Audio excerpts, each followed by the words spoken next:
Yes. The Leaf Spring Army sends its regards.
Hello, everyone. I'm the Enforcer, and I'm accompanied by Enforcer Matt.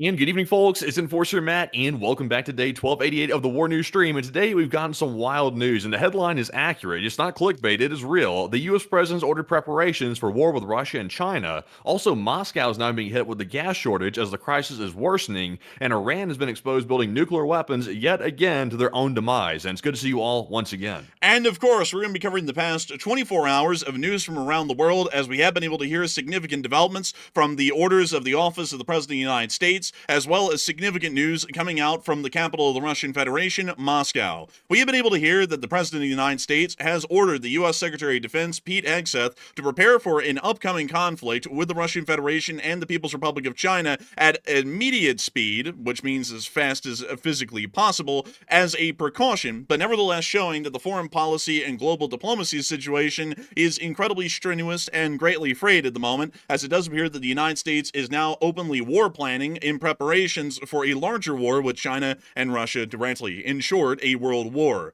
We've also been able to hear that at the exact same time that order was issued today, the president of the Russian Federation was inside of Beijing, speaking of organ transplants, while Moscow, the heart of the Russian Federation, is now suffering fuel shortages as well. It now appears that fuel types, at least in some gas stations within the capital city, has now completely dried up, showing that while the Russian Federation attempted to ration the fuel and to ensure that the heartland of the Russian Federation within the western region was able to continue to operate at least semi-functionally, at least for now, it appears the fuel shortages are dangerously significant and are already starting to affect the very heartland of the Russian Federation's major cities, including the capital city of Moscow. Outside of that, we were able to see a US B-2 Spirit flying on its way north of the United Kingdom, directly near to the Russian border at Murmansk, refueling in flight, and then returning back to the United States States, all within a single flight. We're not incredibly sure what that was supposed to be or what the objective of that was,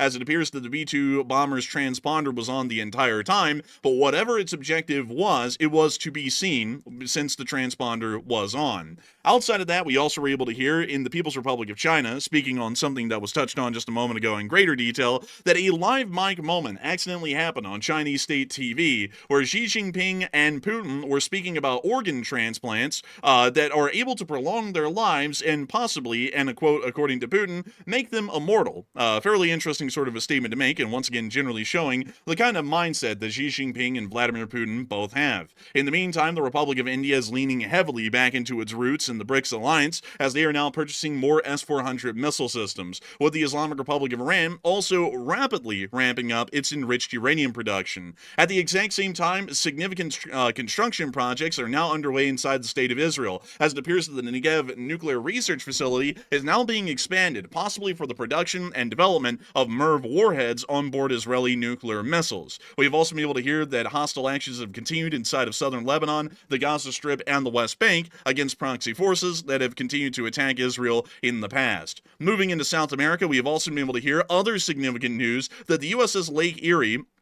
and the USS Iwo Jima have both been assigned to Southcom's command, meaning that they are now both under the command of 2nd Fleet of the United States Navy. We've also been able to hear that the 22nd Marine Expeditionary Unit is also the unit that is in the amphibious reaction force, and we've also been able to hear that Venezuela has shockingly openly denied the existence of the narco boat that was blown up yesterday by the U.S. Navy, saying that the video was fabricated and made with artificial intelligence instead of it being a real vessel, a complete back off, which is contrary to what a lot of people were expecting. Outside of that, we have also been able to hear that the United States of America has stated that if the Polish government requests, they will be sending additional forces into the Republic of Poland in the support of Polish national defense. We have also been able to see the Ukrainian armed forces have held off the Russian Federation today at vital points in the front, inflicting high casualties and ensuring that the Russian Federation cannot make a single inch forward. That is a lot to be covering in a single day's worth of news, and we're going to be making sure to get into each and every single major piece of news that we have tonight in the greatest amount of detail that we can, and of course, we'll be covering them most important first and foremost. And moving us on directly into the most important news of the day, at least in terms of U.S. foreign policy and also U.S. force posturing globally, we have been able to hear that the United States Office of the President has issued orders to the Secretary of Defense to prepare for war. This statement was made directly on Fox News today by the Secretary of Defense. Unfortunately, we cannot show the clip due to copyright concerns, but nevertheless, to paraphrase for all of y'all what was stated in this clip, and also, by the way, if you would like to watch the clip in its full entirety itself, while we cannot show the clip on air due to copyright reasons, you can watch the clip yourself. If you go down into the description below this live stream, you can click on the link that brings you to this global war news map, go to Washington, D.C., and click on the maroon bugler button right here, and then click on this link. It'll take you directly to this clip that I'm showing here on air, and you'll be able to watch it yourself and hear the words directly from the Secretary of Defense. Nevertheless, the President of the United States did instruct the Department of Defense to prepare for deterring Russia and China. Defense Secretary Pete Hegseth said that the prior president's weaknesses brought Moscow and Beijing closer, stressing that the president's order is to rebuild the military and restore deterrence, not because we seek conflict, but make it clear to Russia, China, and others. In short, this is the very same sorts of statements that were actually being made inside the United States of America leading up to the beginning of the Second World War. Many people may not know this, but before the Second World War broke out, we actually had what was called the Rainbow series of war games, which were a multitude of war games that simulated different hypothetical conflicts that could have arose within the next several years after the war games were planned. Some of those war games actually involved the United States going to war against Nazi Germany and the Empire of Japan, and those war games were actually executed in full form once we went to war after Japan attacked us on December 7th of 1941. During that time, the President of the United States did also state, who was Franklin Delano Roosevelt at the time, that the United States military needs to make necessary preparations for its national defense in the face of the growing uncertainty on the global stage. That meant that, in short, the military was going to start slowly positioning itself to be ready to shift into a actual world war, and also for the U.S. economy and U.S. industries to shift into wartime production, or basically war industry. It appears that I'm just very not really sure. I'm just not really sure what needs to change actually, because the U.S. is already the biggest spender in the world when it comes to defense budgeting. So we're not underspending. We're spending the most of pretty much any country out there. So that's one thing we're already doing. And also, we've already ramped up our artillery shell production because we're having to supply our allies in Europe with artillery shells and also resupply all the other equipment that we give to Europe. So I'm not really sure what we can do extra except for maybe hold more military drills. But what do you think? There's a lot that the Department of Defense actually could do directly to try and prepare for a world war, at least in terms of the planning side of things. Generally, a lot of what goes on, to explain this really quickly for folks, in a pre-war scenario, if we're looking at World War II in particular, is that the United States doesn't really shift into a wartime economy or into a wartime mindset. It's more so that the military plans everything out well in advance, to the point that when something happens, we just roll forward the plan and follow it to the letter, and we pretty much mobilize overnight, and also shift our industry into a wartime industry and a war economy as a result. That's generally what would be done, and that's also what the United States did in its Rainbow series of war plans, which one of them, oddly enough, this is probably the most famously known one, is War Plan Red, which was a hypothetical war that could have broke out between the United States and the British Empire.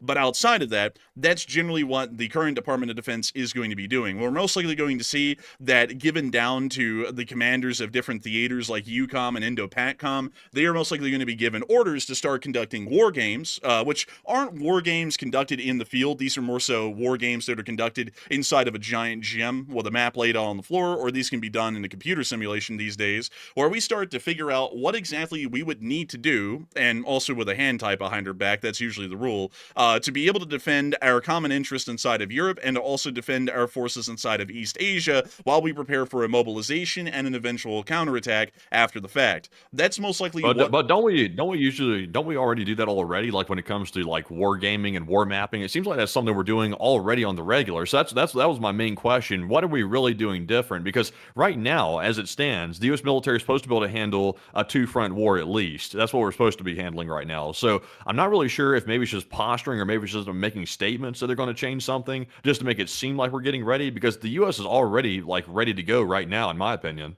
The U.S. technically is always ready to go, but there are some things to point out that it doesn't make it always the case. For example, this is something that is very interesting about the Gulf War in 1991. Leading up to that, in the late 80s, General Schwarzkopf was actually given the authority by the U.S. government under a prior administration before the beginning of the Gulf War. I believe it was the Reagan administration, technically, to be able to prepare exigent plans and war games for possible scenarios that may evolve under CENTCOM's area of command, which is the Middle East. Schwarzkopf actually came up with a war game that simulated an illegal Iraqi invasion and annexation of Kuwait post-Iraq-Iran war that the United States, of course, would claim is an illegal annexation of a sovereign nation, and then attempt to go to war with the Iraqis on the behalf of the Kuwaitis to try and liberate them from Iraqi occupation. Turns out that's exactly what happened, and that war plan did not technically exist until the U.S. government said there needs to be a specific plan in the Middle East for all possible exigent circumstances.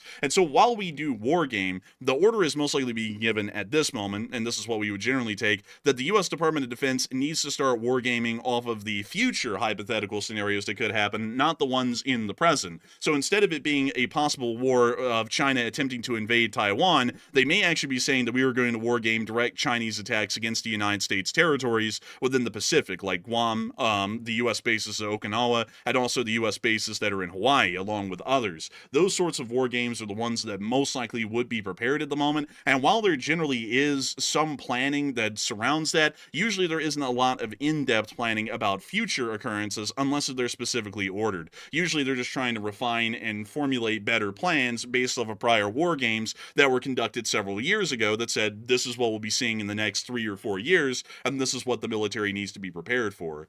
So that seems to generally be the case at this moment, from what I could tell by the statement, is that it seems to be moving us more so into a world war planning mindset instead of a regional conflict mindset like we've been in recently, either inside of Europe, the Middle East, or elsewhere. Now we're most likely going to start considering multi-front wars as a high likelihood here into the well future, and that also means that pretty much all counterinsurgency operations, which are called coin operations, will be suspended and will be moving entirely back into conventional warfare planning and mindsets instead inside the armed forces. It's a fairly significant shift to make. And it's one that usually does take a few years, at the quickest about 2 years, at the latest about another 4 or 5 years, to be able to get that sort of a thing in motion, because we already know that the Marines are working on that, and they laid out that plan in the early 2020s, around 2021 and 2022, and they're planning on having that completed by 2030, 8 years later, and we're about 5 years from that actually being rounded out to where the Marines shift completely from the Marine Expeditionary Unit to the littoral combat regiments, which are the force of the future for the Marine Corps. So it does appear that at this moment, that's most likely what's being planned. But nevertheless, a lot of people are talking about this major statement that was made today by the U.S. Secretary of Defense here inside the United States of America, and what this is generally meaning, at least for the future, here in the United States and generally the world over. And so, Matthew, what are people thinking about that, and what are you thinking about that as well? So it looks like 64% of the audience said the U.S. knows World War III is coming, while 20% said it's all posturing and bluffing by the United States, and 9% said it seems like routine actions.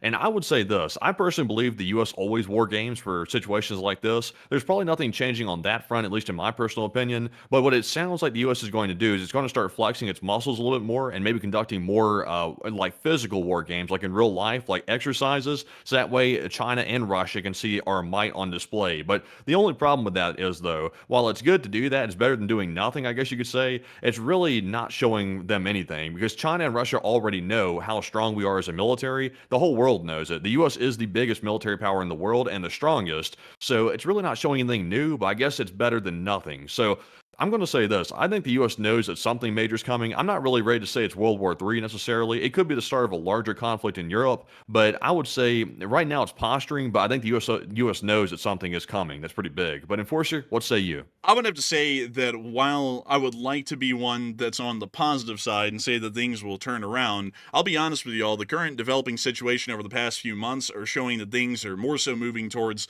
the path of a world war than they are moving away from it. Generally, if any of y'all have been here for a long time, and a lot of people in our live chat certainly have been here for years, many people would remember that we would always play down the risks of Ukraine spilling over into the rest of Europe as far as an armed conflict, or the People's Republic of China conducting any kind of a significant armed action until the late 2020s. However, things have started to change over the years since we first started covering the news, and things are getting pretty sketchy around the world. One, Iran is still developing a nuclear weapon from what we've been able to hear today, and is in fact trying to ramp that up, at least according to the IAEA. We're seeing that the Republic of India is clearly aligning itself with BRICS, and while that doesn't really do much for the Pakistan-India border conflicts, the one thing is for certain, it is showing a solidification of a second sphere of influence in the world, one that is not large enough to rival Europe and the United States alone, but it's the second largest sphere out there, second only to ours. Another thing that's also becoming somewhat clear is that the Russians' worsening economic and military situation,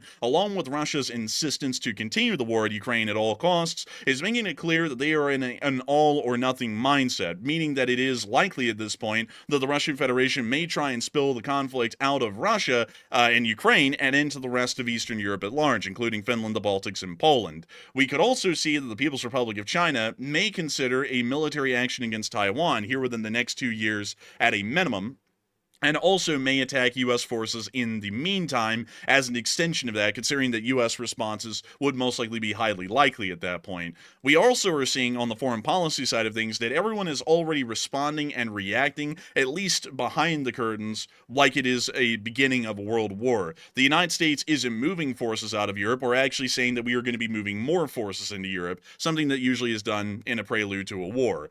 Every country in Europe has been rapidly increasing their spending in terms of gross domestic domestic product for the armed forces, most of them reaching 5% here within the next year. We're also seeing that a lot of secretaries of defense and top military officials inside of these countries are saying that everything is showing that the Russian Federation is beginning or preparing to begin a major war in Europe, not just inside of Ukraine, but spreading across the entire continent. And we're also seeing the People's Republic of China is openly making it clear by the rhetoric in the foreign ministry that they are no longer considering a peaceful reunification with Taiwan a possibility and will be moving towards an armed conflict with Taiwan in an attempt to retake it. We are also seeing that the Islamic Republic of Iran is not backing off of its development of a nuclear weapon. Even after the 12-day war and Operation Midnight Hammer, the Islamic Republic of Iran, according to the IAEA, is still developing a nuclear weapon, which is grounds for another major war inside the Middle East, as Israel and the United States will once again attempt to stop the Islamic Republic of Iran from violating the international nuclear non-proliferation treaties. So this is incredibly clear, all things considered, that there is going to be something coming down the pipe at this point. There's really no way to avoid that sort of analysis, and it's only a matter of time. I would be honest with y'all, it's not going to be happening here within weeks, and it's not going to be happening within months. I would say that this is most likely on a collision course to happen at the later part of next year or the early part of 2027. That's generally what I would assume, at least right now. But everything is showing, much like it did to the lead up of World War II, or really generally the lead up to World War I, if you want to get a little bit more abstract with the analysis, that we are on the path to a world war at this point, and if nothing changes, and it doesn't really look like anything is, this is a practical inevitable certainty at this point, at least to me. But moving on out of that analysis, and generally out of that poll, it is time for us to speak about another major development that is gripping the Russian Federation today, and this is one, I've got to be honest with y'all, has taken me by absolute surprise today when we started to hear it. Actually, this probably has taken the world by surprise, because many of us have been talking about the fuel shortage in the Russian Federation and what it's currently looking like. And many people expected that the fuel shortage would not reach a point of criticality, which is pretty much the apex of the crisis inside of Russia, until a few months later, most likely in the dead of winter, somewhere around November or December, or maybe January, once they start to run out of fuel inside of Western Russia. And it already appeared, at least based off of the rationing today, that the Russian Federation was starting to cut off its extremities, occupied territories, and the Far East from fuel to be able to try and consolidate their fuel sources into Western Russia, where most of their economic and war industry activity is conducted, and also try and keep the economic engine of Russia, which is in the West, as insulated as it possibly could be.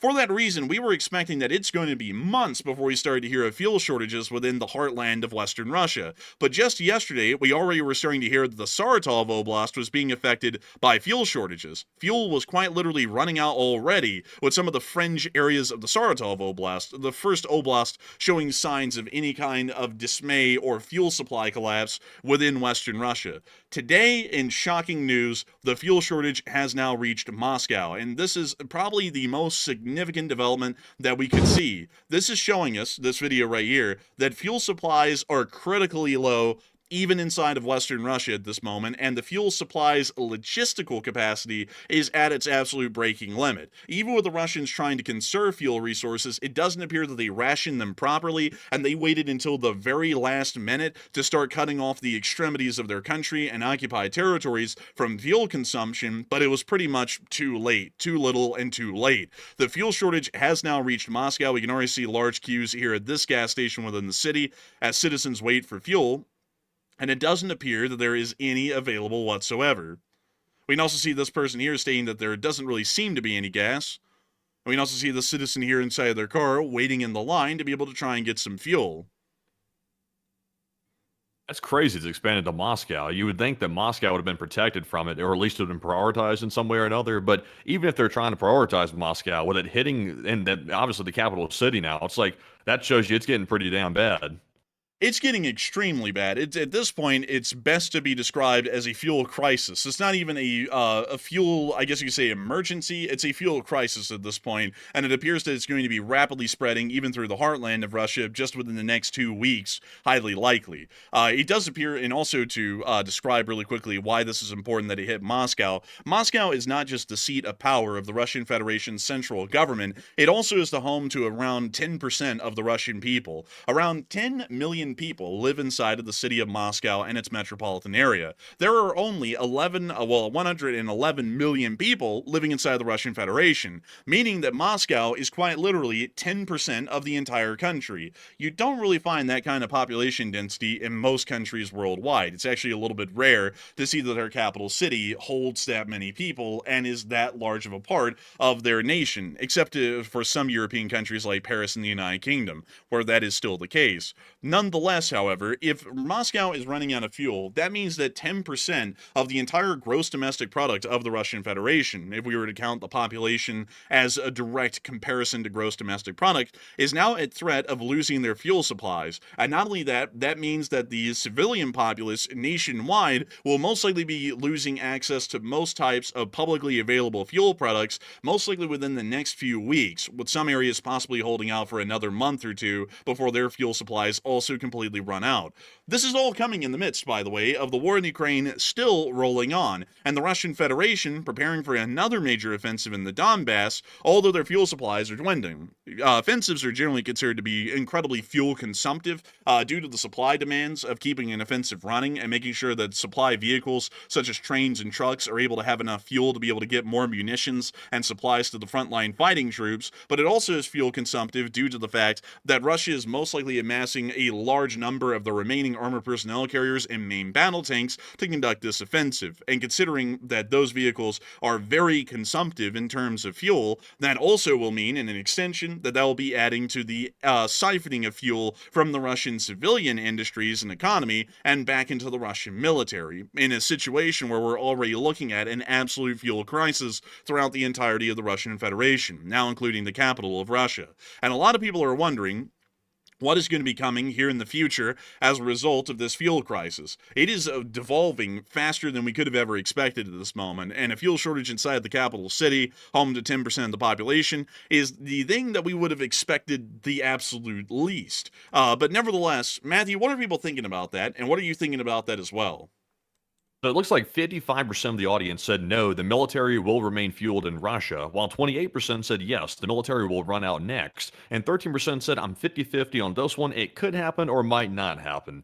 And I'll say this, if Moscow, which is the capital where the elites of Russia live, is getting hit by the gas shortage, I would say that's a very bad sign that this thing is growing way, way worse than we even thought it was going to get, and the military could be next. They might be having fuel shortages right now that we're not really hearing about, but it can't stay hidden forever. We're probably going to hear about that very, very soon. And my guess is the military is probably not going to remain fueled. That's my guess. They're probably going to run out next. And I'm with the 27%. I think the military is going to be in some deep trouble if they can't get enough gas to keep their tanks running. And like the enforcer mentioned, they use a lot of fuel. So it's not like they're like, economy friendly vehicles or something. These things are gas guzzlers. So they need a lot, and I don't think they have it. But enforcer, what say you? I would have to say that the military will most likely remain fueled, but there's going to be a lot of setbacks and a lot of issues that come about with that statement.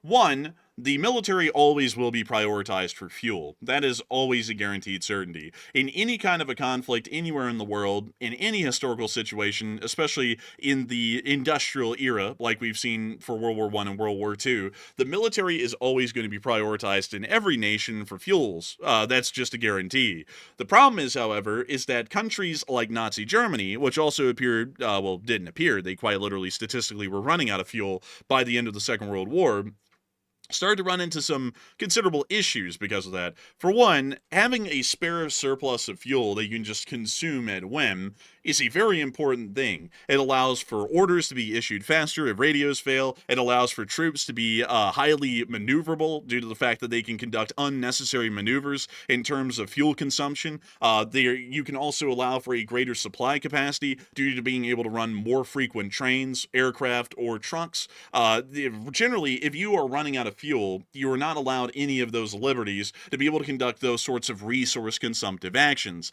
That means that even if the Russian military is still prioritized for fuel and gets the fuel, they're going to be instilling strict fuel conserving regimens throughout the Russian military. This means that any vehicles that are not moving will turn their engines off. That was a standard protocol or standard of operation in the latter days of Nazi Germany when they were running out of fuel.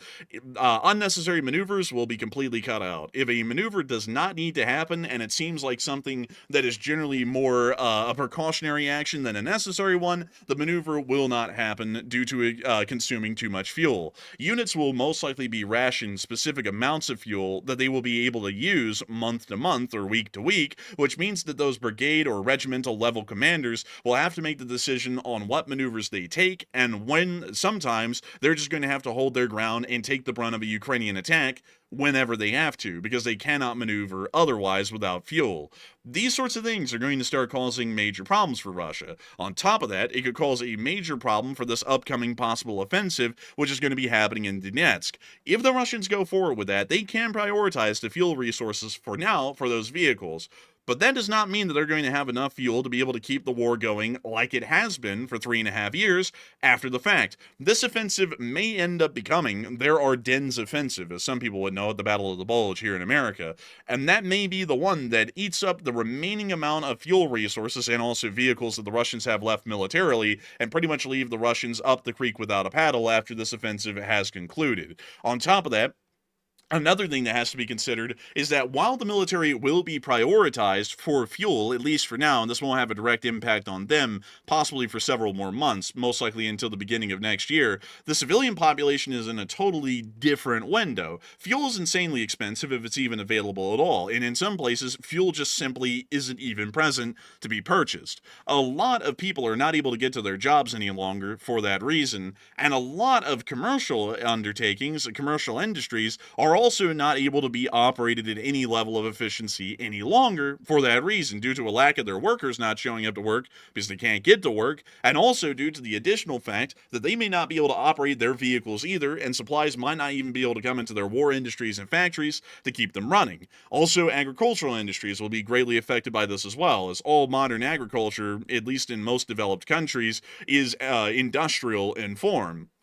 This is going to be causing major issues inside of Russia that could only be comparable to late war Nazi Germany, because a lot of people do not know this, but late war Nazi Germany went through all the very same things that Russia is actually going through right now at this point in the war in Ukraine. Late war Nazi Germany was out of food, out of clothing, out of fuel, out of supplies, out of workers, out of factories, out of literally everything, out of an air force for the large part due to the lack of factories. This is when the Germans started to lose the war badly during the time of 1943 to 1945, and that was during the time that economically everything behind the lines was practically imploding. And no matter how much the Nazi ministers of labor tried to fix the situation and keep things running, even through slave labor in a lot of instances, there was just no way to make up or account for the absolute lack of logistical abilities due to the loss of fuel and due to the loss of labor and manpower, which seems to be a similar situation to what Russia is dealing with right now. And that's just, it's insane to see, folks. I've never thought we would see something like this quick. I thought this was something we would be talking about in December, but now it's happening at the very beginning of September. So I guess you could say that once the Russian country runs out of fuel here on the 21st, a lot of people here in the West are going to be asking them, do they remember the 21st night of September? But moving on out of that, they'll be asking them that, but that's not the only problem that Russia's got right now. I'm not sure if you heard, but today the reports came out that Russia is now importing more food from China than it even produces. Like, Russia's not producing enough food to even feed its people at this point. So that's a huge problem. They're now having to rely on other countries to get their food from primarily, and they're not growing it. Obviously, there's the fuel shortage we're talking about. That's massive as well, and they're going to have to look to other countries for help with that as well. And not only that, but also their companies are going down the tubes because they're not making enough money to survive, and they're having to lay off workers left and right. So they're stagnating. Honestly, they're gutting their entire economy just to keep the war going. It's really crazy. Yeah, I mean, just look at this, folks. This is a year-by-year analysis of Russian gas revenues in billions of rubles. This dark red line is 2025, and every other line is every other year of the war. The light blue is 2022, the orange is 2023, the dark blue is 2024, and the red is 2025. It's the worst year of all years in the war so far. Revenues are truly dropping, and it's gotten incredibly bad. On top of that, it's gotten so bad, everyone's having to try and take out loans to survive. And this graph here as well also shows the amount of OFZs, which is pretty much like Russian war bonds, if you want to call them that in the sense, or CD, something of an equivalent to that have been issued. This is an attempt to try and pull the currency out of the economy and pretty much have it sitting inside of a bank somewhere. That's what CDs do. And you can see that compared to every other year, it's freaking skyrocketing. I mean, they've already reached the peak of what they've done in every other year. Hell, by the midpoint nearly of this year alone. It's an absolutely apocalyptic situation that's going on economically in Russia and on every other level. And Matthew's already adding in, and it's also true as well, although I wasn't able to include it in tonight, that Russia is importing more food from China than Russia is even producing, which is already showing that the agricultural sector is dying. It's practically dead at this point, because Russia, much like Ukraine, is considered to be a breadbasket nation. One of its biggest abilities is to be able to manufacture a great deal of food. They have the endless plains of the area of the Don down here in the south, as well as the areas just south of Moscow, to be able to produce food in. The rest of the country doesn't really count, just to be entirely honest with you all. It's practically barren, permafrost type soil. There's really no way to grow any good crops inside of it. But this area here, just south of Moscow, is massive. It's about the size of 1.5 Ukraines. And if they are not able to produce a great deal of food out of an area like that, and they're having to import more from China than they are able to produce, that's already telling us that a lot of farms, while technically existent on paper, have already collapsed at this moment and have practically entered receivership in any real sense. Oh yeah, hey, tons of farms in Russia are collapsing. I remember seeing the stories come out, like I think it was over a month ago, that so many farms in Russia were collapsing that it was beating out all prior records inside of Russia, and that was just like a month or two ago. So I mean, they're having such a massive problem. And when you start having problems with basic things like gas and food, you've really hit rock bottom at that point. But they're not skipping out on funding the military. It's really insane how dedicated Putin is to this entire Ukraine situation. He's got to do something to change it, because if you have problems like this at this point in the war 3 years in, you can't keep the war going for 5 more years unless you change the equation on the front lines by doing something crazy, or you start getting enough help from, let's say, China, India, etc., that you can keep going without your country being able to support itself. I'd have to say it's absolutely apocalyptic at this point. There's really no way that the Russians can recover the situation, by the way, folks. This is so far gone, it's a guaranteed collapse. Even if the war ended and all sanctions were lifted, nothing would be able to save these Russian companies from collapse. Because at some point, the banks are going to have to collect on these loans. They can't issue moratoriums forever. And even if the Russians try to borrow money from international banks to be able to get their banks enough money to be able to not collect on these loans, that would cause rapid inflation inside the Russian Federation generally, and that would also result in an economic collapse. There's really no way to recover from this thing at this point. The Russians are doomed economically. They will collapse. It's guaranteed within the next 2 years. However, we have been able to hear outside of that while the Russian Federation is in a very grim position at the moment, economically and militarily, it appears that Xi Jinping was caught in a live mic in Beijing today, speaking of some fairly interesting sorts of developments. For one, he is trying to attempt a last ditch at saving the country, saying that Russia will provide China with more than 100 billion cubic meters of gas per year. That's if the pipeline's built, and the pipeline's going to take 3 years to build. So this is going to happen well after Russia economically collapses at this point. It's going to be a year too late, at least for now. But if this is open, this actually could stymie off a Russian collapse for several more years at this point. But only for the natural gas companies. The oil companies are still going to find themselves up the creek and will not have a way to fix that situation. So at least the natural gas... I don't know. If India keeps buying the Russian oil, which they are right now, India is refusing to stop buying the oil, and now you have Modi shaking hands and also holding hands with either Putin or Xi, one of the enemy leaders he's holding hands with. I think it was Putin, actually. I can't remember for certain, though. But you've got these countries like India and China buying all the oil. I think that's going to prop them up, honestly. I think that might negate any effect that sanctions might have, secondary sanctions that the U.S. might put on Russia. It's probably going to negate that, because if those countries start ramping up their purchases because now the USA has gone to an economic war with India, then we're going to be in trouble when it comes to our leverage with sanctions. We're going to be in some deep trouble. Yeah, we might actually be in some trouble as a result of that, but it does appear that, at least for now, Putin's trying to keep some optimistic hope of saving the Russian Federation. In the meantime, however, they were caught, Xi Jinping and Putin, on a live mic leaving the parade, and this was actually caught directly by CCTV inside, well, that's actually a Chinese communist channel. Unfortunately, I cannot show you all the clip because this also has a Bloomberg watermark on it, so they might try and blitz us if we show the clip in its full entirety. But one thing that I will have to say again, considering that we can't really show the clip due to copyright concerns, that is if you do want to watch this clip in its entirety, you can click on the link in the description below, go to Beijing, click on this marker, and you can actually see the clip in its entirety. It's just that we cannot show it in its full form on stream due to copyright concerns. But we were able to hear, and I'll show y'all at least the dialogue below, that Xi Jinping said 70 years old. Earlier, people rarely lived to 70, but these days, at 70 years old, you're still a child. That's according to Xi Jinping. Putin then spoke, and then the translator stated that Putin said, with the development of biotechnology, human organs can be continuously transplanted, and people can live younger and younger, and even achieve immortality. And then a Korean translator said organ transplants to Kim Jong-un, just so he was cued in. Oh, this is about organ transplants. Pretty much that's what the translator was saying to Kim. And then G said, predictions are this century there's a chance of also living to 150. And then the live mic cut off.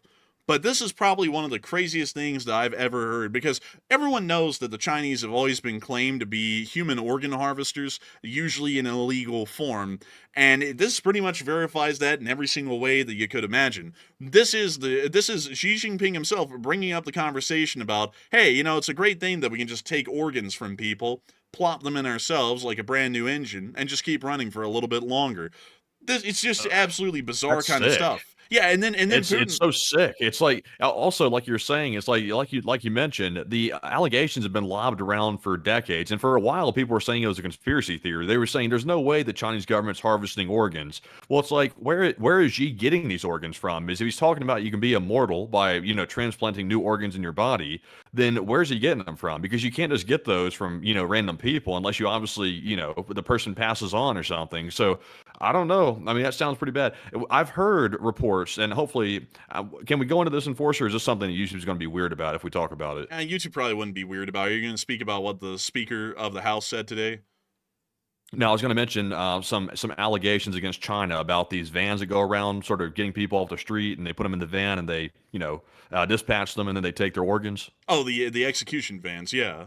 Yeah, yeah. You know how they do that for like punishment over there, for like criminal punishment. They'll go and execute people in the back of these vans, or at least allegedly they say that, and they'll take these organs from these people. That might be where they're getting them from.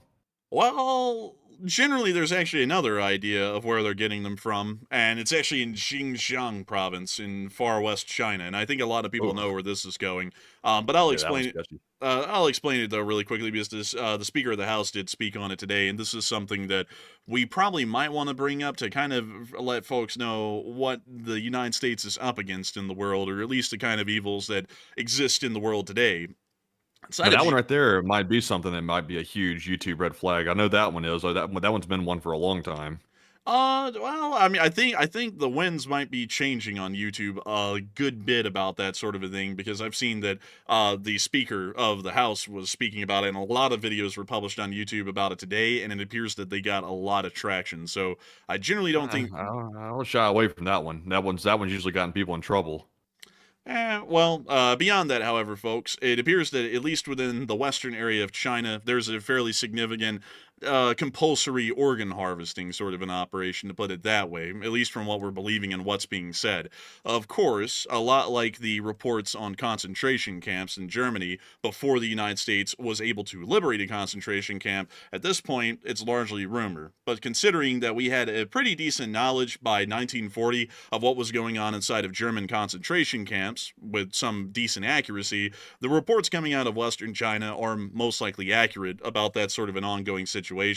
And it is probably one of the greatest crimes against humanity that's most likely being conducted inside of the present day. But moving on from that and outside of Western China, it is time for us to move on into some other major news that's been going on in the periphery around this area, including the Middle East, which is on the race to some sort of a nuclear arms race at the moment, but we'll get to that here in a minute. In the meantime, I'm going to give you a little rest stop break in between China and the Middle East, which will be India, as we have been able to hear that India has approached the Russian Federation to try and get some more weapons systems, particularly S-400s. They're wanting to procure several of these, is sometime around 2026 and 2027.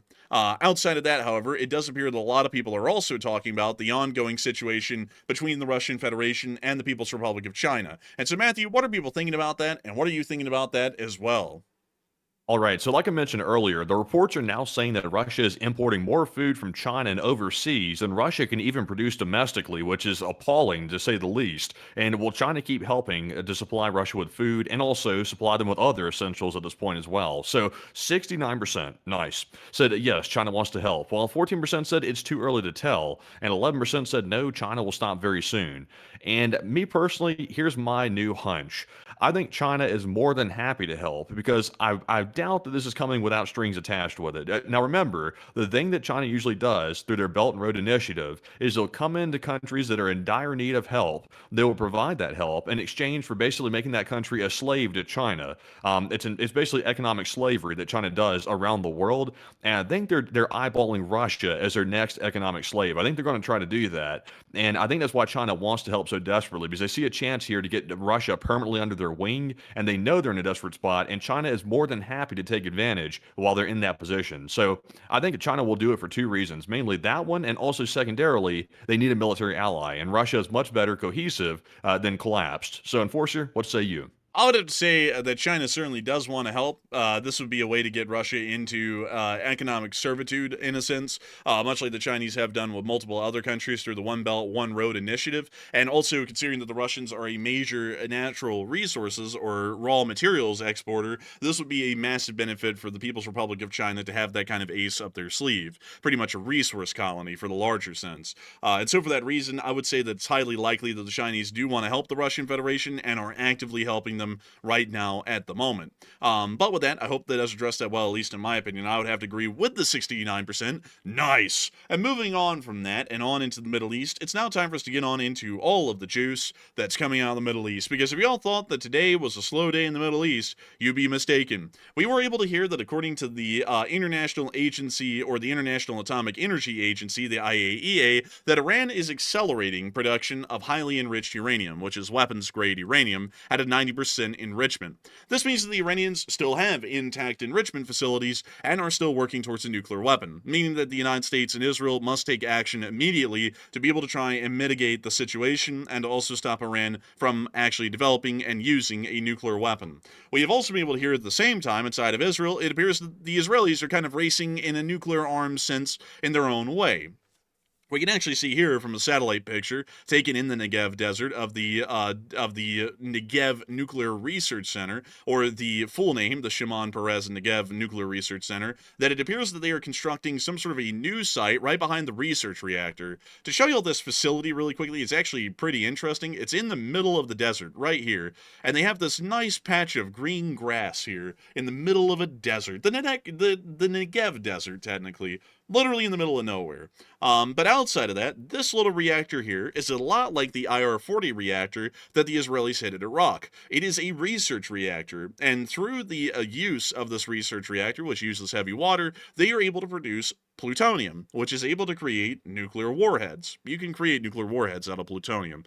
There is also, technically there's several types of nuclear fissile material that can be used in a nuclear weapon, but uranium-235 and plutonium are generally the most common types of radioactive isotopes that you'll find inside of a nuclear warhead. And we generally understand that if the Israelis do have nuclear weapons, which they guaranteed do, they will most likely be using plutonium warheads instead of those of uranium-235, considering that the research reactor is able to easily create weapons-grade plutonium.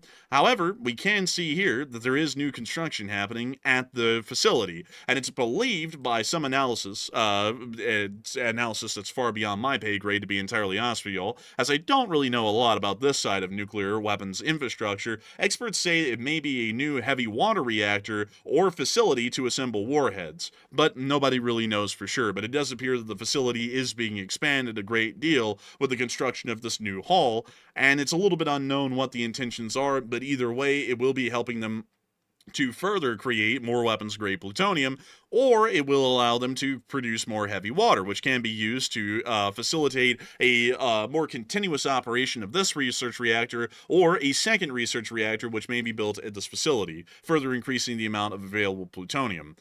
So with that, I hope that does address that sort of a nuclear sense of a situation that's going on in the Middle East, because Iran is racing to make a nuclear weapon, and it appears that Israel is racing to either make even more nuclear weapons than than they have, or to generally try and create some sort of a MIRV or something similar along those lines.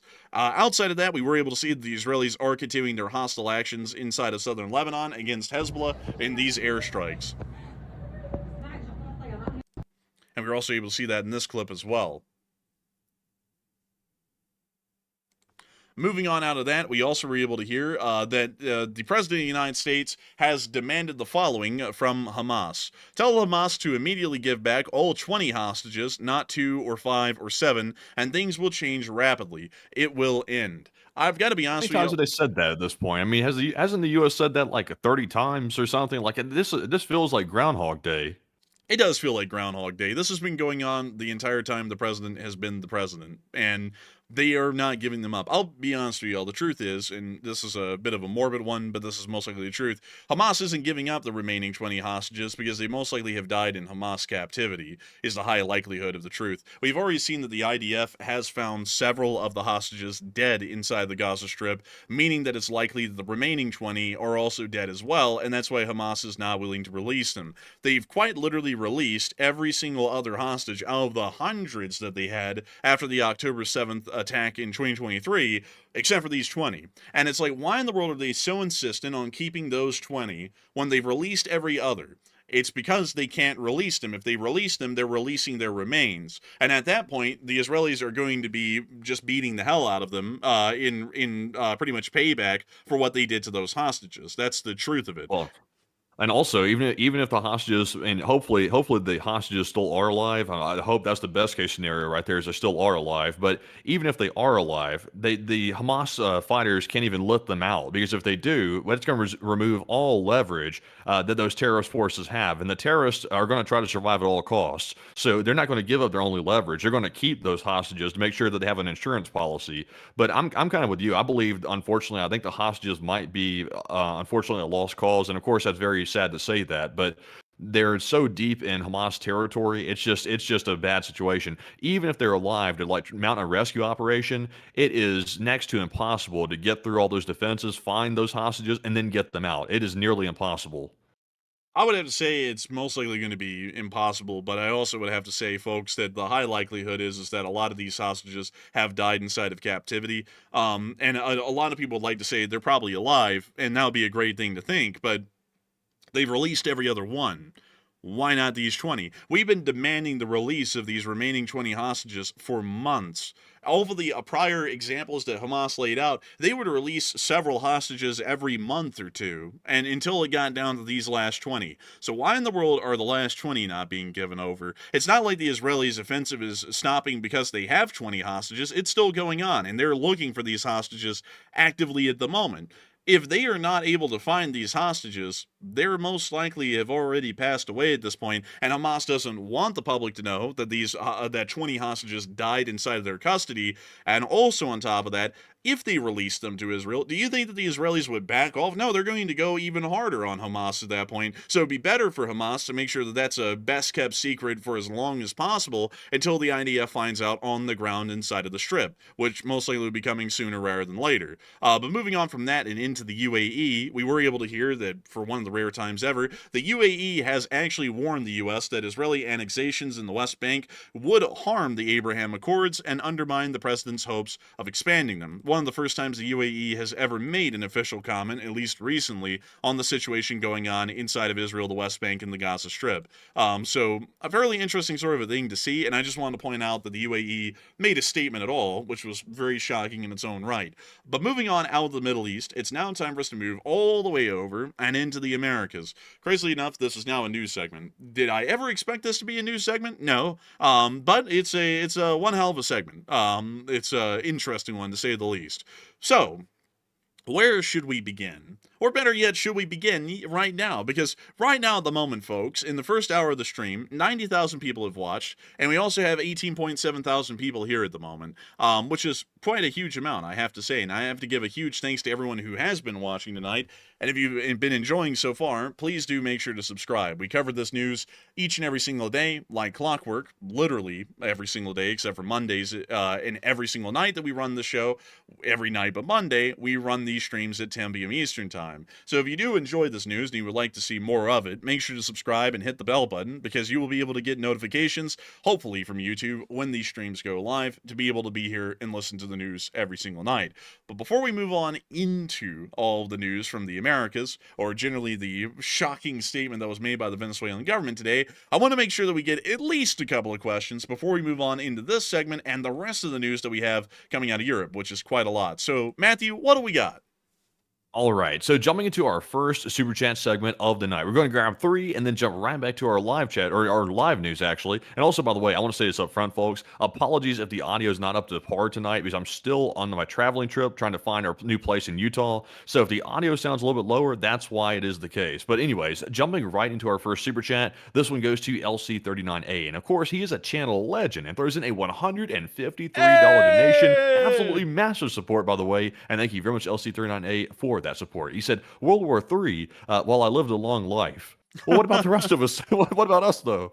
And I thank you for the massive support, LC39A, and that's a pretty good way of thinking of it, because at this point, it's unavoidable. There's really not much more that we can do, and appeasement doesn't work. So for all the hippies out there and the tree huggers, it's not going to work this time, folks. That only gets you so far. Like, sadly, you got to say it. But beyond that, I do thank you so much for the support and helping this channel to keep on running.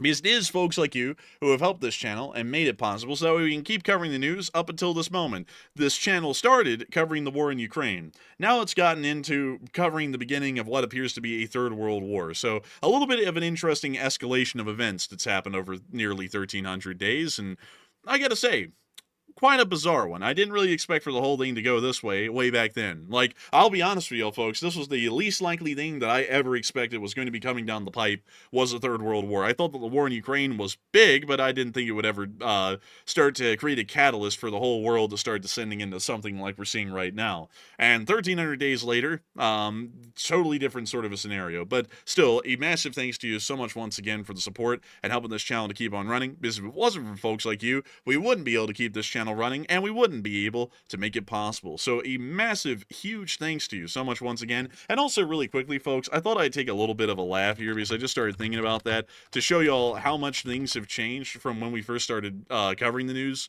on the channel. Let me scroll through all the maps, by the way. Let me get to all of the ones that are so old they were quite literally different. So this would be from April 24th of 2022. Let's take a little gander. So this was day 63 of the news from Ukraine. This is everything that we had going on in the world in a week. Like, that was a whole week's worth of news right here on this map. This is what it looks like now. Just to give you all an idea of how many different things are happening nowadays. Absolutely insane. And also, by the way, I want to say this because I know the narrative is going to change. I see it coming very clearly at this point. The narrative is going to change about why we've gotten to the situation today. And I want to make it clear right off the bat that no matter who we had in charge of this country here in the United States, we were going to end up here no matter what. That's my strong belief at this point, because once Vladimir Putin decided to invade Ukraine, which is obviously a country which borders right up to NATO countries, Putin made a fatal mistake when he did that. And he also made the decision in his head to go all in, which was the worst thing he could have possibly done, because then he made his country dependent on a wartime economy, and he can't back out of it. No matter how much that people want to have Putin be discussed all the way to peace, Putin would never do it. It doesn't matter if the U.S. president decided to give everything to Putin that Putin was wanting, except for Ukraine itself. It would have still led us to this point. It was going to get here anyway. So I know people are going to start changing their minds, or also start changing the narrative at this point. They're going to say, oh, if we had somebody else, it would have ended up different. Unfortunately, it wouldn't have ended up different. It doesn't matter who we had in charge. If it was the last guy, the current guy, it was going to end up here. Now, we could have prolonged it maybe a little bit further, like put it off maybe for another year or two if better decisions would have been made, but it couldn't have been prevented. It was impossible. I would have to agree, and I know that a lot of people like to make things political and say, oh, if my party was in charge, this wouldn't have happened. And that's happening right now even. Like, just to be completely honest with y'all, when the war in Ukraine started, they said if there was a Republican as president, the war wouldn't have started. And now that World War III is kind of on the horizon, now people are saying if a Democrat was president, a war wouldn't have started. The truth is that the president of the United States, no matter their political affiliation, has no control over what's happening around the world They only have a little bit of control of what's going on in the United States of America. The United States is not an omnipotent force. If someone wants to start a war out there, there's nothing we can do about that. We're not godlike. We literally can't just zap the Russians with a ray of lightning and knock some sense into them and make them stop this. This was going to happen. This was going to happen, the invasion of Ukraine in 2022, and this was going to happen as well. There's literally no way that this could have been avoided right now. It was going to come around the pipe, and it really was just more so of a preference of what face do you want in the history book when we go back and talk about this war. And it looks like people chose one and the other. So that is what it is. It really has nothing to do, however, with the foreign policy situation. The last guy slow walked it. We all know that at this point. I think everybody's pretty much on the same page with that. Solely on Ukraine, the last guy slow walked the aid, which was a mistake. The current guy is not really taking a stance, so that's a problem as well. But what's going to make it even worse, and you're going to see this, I can see it also coming very clearly as well. This current president right here, once he flips the switch and he decides, oh, okay, I'm not getting anywhere with these Axis powers anymore, and they are teaming up against me, you're going to see that switch flip, and it's going to be such a 180, I believe. I know people are going to say, oh, hey, no, he's going to back out. He can't. If the entire Axis powers is ganging up against him, he has to act, because at that point, it's becoming obvious they're going to try to bully the United States. And when that starts happening, that means egos start being threatened, which that's not going to be allowed. So me personally, I think it's about to be a flip of the switch, and it's about to be very strong. This current president's probably going to be accelerating things probably dramatically, in my personal opinion. Also, another thing I got to say, folks, is that a lot of people are criticizing the current president, but I'll be honest with y'all. His foreign policy approach is literally the same as FDR's and Woodrow Wilson. Do y'all know what Woodrow Wilson's campaign slogan was when he got elected in 1916? He kept us out of war. That was his campaign slogan. And then what happened? He brought us into World War I. FDR said that Europe's affairs aren't America's affairs. We're going to remain neutral. And then guess what? He was the president who brought us into World War II. Generally, both of them didn't have a lot of control over that. But still, the point stands. Because, the Japanese attacked us. There wasn't really that much that could have been done. But outside of that, this is pretty much, like, I'll be honest with y'all, folks. It's eerily similar what's going on right now that happened at the beginning of the Second World War. Everything is the same. Little fracas inside of Central America and South America happened right before the Second World War. Militarization in Europe happened right before the Second World War. A idea that a country inside of Europe has territorial ambitions beyond their current borders that threaten the sovereignty of other states happened right before World War II with the Nazi Germans. Some sort of a conflict inside of East Asia happened with the Empire of Japan. It's literally, like, I'll be honest with y'all, this is exactly on par with what the world looked like right before the Second World War, even down to the point that the Middle East is more so of a neutral middleman, and everyone's trying to figure out who can end up getting a little bit of soft power inside the Middle East. And everyone was trying before World War II broke out, and it turned out that the United States and the Allies were the ones that were able to really get a good grip on control inside of the Middle East. It is the best way I can explain it. If you were ever wanting to see what the beginning of World War II looked like, you're living through it right now. Like, this is it. This is exactly what it looked like. This isn't even history rhyming. This is practically history repeating at this point. Even down to the point, if y'all don't know this, that FDR actually sent a letter to Hitler in 1938 that said, okay, you pinky promise that you're not going to invade Czechoslovakia, Poland, France, the Netherlands, Belgium, so on and so forth. And Hitler read it off in front of the entire, I think it was the Reich Chancellery, and they all laughed at it. And then Hitler said, sure, why not? He literally did that on film. You can go find it online. And this is pretty much the same thing this president's doing with Putin. He's going, you pinky, like you did, at least for now, you pinky promise you're not going to be invading anyone else in Europe. And Putin said, why not? Sure. And then he's going to do it anyways. It's just It's bizarre. such lies. It's such lies. If Putin really was really wanting peace and he really wanted to back things off, even if he really truly wanted to take the rest of Ukraine, the strategic thing for Putin to do at this point would be to accept a temporary 30-day ceasefire just to at least reformate his forces, basically, to go back into Ukraine later and invade it. That's what he would do if he was using his head. He won't stop this thing even for 30 days. He also knows he really can't stop it because he might have people start asking questions in Russia and questioning whether or not he's able to lead or not. That's going to be another thing as well. And also the war economy is another whole issue. It's a mess. This idiot, this lunatic, warmonger, and war criminal Putin has literally repeated history. He started the whole chain of events in motion for another World War II, which is going to be World War III this time, to take place. It's horrific. And also, at the same time, I will say this. If we're about to go into World War III, I'm a big believer in run straight at the problem and deal with it head on. I'm not a big believer in stepping back and trying to just like stay on the sidelines for a while and hope, oh, hopefully it gets better. Hopefully, everything smooths over. We found out it doesn't work like that in World War II. It never smooths over. It's just going to get worse and worse and worse until someone, a big power like the United States, steps in and puts a stop to it. So I say deal with it head on now. Don't step away, deal with it. And also, I would have to agree. I'm trying to find this letter here really quickly. Dang, I'm trying to find it really quickly. Oh man, it was a letter that FDR wrote, and I can't find the exact one. But he actually did list off, please don't create further escalation. It's going to end up badly. Don't invade these countries. And Hitler said, oh sure, why not? And then he went and invaded Poland and also annexed the Czech Republic. In opposite order, but. Still, I would have to agree with Matthew's statements on that. But with that, we are on to... Also, by the way, folks, sorry if I'm sounding a little bit more demure. I don't really know. I'm just trying to work off of what I generally know is my normal sort of a deal. I had some ramen last night, and it got me sick. Like, I don't really feel that good, and so I don't know if it's really translating well on air or not. But I'm kind of like sweating over here, and I'm like, dang, that ramen messed me up. I don't know what was with it, but it gave me deli belly, I believe, and so I'm not really that happy with the ramen sort of a situation. So hopefully it's not something that you can hear too well on air, but I'm soldiering through this the best I can tonight. And so with that, it is time for us to get on to the second question of this segment.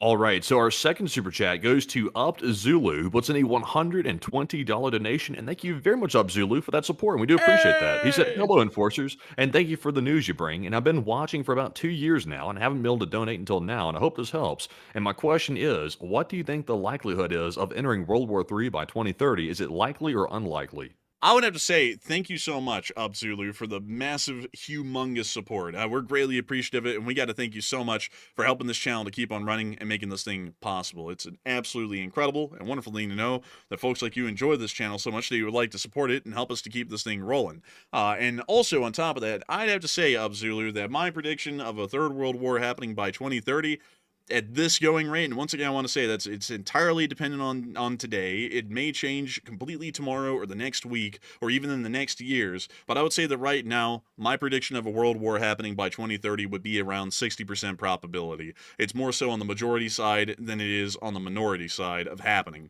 Not to say that it will happen. There could be some sort of a detente or a de-escalation of a sort that happens here in the future. That is a likelihood or a possibility, but just based off of how things are going right now, if it continues on this escalatory track, there is no way to avoid a world war at this point if things do not change.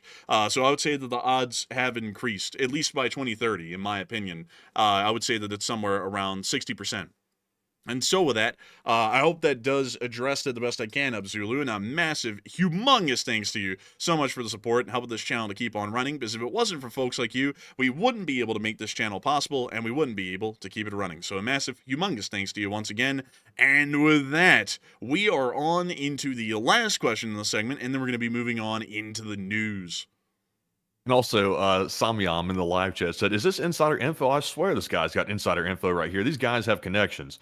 No, not at all. We're just two young men from Alabama. That's all. Two Alabama boys. That's all. We don't have any connections at all. But we just happen to make really accurate predictions these days. It's just a thing, I guess you could say. But anyways, jumping into our last super chat here of the segment, this one goes to none other than Hokey Redneck, and Hokey puts in a $100 donation. And thank you very much, Hokey, as well for that support. And he said, can you explain the current draft in the U.S. if it happened? And it starts with all current male, 18 years old, and renews every year. Unless we don't have enough, then it moves up. I would have to say that, unfortunately, Hokey Redneck, I actually do not know how the draft works in its specific usage, because it never really has been anything important enough to look into up until now, because the chances of a draft being called were slim to none. So I'll be honest with you, I actually have not done a great deal of research on that, so we'll actually pull that up right here. Let's see, selective service, how it works. Let's see how it works, and let's see here. Let's see. So a public lottery will be made selecting men by birth date for a physical, mental, and moral evaluation before an induction occurs into the armed forces. Pretty much making sure that you're medically fit to be able to serve. So the best way that I could describe it, it looks like it works the same way that it did in the Second World War in Vietnam. They quite literally run a Powerball machine for the larger part that has a specific age and a birth date attached to it. And if your number is called, quite literally, they'll send you a draft notice in the mail telling you that it's a letter from the president and all that. The president of the United States has called upon you to save the country. You are the saving soldiers of the republic, all that. And then you will go down to your local MAPS, which is not really the recruiter's office. That's where you get medically checked out to make sure that you're able to enter the armed forces. They check you out, and if you have some sort of medical condition or a mental issue, they throw you back out. So some people are probably going to get saved by the bell there. But if you have no medical or mental issues, then off you go. Your head gets shaved, and you're straight into the basic for whatever armed force you were drafted into. So that's generally how it works, at least from what I would know at the moment. So with that, I hope that does address that the best I can. Hokey Redneck, and a big thanks to you once again for the support and helping this channel to keep on running. I also see a lot of people bringing up, we have the National Guard, so no need for a draft. That's actually true to a sense. Let me show you all this. The U.S. Army. We don't want World War I U.S. Army. We want the modern-day Army. Well, let me go down here to the Wikipedia. Where the hell is the Wikipedia? Here we are. The Wikipedia on the Army. So, in terms of active duty personnel, there are 452,823 actively serving full-time professional soldiers in the U.S. Army. They are then accompanied by 328,000 men of the Army National Guard, and then they're also accompanied by an additional 170,601 men of the Army Reserve. There also is about 1 million ununiformed personnel and 223,000 civilian personnel, along with 4,000 crewed aircraft, which are generally helicopters for the larger part, due to the Treaty of, I believe it was Key West, which made that fairly clear that the Army really can't operate planes unless if it's very specific. But anyways, outside of that, we do have a pretty large standing military. It's actually massive, really. It's one of the biggest in the world, and it is the best equipped on the planet. So technically, we wouldn't need one, at least in some form. But if it ends up becoming a long, drawn-out war, a draft will be initiated. And considering if it is a country like Russia or China that just has a massive manpower to work with and will grind themselves down to the bone to use that manpower, a draft most likely will be called, because we will be expecting high casualties. Even if they do not happen, we will still be expecting high casualties, so we will most likely start to call up the draft. So with that, I hope that does... Also, there's only 170,000 Army Reserve out there. Am I seeing that number accurate? Yeah, yeah. Wow, that's actually a lot smaller than I thought. I thought we had more reserves than that. Small? That's the size of the Polish military right there. Yeah, but for the United States, though, with our population, I mean, what's Poland's population? I mean, it's not anywhere close to the United States, is it? How do you not know this? The population of Ted. How do you not know this? I mean, come on, I don't study the facts. I mean, I'm not studying the stats. I mean, come on, man, that's a gotcha question. I was thinking like 36 million, man. This is like a fraction of what the U.S. has. And Poland has what in the reserves now? What does Poland have in the reserves? I'm curious. Let's see, the Poland Armed Forces. Let me break it down. So this is the whole of the armed forces, and they have 200,000 active personnel across the whole of the armed forces, with 350,000 in reserve. But if we're speaking specifically about the army, they have 110,000 men in the Polish army active. Well, they don't really publish their reserve number. It doesn't look like. I don't see it anywhere on here. So I'm still shocked by that. I mean, that seems low for our U.S. reserves. Like, and those are just guys that train on the weekend, right? Actually, I believe that's the National Guard, the weekend warrior. Okay, so we're talking about the ones that have been discharged, honorably discharged from the Army, and they still have like a certain period afterward to fill out their contract in the reserves?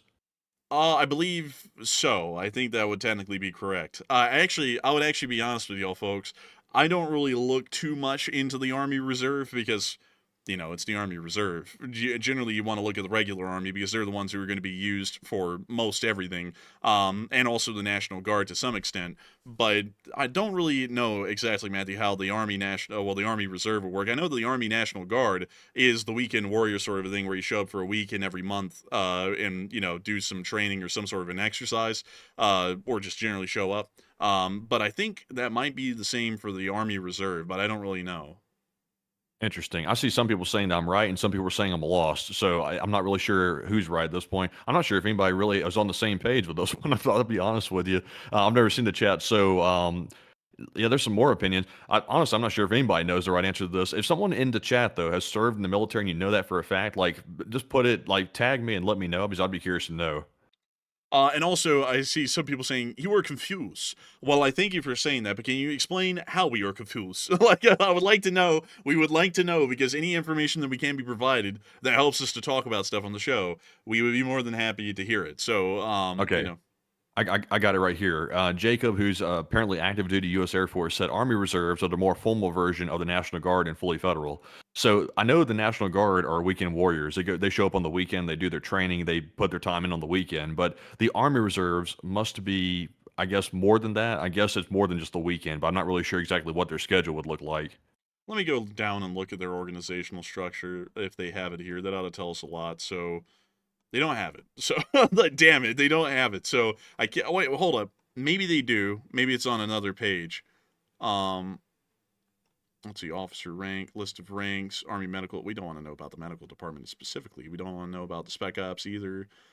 So these are all the active maneuver units, but we don't want to. We do not want to know about those. Damn, this doesn't look like structure of the U.S. Army. Here we are. No, this is that whole. Anyways, we'll skip past that. We just want to know the actual field structure. Do they have a map of that? Oh, this is going to be so difficult to map out. Oh, damn, they don't. So I can't actually show that to y'all. So unfortunately, I cannot show y'all how the command's broken down and all of that. But beyond that, the Army Reserve is still larger than the Polish Army, and the Polish Army is the largest and strongest ground army in Europe right now. Also, by the way, I see Lord Cog. I think I was right originally. I'm not sure why people were saying I was wrong because let's see. Lord Cog said reserves train 1 weekend per month and 2 weeks per year. They can be activated to active duty at any time. And I was in it for 8 years. That's originally, I believe that's what I said the first time. So I'm honestly, I think we were right. I'm not sure why people were saying that was wrong because I was under the impression that was correct. So I'm going to run with that for right now. I think that is the case.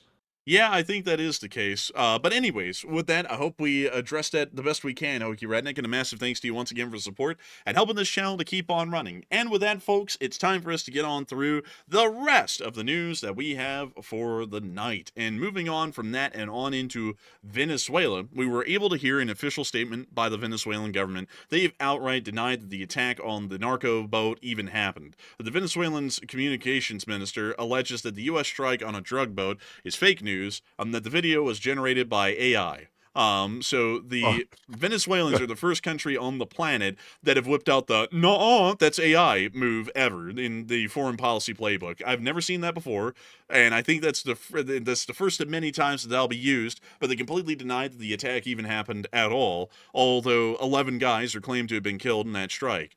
We also were able to hear further on information that the USS Iwo Jima and the USS Lake Erie have now both been brought under the command of Southcom, which is under the command of Second Fleet in the U.S. Navy. That also is dragging along the 22nd Marine Expeditionary Unit that is a part of the Amphibious Ready Group, the ARG.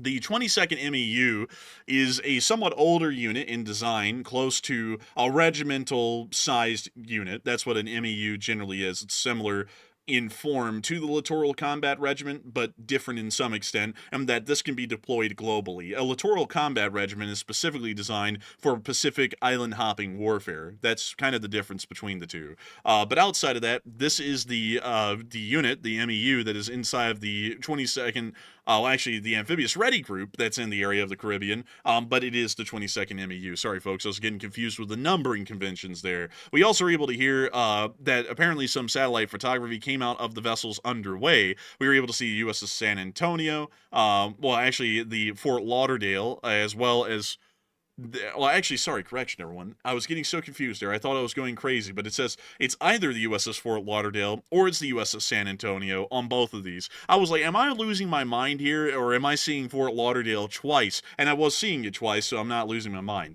But you can actually see the two of those here, and you can also see the USS Iwo Jima right there as well. You can also see an Arleigh Burke-class destroyer leading ahead of the whole, I guess you could say, convoy for the larger part in the area.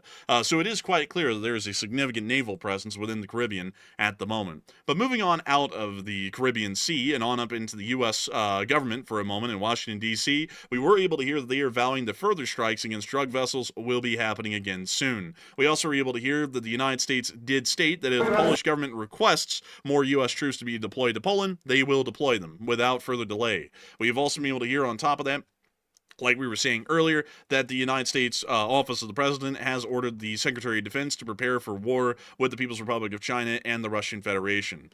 We also were able to see an interesting force posturing development happen today as a B-2 bomber with a transponder on flew incredibly close to the border of the Russian Federation near to Murmansk. It appears to have conducted an orbit in this area, refueled by KC-135s that were within the area, and then flew right back to Whiteman. This was a round trip, well, pretty much a round trip from Whiteman Air Force Base all the way out to pretty much Russia, and then back to Whiteman. And we were able to confirm that that B-2, once again with its transponder on, was traveling south of Greenland back towards the United States. That scared the hell out of me right there, actually. I was not meaning to flick over to that right then and have the audio on, but that was a radio transmission from the B-2 while it was in that area. We also have been able to hear that a U.S. Global Hawk was also conducting a reconnaissance operation near to the area of the Finnish-Russian border, which we could see right there, and we also were able to hear of additional reconnaissance operations happening elsewhere. We also were able to hear that Sweden is not ruling out the sale of Gripens to the state of Ukraine here in the future, according to the Swedish defense minister. Finally, Man, I'll tell you what, call them Peter Grippin because they're getting the gripping. man, I tell you what, that thing be gripping. but anyways, moving on from that and on into the Saratov region, we also were able to hear that apparently Russian bombers that attempted to conduct an attack on Ukraine last night suffered from abysmal performance. The Russian bomber fleet appears to have had one Tu-160 that failed to even open up its bomb bay. Another Tu-160 was struck by lightning, a sign from God, I suppose, and a third Tu-160 was grounded for engine or mechanical issues. So they had a lot of issues in last night's attack, and it shows that the bombers are being pushed to their absolute operational limits as far as the repairs are being conducted. But moving on from that, it's time for us to finally get on into Ukraine, or at least what's been conducted around the Russian Federation's periphery in Ukraine. Near the area of Shakhty, we were able to hear of an explosion at a substation inside the town of Kutynikovo, which we can see right here. Going on in the background. I don't really know. That's a good question. Bruh. Like, honestly, questionable. Aw, man. Gotta pass the time while you're watching the cameras, blit. What the? Oh, there was the explosion. Oh, damn. Yes, the blitz. But moving on from that, we also got to see a new drone spotted near Krasnodar. This is like unlocking a new Pokemon. Look at it. Oh, wow. Oh, wow. Like, that's so cool. We don't know the name of the thing yet, but still pretty cool to see nonetheless. Moving on from that, though, and on into our next bit of news, we also were able to hear that the oil spill that happened right outside of Novorossiysk is soon to reach Crimea. We were able to see that right here. Look at that satellite picture showing that oil slick. Look at it just floating up past the Napa. Man, the Napa gets an oil slick on its beach every week at this point, just about, but I bet you they love it. The slick feeling of oil, and you can already hear the Dawn dish detergent advertisements coming their way. Well, sadly, the sanctions stopped that, so they won't be able to hear the blissful music of a Dawn advertisement as they wash a duck off of the oil off of a baby duck. But moving on from that, it's time for us to get on into the war in Ukraine itself. And we were able to see some fairly interesting location unknowns today. First off, we were able to see this. This is an Azerbaijani MiG-29. It's in. Is it in Ukrainian livery? It's not in the Ukrainian livery. It's actually in the Azerbaijani camo pattern, but it has Ukrainian roundels on it, meaning that the Azerbaijanis have actually provided Ukraine with at least one MiG-29. Wow, now that's a big development. That's not going to be good for Azerbaijan. Maybe it might not be good for them. Maybe it's good for them. I don't know. But we'll have to find out on that one. But still, pretty wild to see. Azerbaijan actually is providing Ukraine with weapons. And that is now verified by this picture. Because if I show y'all an Azerbaijani, let me go show y'all this MiG-29. I spell Azerbaijan all wrong, but this ought to pull it up. Let's see here. Let's get one where the wing is canted off to where we can see it. Oh, where in the world is it? Where is it? Oh, here we go. See this? Look at that. It's the same camo pattern on both MiGs. Now that is something right there. I must admit though, I like that camo pattern a lot. Like just from a style standpoint, it looks pretty damn good. It looks like something that a water company would use to wrap a water bottle with. Pretty nice, though. I like it. Those logos always pop. But moving on from that, we also got to see the third Azov showing off the battle bots. And we're actually going to risk it for the biscuit on this one. We'll probably get copyrighted, but I have to play the audio for y'all because this video just went hard, and I want to give the full credit to the 3rd Brigade of the Azov because they are showing off the wide and full array of the different kinds of automated machinery and pretty much battle bots, if we can describe them that way, that they are currently using on the battlefield to help out their forces against the Russians. And it was a cool clip. So, without further ado, here it is. Ми йшли в штурми, Стань земля вправо! брали позиції. За ним! Давай! Ми добре знаємо ціну кожного метра нашої землі і вирішили змінити правила. Нам казали, це неможливо. Ми довели зворотнє. Ми врятували сотні життів, бо роботи стали помічниками в найнебезпечніших місцях. Вони тягнуть вантаж, поранених, знищують противника та навіть змушують його здаватися в полон. Ми не фантазія, ми не експеримент. And we're going to be muting the audio really quickly from here, but still, it's a very interesting sort of a display and the kind of drones that the 3rd Brigade has available.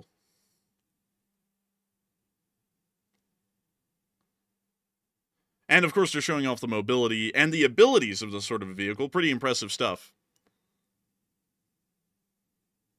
But I gotta say that the 3rd Brigade really does have the drone warfare side of things figured out. Pretty impressive stuff.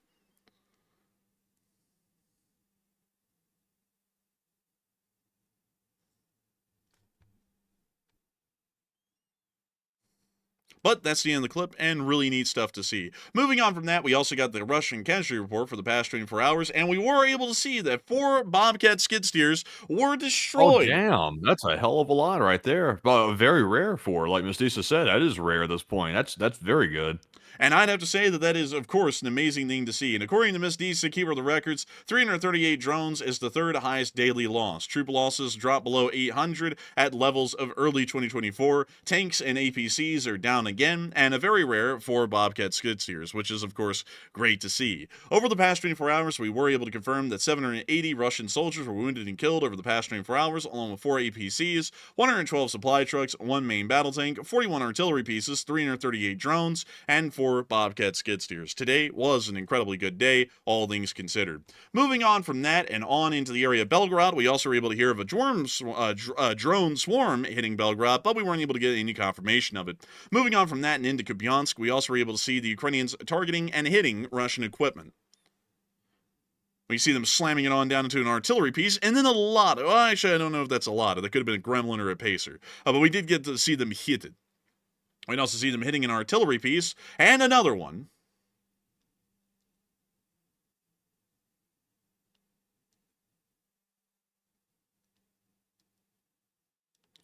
And we can also see them hitting a ATV, and also another artillery piece.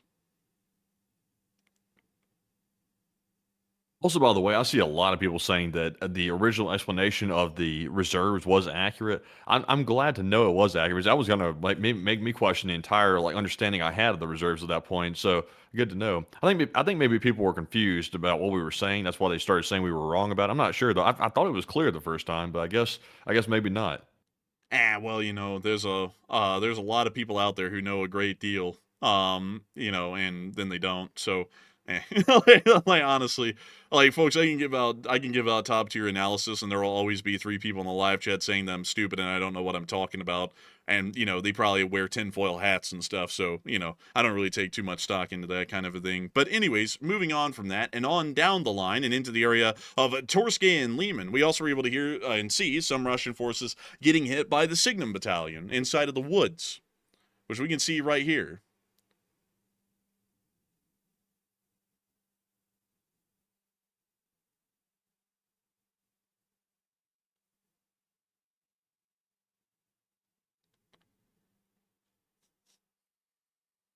And we see them hitting a UAZ.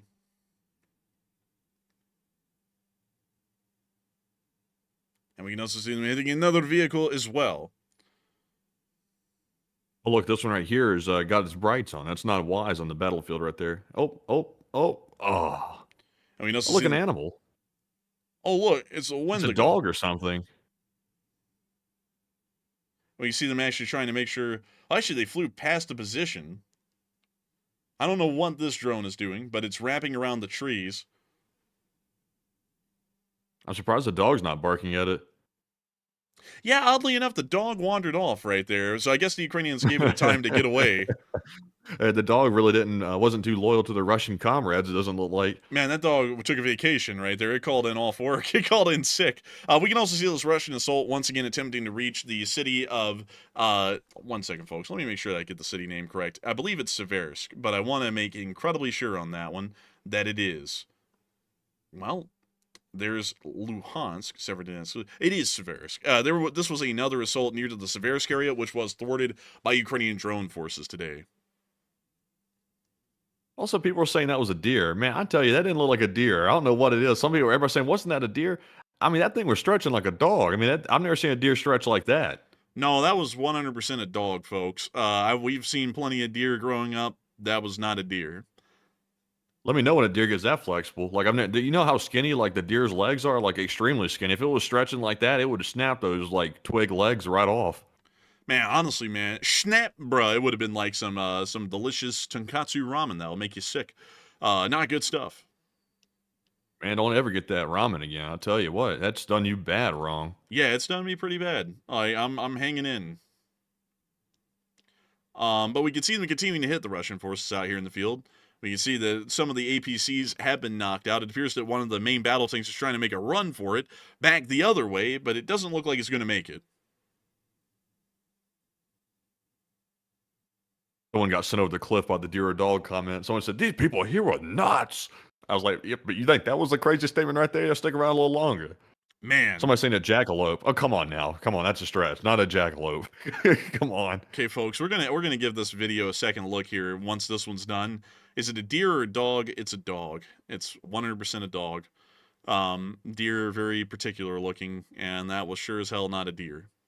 This isn't Bambi, folks. Deers don't get that close to people in most cases. The Russians would shoot the thing and eat it, by the way, if it was a deer. They eat dogs, but they would definitely eat a deer quicker than a dog. So let's go back and look. So, right here, it's walking there up. it is. That is a dog. It's got That a is damn dog, collar man. It's got on a tail. with a tail. It's got a tail.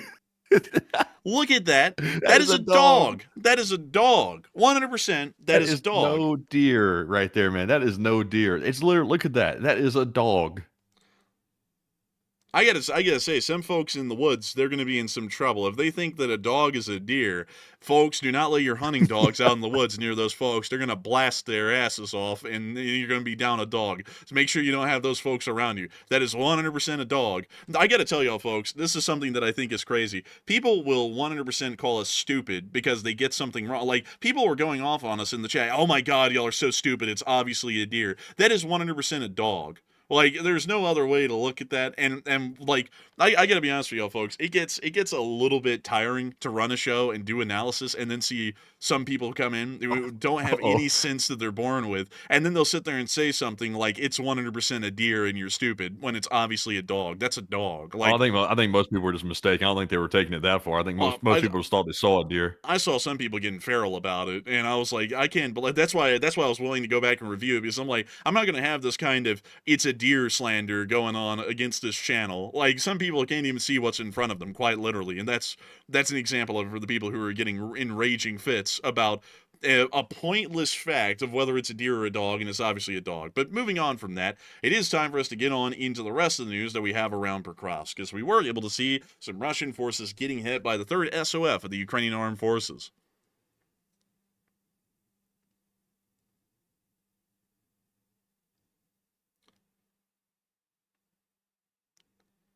And we can see them, they were flying another drone on in and slamming it right into the first floor of that building. I'll tell you what, somebody's saying a coyote now. I'll tell you what, it's getting worse. It's getting worse.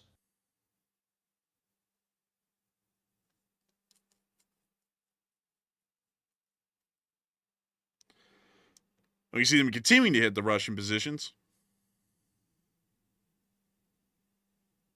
Also, folks, I am not running a poll on deer versus dog. I'm not doing it. I refuse. That's the one. That's one of the few polls right there. I'll have to refuse. I'm not going to do that. Man, I, I gotta say, folks, it's something else.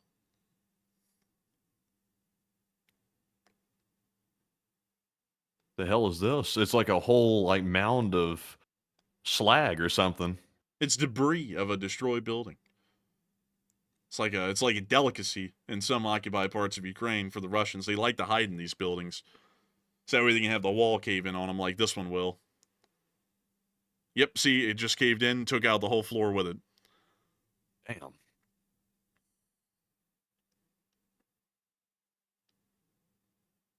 Man, some people are saying it's a jackal. Oh man. Oh my god. Man, they think they got Carlos the jackal running around out here. They got the jackal in the woods. He's in the woods.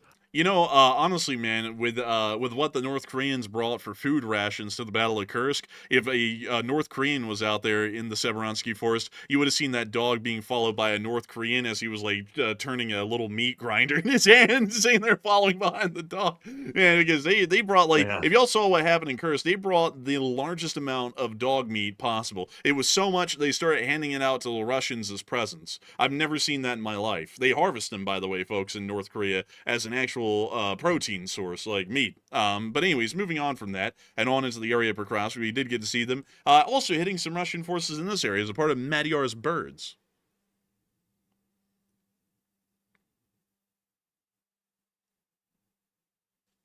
Magyar's birds proudly banned from, what is it, Hungary? That's the country he's banned from now? Yeah, he's banned from Hungary.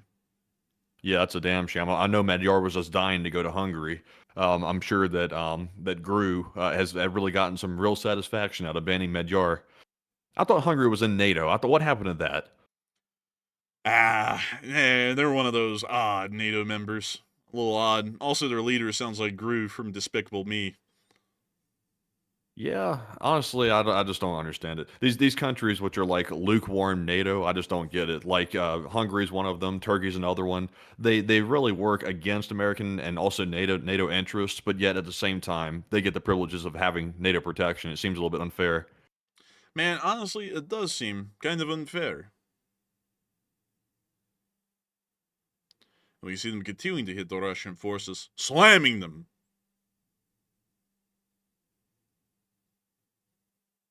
We see them hitting a Buhanka pickup, no less.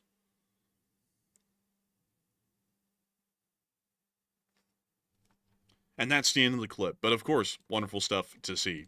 Moving on from that and further down the front, we also were able to see more proof of the damage that was caused near to Armyansk from the first Flamingo cruise missile used in action. You can actually see the damage right there. It's pretty significant. Moving on from that, however, and on into our next bit of news, near to the area of Novokakhovka, we also got to see the Ukrainians clearing out a basement using some of those wonderful AASM 250 hammers. Y'all want to see a hammer in action? Well, take a look. Here it is. Oh! Give him that hammer.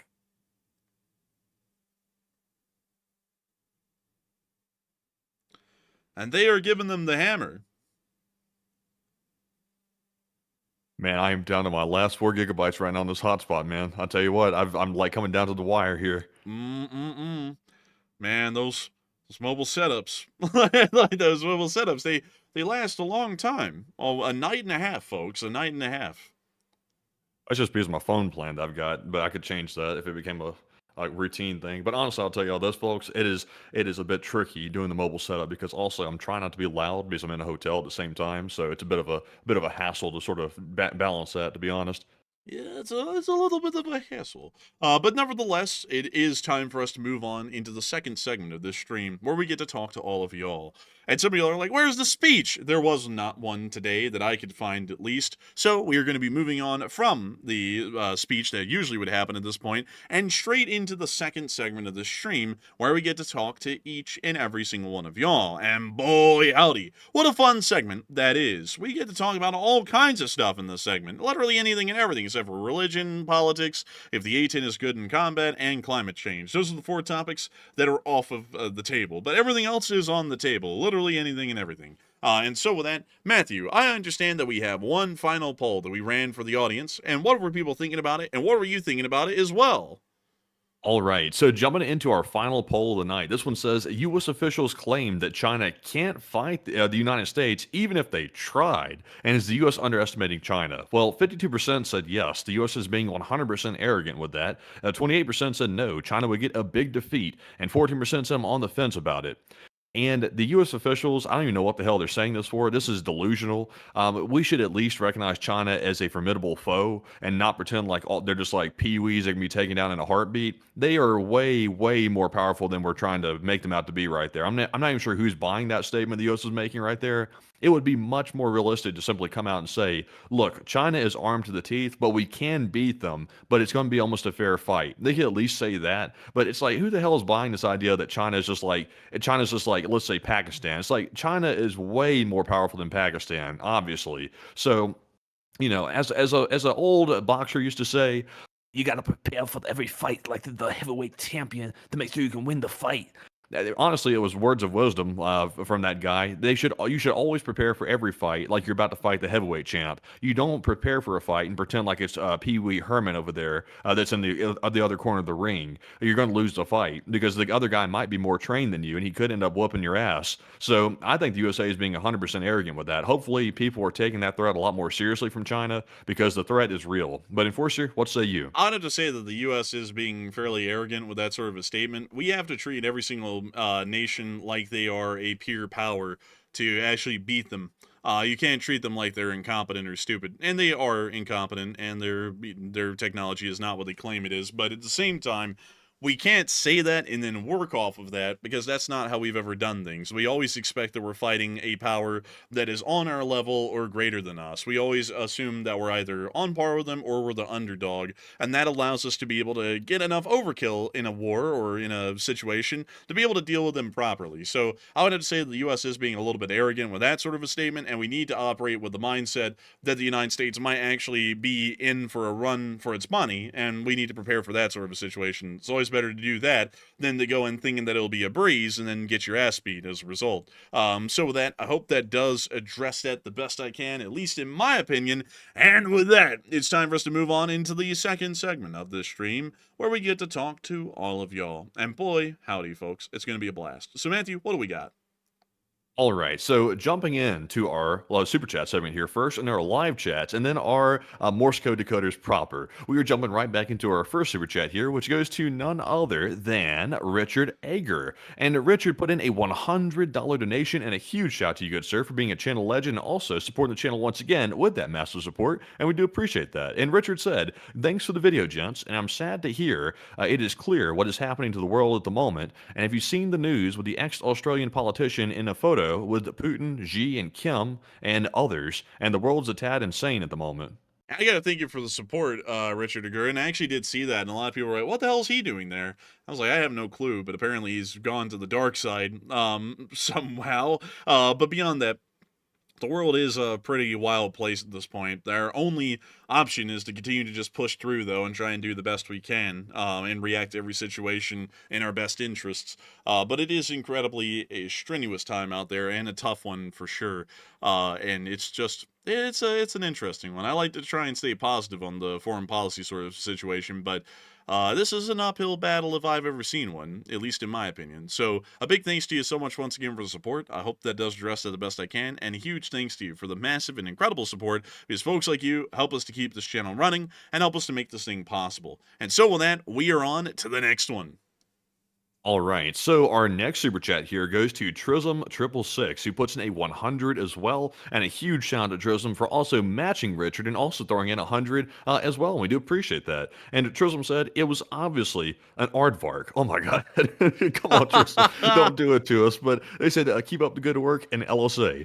I feel like that's even more acceptable than saying it was a deer, though, because at least an aardvark, in a way, kind of can be mistaken for a dog, like a little, Ugh. like. I don't know why when they said aardvark, I was thinking of an anteater. I think I did not think of this thing.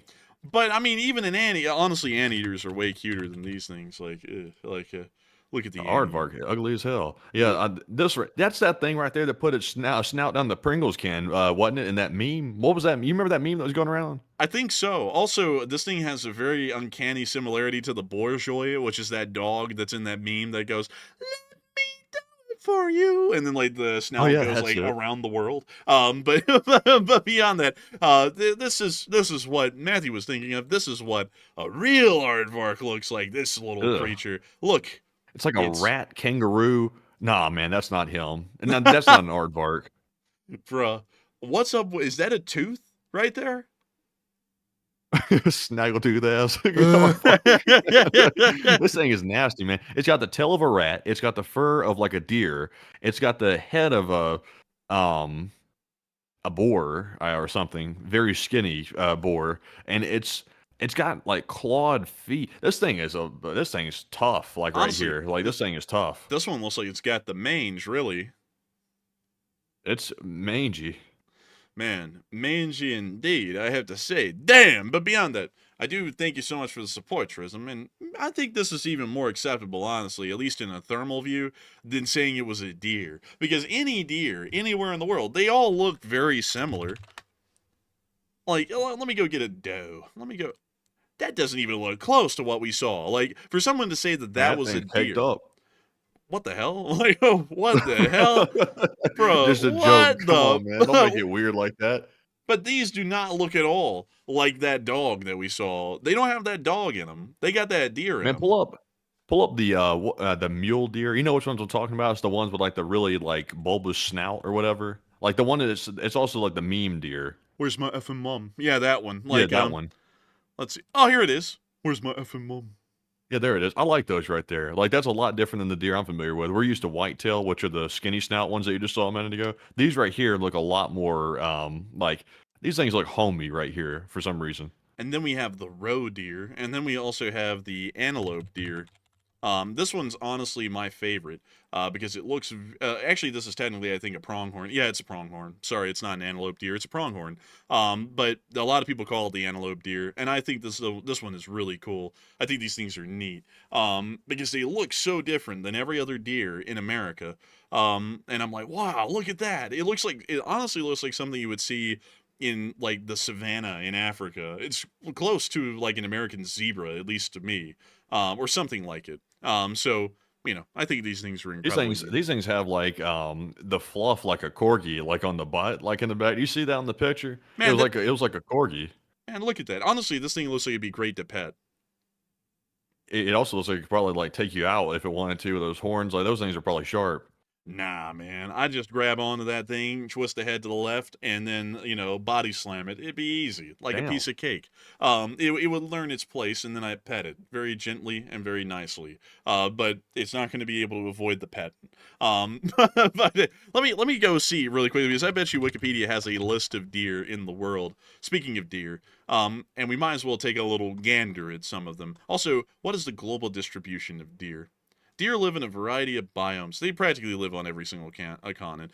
Deer are widely distributed, with indigenous representatives in all continents except Antarctica And Australia, though Africa only has one native deer, the Barbary stag. Oh, those things are Oh demented my looking. god, that's her hit. Oh my god, like I didn't know how to react to that. Man, dude, that's one of those things they call a skinwalker. I think it's Skinwalker Ranch. Like, that's one of them. I thought that was like code word for a prostitute or something. No. Man, you were worried Man, about those things are YouTube. scary though. You were Those worried things about are YouTube scary getting right us for there. something earlier, and you're going to say that on there? Like, what the hell? But anyways, That's just hell. That's what I thought it was. I thought that's what that code was code for. Was I mistaken? man, I mean, like, not, like, kind of, yeah. I mean, like that's like What the hell going on there? it's like a lot lizard, but but anyway. What the hell? Well, I mean, that's what they are, man. Like you asked, you're like, am I mistaken? I was like, technically. But anyways, I'm trying to see if we can get the list of the ones in America. Where the hell is it? Like, hold up, folks. We got to go find it. List of deer in America. List of deer in the USA. So, damn, we have a lot of them. And moose is, I don't count moose as deer, folks. Moose are like a totally different thing. Like, look at that. And tell me that that even looks like a deer or remotely close to it. Absolutely not. Also, I see, Matthew, people putting in the correct thing. You're close. It's not it doesn't have skin though. It's night. That's what it is. It's a little different. But There's also skin too. I mean, it's not, bro. It's not. They're not skinless, bro. They got skin. well, I mean, but the folks of the You're night. talking about a creature. Also, this Colombian white-tailed deer. That's a pretty cute one. Colombian deer. Bro, they watch out, they might airstrike that thing tomorrow. Like, they might. But also they have the key deer. This one's responsible for holding the keys to like storerooms and stuff, hence the name. Man, the Colombian key deer. Man, they also have the the key deer and the Colombian deer. They work together to get hits to the boreal woodland caribou. Which this is. Stop shedding me that dastardly stuff, you bastard deer. And then they also got the Sitka deer. This one does sitcoms for a living. That is a very it looks friendly. It looks friendly. And then we have the reindeer. These are in Alaska, obviously. So these are pretty nice, though. I think they're cool. Did y'all ever see that video, folks? It was a tragedy of that Norwegian train that was traveling through northern Norway. Did you ever see it, Matthew? And it ran into a herd of reindeer and it couldn't stop in time?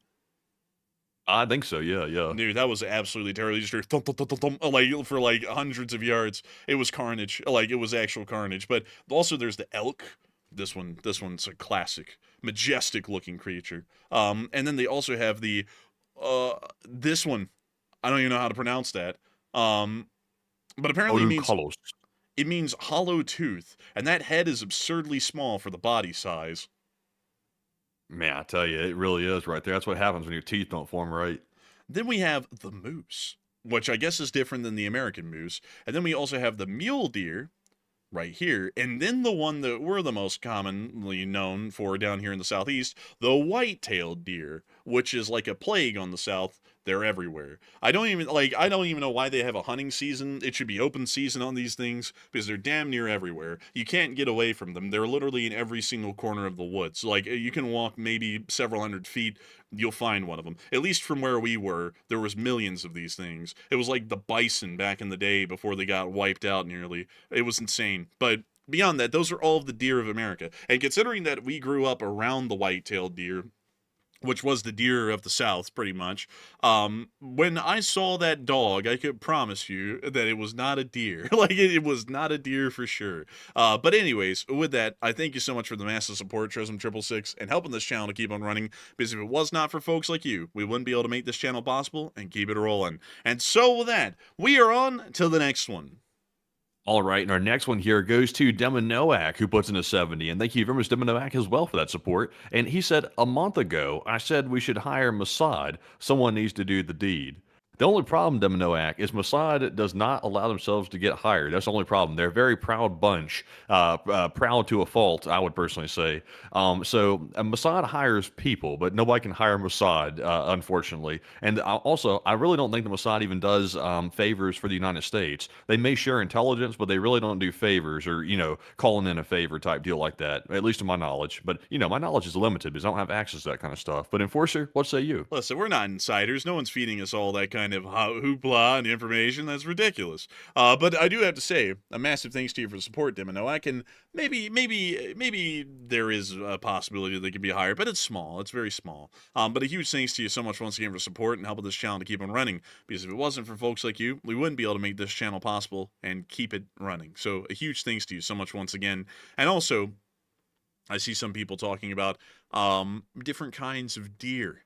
Someone said Lyme disease. You know, Lyme disease is a very interesting thing because there's a conspiracy theory these days that Lyme disease is a biological weapon, which isn't really founded by much of anything because there's accounts of afflictions very similar to Lyme disease that go all the way back to the age of exploration around the 16th and 17th century.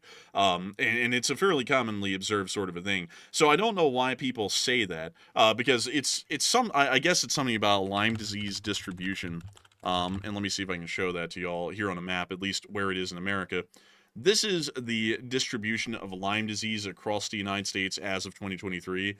Pretty much if you're in New England, you were in like Lyme disease country, or if you're in Wisconsin, you're in Lyme disease country. And the reason why people want to say that it's a government bioweapon of some type is because there is actually a biological research lab here in New York. I believe it's on Staten Island, and there's also one inside of Wisconsin. So a lot of people like to say that it's some sort of a bioweapon. But the thing is that there's cases showing up in Florida and all over the U.S. If you look at the case incidents, there's a decent amount of them here in Alabama. And it's like, there's no way that could be the case, like, normally. It's a normally occurring sort of a thing with Lyme disease, and it's been around forever. So, with that, I hope that addresses that well, because that's one of the conspiracy theories I find really weird, because you can go back and see that there were, like, people talking about Lyme disease long before these biolabs even existed in Wisconsin or New York. But anyways, with that, I hope that does address that the best I can. A big thanks to you once again for support and helping this channel to keep on running. But with that, we are on to the next one. All right, and moving on to our next one here. This one's going to go to Byron, and Byron puts in a $50 support, and thank you very much, good sir, as well, for throwing in that generous support and helping to keep the channel running. And I did not see a question attached to it, sadly. So, big thank you once again. And Enforcer, what say you? And I got to thank you so much for the support and helping this channel to keep on running, Byron, because while you didn't throw in a comment, we're massively appreciative of your support, and you help us to keep this channel running. So a huge thanks to you so much once again. I hope that does address that incredibly well. And with that, we are on to the next one. And we also have a $50 support from Inflamed Jenna, last name Tolls, who puts in a $50 donation. And thank you very much, Jenna, last name Tolls, for that support. They said take one from the chat in LSA, and we shall take one from the chat, by the way, Jenna Tolls. And thank you. I did it. I finally did it. After all this time, I said it all in one quick phrase. That was, I think, one of the few times I've actually done that. But thank you very much, Jenna, for that support. And we shall grab one from the chat. And this one goes to AF Kaplan, who said, if we really do end up in a world war, whose side do you think the U.S. will be fighting on? Oh, it clearly would be our side, because the U.S. isn't really up for sale to pick sides. We're the leader of our own side. Everyone is an ally of ours, not really the other way around. So we would be leading our own side, which would be Europe, Canada, and also Japan, South Korea, Australia, New Zealand, so on and so forth. So those would be the allies. So that would be my answer to the question. That's the side that we would pick, and that's the side we're pretty much guaranteed to be in. We don't, like, that kind of stuff doesn't really work in practice of just acting like we're a free agent and get to pick our sides. Our side is already determined at the moment. And so with that, I hope that does address it the best I can. And a huge thanks to you once again for support and helping this channel to keep on running. Because if it wasn't for folks like you, Jenna, last name Tolls, we wouldn't be able to keep this chat inflamed. And so a massive thanks to you so much once again. I hope that does address that incredibly well. And with that, it's time for us to move on to the next one. Also, by the way, I see a couple of people in the chat commenting on this. Dylan said in the live chat, you guys are from Alabama? I would never be able to tell. What the hell?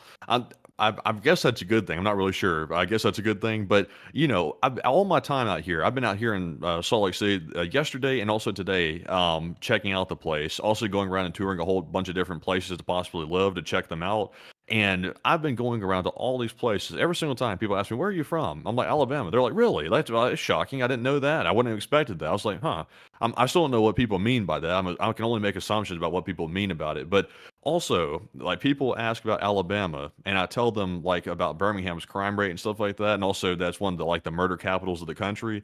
And people around here say that downtown Salt Lake City is rough. Like I've heard several people say that I've spoken to today. They say, "Oh yeah, I don't go downtown. Downtown Salt Lake's rough." I'm like, "Are you kidding me?" I'm like, downtown Salt Lake City is like Disney World. Like that place is so safe down there. You can literally walk down the street without being harassed or heckled or anything.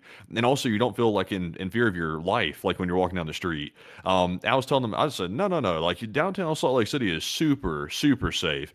If you go to Birmingham, you can barely walk down the downtown street in certain areas because it's so dangerous. You're taking your life in your own hands. Now there are some like remote areas, like for example, around the college, UAB, down there in Birmingham that are safe to walk around generally, somewhat, sometimes. It depends on if the police are on the ball or not that day.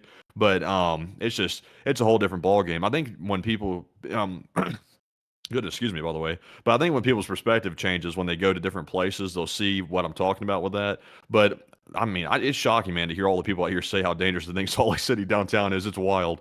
Man, these people, I tell you what. But you know where the real danger lies, folks, is when you cross the Perdido River. Matthew, what is the Perdido River important to? What's that? Is that in that near Mobile or something? It's the border between Alabama and Florida. Once you cross the border and go to Pensacola, that's where the danger. I'm just kidding, by the way. Pensacola is not that bad. But one place that is bad is the big cities in Alabama. Not Huntsville. Huntsville gets a pass for now, but it's going that way. But Montgomery, Birmingham, let's see here, Tuskegee, Selma, and Mobile, I can tell you, promise you, they are like red zones. Avoid at all costs if you can. At least the downtowns, like especially the downtowns.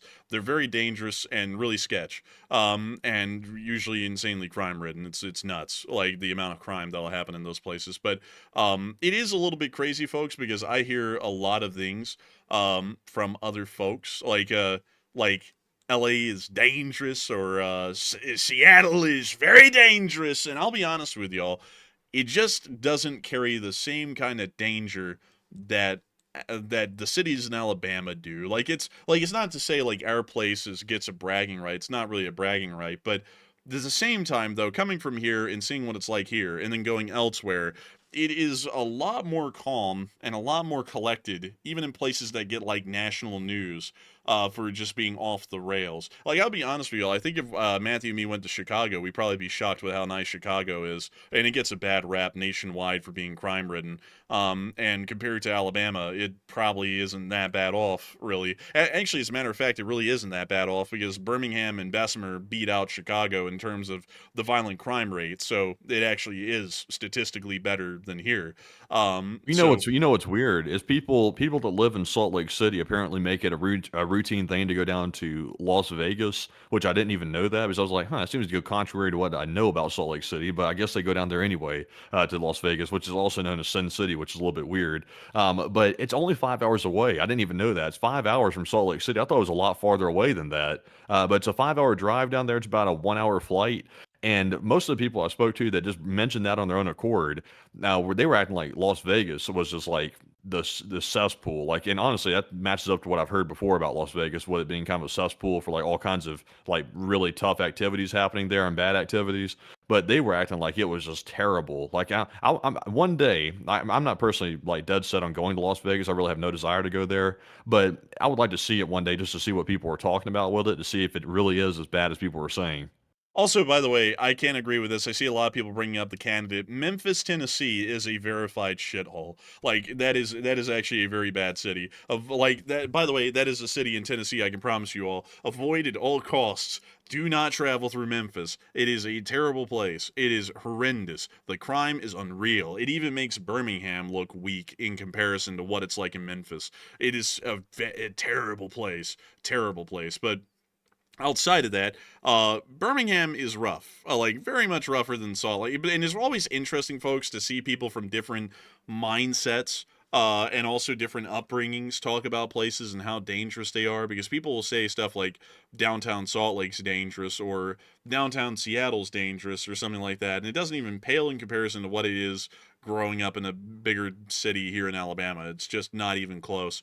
And I always find that interesting because, you'll hear people, this is one thing I find so funny, folks. You'll hear people talk about the big ones, Chicago, LA, New York City. You never hear them talk about Alabama. And statistically, in the crime statistics, we are more violent than any of those cities. And it's like, why doesn't anyone talk about this? It's because the truth is, folks, is that it is more popular to talk about a city people would know, at least for the politics of it all, rather than to talk about places that no one really thinks about, like Birmingham or Montgomery or somewhere like that here in Oh, Alabama. no, nobody talks about like Birmingham and Montgomery. Honestly, I'm going to tell you all this. Like, I'm just going to have to level everybody. Probably one of the two worst places in the country that I've ever been to personally has number one is Montgomery. Montgomery is like a hellhole. Like, it is genuinely bad. I lived there for the very early part of my life. It was a hellhole. Then moving out of Montgomery, moving to Birmingham, it improved slightly, but not by much. And also, it really depends on where you're living around Birmingham. Like, if you're living in some of a nice suburb, it's okay. But if you're living anywhere other than that and you're living close to downtown, it gets bad quick, like really quick, like very dangerous, bad quality of life, in my opinion. Like, Huntsville is a bit of a different animal when it comes to like living. Like, Huntsville is a little bit different. It almost feels like you're in Tennessee because it's like right on the border with Tennessee, but it's not quite there. And it's also there's obviously a lot of huge companies there, so it attracts people from all over the country to live there. But I tell you, nobody talks about Montgomery or Birmingham because nobody really cares about it, to be perfectly honest, in the country. But if they reported on it, I think people would be horrified to see all the bad happenings happening there all the time. Yeah, it's rough. It's really really rough, and people just don't really talk about it or see it much. And also, I see some people saying, let's see, it's because of the politics of it. It might be, but the thing is, though, is that I find it a little bit hard to believe people who say, "Oh, we're going to crack down on crime in all the big cities where crime's running rampant," and then they never mention an Alabama city. It's like this is more so a very politicized sort of a campaign against crime, because if it really was about rooting out crime, Bessemer, Alabama would literally be number one on the list. It's number one on the FBI crime statistics lists for being the most dangerous, violent region of America right now, and it's just to the west of Birmingham. Also, another thing that I have to say, this is something I find very interesting, is that a lot of what people think about a place is really subject to not really a lot, like in terms of like background knowledge, because people say now that New York City is a dangerous place, like it wasn't at some point. And also people say things like the New York subway is a dangerous place,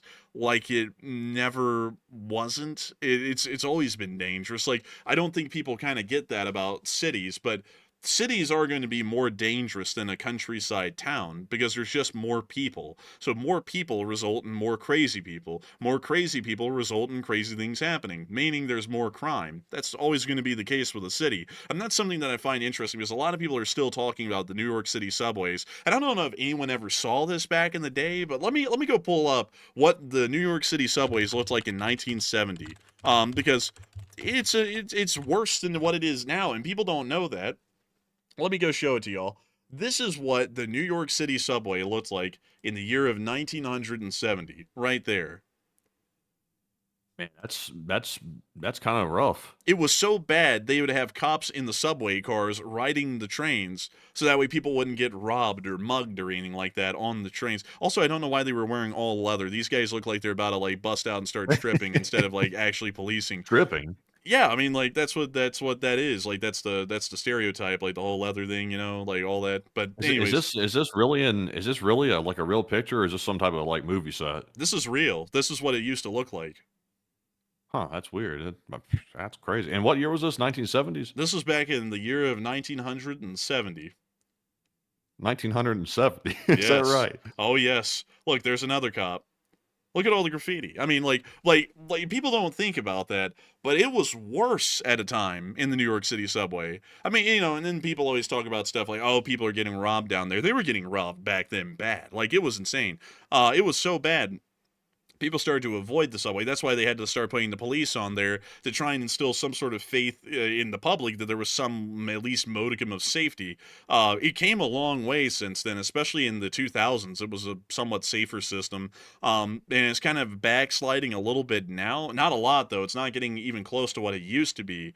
And statistically, it's safer to ride the subway than it is to be on the streets above, at least in terms of the amount of violent incidents that happen. So, it's a very interesting sort of a thing with how people perceive stuff. Like, for example, L.A. or better yet, well, like with New York City, people in general are like, oh, the city's unsafe. It's like, don't y'all remember that the freaking mafia used to be in New York City, like blowing people up and like shooting them and beating them up and stuff? It's like that was happening back then. People like back in the day, like just not too long ago, just a couple of decades ago, the NYPD had a special squad. Like it was pretty much like their version of the death squad, pretty much. And they would just camp out in gas stations and dangerous places like the Bronx. And when someone ran in to try and rob them, they come busting out of the janitor's closet with shotguns and just grease them. Like that was what used to happen back in the 70s and the 80s. It was nuts. Like, and now people sit here these days and they go, oh, someone's purse was snatched, the whole society's falling apart. It's like, this has come a long way, folks. Like, there's room for improvement, but it's still way better than it used to be. Well, guess what? In Salt Lake City, I was watching their news this morning before I got out to go start my adventures for the day. And their biggest story on the news was not murders or anything like that. If you turn on Birmingham's news, it's usually murders happening downtown like every day. But Salt Lake City's biggest story was the police somewhere in Salt Lake City. I don't know which city it was in, near, like, I think it might have been one of the suburbs or something. I'm not sure. But the police shot someone's dog because it jumped at them or something. And there was a huge uproar across the entire area about the police shooting someone's dog, which is obviously bad. Like, I feel bad for the dog, but at the same time, though, there's actual like people getting killed like around the country in some of these cities. And Salt Lake's biggest problem right now is the dog got shot, which is kind of wild. Yeah, that's interesting. Also, that's always a huge scandal whenever a cop shoots a dog. Like, it's always a big thing. It always seems like that. It almost makes national news sometimes. But still, it is interesting thing. Also, I see some people. I don't know why people got to do this. Some folks are like, "Oh, that's a really stupid argument, saying the bar low. Saying the crime was bad in the '80s, so it's better today." I don't know what it is, folks. I just gotta say, like, I think like the ramen that's made me sick. It's removing my filter a little bit. Do people not have like brains? I'm not saying that it's perfect, but I'm saying it's come a long way. Like, are you too daft to understand? To the few people who were saying that, do you not get that that's what I'm saying? Like, there's still room for improvement, but it's not like the whole damn world's falling apart. Like, if you have any better example of that, the 70s and the 80s are a perfect example of that. I mean, crime was rampant everywhere in the country to the point that it was truly out of control. Like, if you don't know a lot about history and you just sit there and you read stupid stuff in the headlines from some idiot on Twitter that says that society is collapsing because he came up with some bullshit. Like, I don't really take your opinion for much anything. I actually took history classes on crime in the United States, along with a myriad of other things that actually says that I have a decent education on this and actually had to pass certain kinds of tests in college in those classes to be able to pass the class. I generally would be able to tell you that crime in America has been a lot worse historically in other eras like the 70s and 80s, and what you're seeing right now isn't the worst. If you're so political that you can't not believe that, then you have an issue. It's not my problem, it's your problem. You might want to go seek therapy. But anyways, with that, we are on to the next one. Damn. Moving on to our next one here. This one goes to Hokey Redneck, who puts in a $50 donation. And thank you very much, Hokey, as well, for that very generous support. We do appreciate that. And Hokey said, Red Ball Express, baby, USA. Hey, and a big shout out to Hokey Redneck. And you were speaking of the Red Ball Express of World War II, which was an attempt to streamline the supply line process, at least through France. And they had a quota that they had to meet every single day in terms of tens of thousands of tons. And I got to say, that I thank you so much for support, Hokey Rennick, and pulling up a World War II history fact of American logistics in Northern Europe. And a massive thanks to you so much once again for the support and helping this channel to keep on running, because if it wasn't for folks like you, we wouldn't be able to make this channel possible, and we wouldn't be able to keep it running. So a massive, humongous thanks to you so much once again. I hope that does address that incredibly well. And with that, it's time for us to move on into the next one. And our next one here goes to Quartz, and Quartz put in a $50 donation, and thank you very much, Quartz, as well, for supporting the channel. And he said, shouldn't Russia fear NATO easily cutting off St. Petersburg between Finland and Estonia? Uh, eh, let's see. Actually, I would say most likely not, because the Russians do have about 100,000 men along the Finnish border, and a decent amount of them are around the city of Vyborg.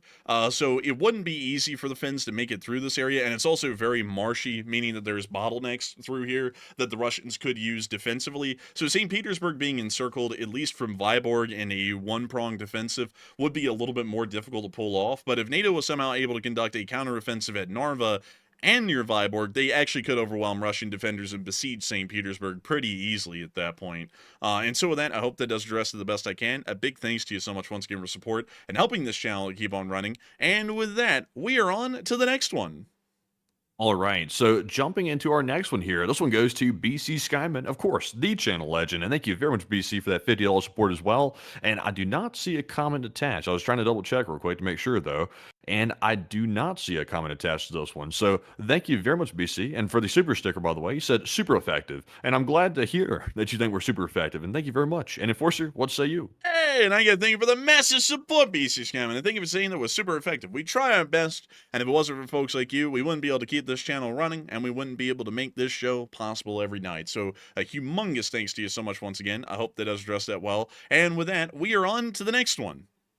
And we have a $50 support from Patrol, and Patrol put in that 50, and thank you very much for that support. And they said, thank you for the video. And thank you, Patrol, for enjoying the video. I put out one yesterday. It seems that a decent amount of people enjoyed it. I think it got 160,000 views, I believe. So I do thank you massively for the support and helping this channel to keep on running. Because if it wasn't for folks like you, we wouldn't be able to make this thing possible. We wouldn't be able to keep it rolling, and we would not be able to make those kinds of videos. So a huge thanks to you so much once again. And with that, we are on to the next one. All right, and our next one here is going to go to none other than Dirty, who puts in a $20 donation. Thank you very much, Dirty, for that $20 support. And he said, I love the info with the dash of humor you guys give us on the broadcast, and take a question from the chat. And I thank you so much for enjoying our sense of humor, and I also thank you for enjoying our news coverage, Dirty D. And so we will make sure to take a question from the chat. And a massive thanks to you so much once again. So Matthew, what do we got? All right, and in honor of Dirty Dog, this live chat question goes to, let's see here. This one goes to Joe Emily, who said, threatening Venezuela is silly, but is this a cover to blockade the Panama Canal? I would doubt it. I feel like this is actually an action to try and depose Maduro, considering that he's pretty much Axis aligned and is running a country inside the Americas that could be within striking range of the United States with short range and intermediate range ballistic missiles that could be provided to them. I think that's generally the actual defensive sort of a position that we're taking at the moment against the Venezuelans, at least from what I could tell. And so with that, a big thanks to you once again for support and helping this channel to keep on running and sponsoring that live chat, Dirty D, because it is folks like you who help us to keep this thing rolling. And so with that, a massive thanks to you so much once again. And with that, we are on to the next one. And also, BC Skyman, he added a second ago to his super chat. He said SLC Fund, Salt Lake City Fund. And also, thank you, BC, for that. BC, I will tell you this, because you asked me a while back if how Utah really was and you want to go visit out here. It is definitely worth coming to take a look at. It is actually extremely nice. I'm not just saying that to glaze the place or something, just to like make it seem like it's better than it really is. It's actually legitimately nice because, trust me, when I see a bad place I really don't care for, I say it. Like, I don't hold back on it whatsoever, as you can tell about certain places in Alabama I'm talking about. But no, it's actually nice out here. Like, if you want to have like a normal, like good family life out here or something that's sort of like more of a quiet family life, it is perfect for that. Yes, the Mormon thing is a thing out here, but there's a lot of people out here that are either former Mormon or they moved in from somewhere else. And believe it or not, the Mormon population out here is dwindling fast. I think it's like down to 40% or something like that. It's gotten very low. So, well, I say very low, not super low, because obviously it's almost still nearly half, but it's not like people are describing it. People describe it like you come out here and all of a sudden the Mormons like actively shun you or something. That's not the case at all. Everybody I've run across out here, even the Mormons, have been very friendly. And I can't say the same thing for Alabama. You walk around and try to tour somewhere in Alabama, you'll run across half rude people and half nice people. Sometimes it depends on the day, basically. And I'd have to say a big thanks to you once again for the support, BC Scam, and I hope Matthew addressed that incredibly well. And with that, we are on to the next one. And our next one here goes to Renegade Preppers UK, who puts in a 10. And thank you very much, Renegade Preppers, for that support. And he said, greetings, Enforcer Matt and LSA. And my question is, after the last 48 hours, do you think the possibility of conscription seems more likely this side of 2025 or possibly next year? I would say the conscription is only going to happen in the outbreak of war. So I would say that considering that World War still looks like it's a few years off, I would say that the chances are incredibly low, at least for the remainder of this year and at the beginning of next year. And so with that, a big thanks to you for the support. I hope that has addressed that well. And a big thanks to you once again for helping this channel to keep on running. And with that, we are on to the next one. All right, and our next one goes to Khan LSA, who puts in a 10, and thank you very much, Khan, for that support. And Khan said, they sent all the farmers and the poor people to the Ukrainian front lines. None of them survived. It's madness. Yeah, and it really is, honestly. They send off, Russia sends off really anyone who just can't afford to bribe someone to stop themselves from being conscripted off to the front. And it's turned out pretty nastily for them. It's not a good situation at all. So I do have to say a big thanks to you for the support, Con, and that is certainly true. And so with that, a big thanks to you so much once again. I hope that does address that incredibly well. And with that, we are on to the next one. And this one goes to Deminoac, who puts in a 60 Canadian, and thank you very much, Deminoac, for that 60 Canadian support. And they said, you guys are great, and thanks. Hey, and thank you so much for your support, Deminoac, and thank you for the kind words and the support and helping this channel to keep on rolling. Because if it wasn't for folks like you, we would have never been able to make this channel possible, and we wouldn't have been able to keep it rolling up until this day. And so with that, a big thanks to you so much once again. I hope that does address that incredibly well. And with that, we are on to the next. Also, I see a lot of people talking about Utah. And I gotta say, Utah is a really cool place. But one place that is famous, just to throw this in, because I know some people have been fiending for it, and I'll throw it in tonight, is the Wasatch Grade. This is a famous rail line here in Utah, and it is something that people crowd around for miles to see, because it's got this cool little rock striation along the side of it. It's quite truly famous. And I can actually show y'all, or you could get a good little gander at that exact spot. So let me see where in the world. It's right here, I believe. It should be. Wait a minute. Is it? Is it further on up, though? Let me check. Let me make sure that it is further on up or not. It might be further on up than here. Okay, no. It was that place down here. So let me go back down here. And let me put y'all up here on this hill. And here we are, the Wasatch Grade. A really cool place, actually. It's a somewhat steeper grade. I think it's like a 2% grade in railroad terms. That's really steep. But it's such beautiful scenery. I mean, look at this. Like, this is what you think of when you think of the Wild West. This is a kind of a scene or a landscape that I'd think of personally. Really cool stuff. And so It is cool. Also, by the way, I saw Apaches fly over my head today. It was also, I was told by I think it's LJ Johnny's in the live chat. He said that the Apaches fly over occasionally. I saw some Apaches today, like where I was driving around today, which I can't say exactly where I was driving around. I don't want to be that specific, but I also saw Blackhawks as well flying in. So that was really cool. I got to see all that fly right over my head like the whole time. I guess they were going to Hill Air Force Base. That's probably where they were heading from. It looked like they were coming from Nevada, is where it looked like they were coming from. So maybe they flew in from Nevada. I'm not really familiar with the flight patterns out here, but it was definitely Blackhawks for sure. And also, I could have sworn that they were Apaches in another group. you know, that's actually something I wouldn't know much about either, is what goes on in the West Coast, because we've gotten really used to the East Coast, the bases around, what they kind of do, all that. But the West Coast is a whole different animal for us, it's, especially for me on the military side of things. So I'll have to do a little bit of studying and learning out there to figure out all that. Also, some other things to show around the area. This is actually the, I don't know how to pronounce the first part, but this is the Wasatch Cache National Forest, which the Wasatch Grade is named after. Really beautiful. Really, really beautiful stuff. And then not that far from here, just about 2 hours in the other direction, you have the Great Salt Flats of Utah, which is right out here. And this is what it looks like. Bizarre, almost like foreign, almost a completely different planet's landscape. Really crazy stuff to think that this is 2 hours apart from each other, one on the east side of Salt Lake and one on the west side. Just like crazy stuff there. But still, with that, I hope Also, that, by the way, they do honk out here. The trains do honk. The cargo train just went by in my window right now, and it just blew the horn crossing the road. So it's not a quiet zone out here, actually.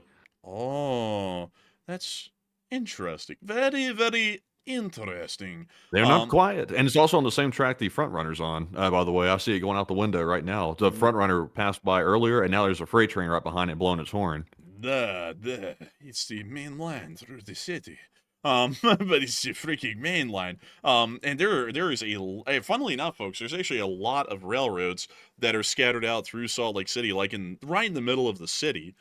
Which it exists in Birmingham. It's nothing special, but it was unique to look at because if I remember correctly, further on up here on this map, there was a major industry that serviced dozens of hoppers. This is a rail yard. We're going to skip past that because that doesn't count.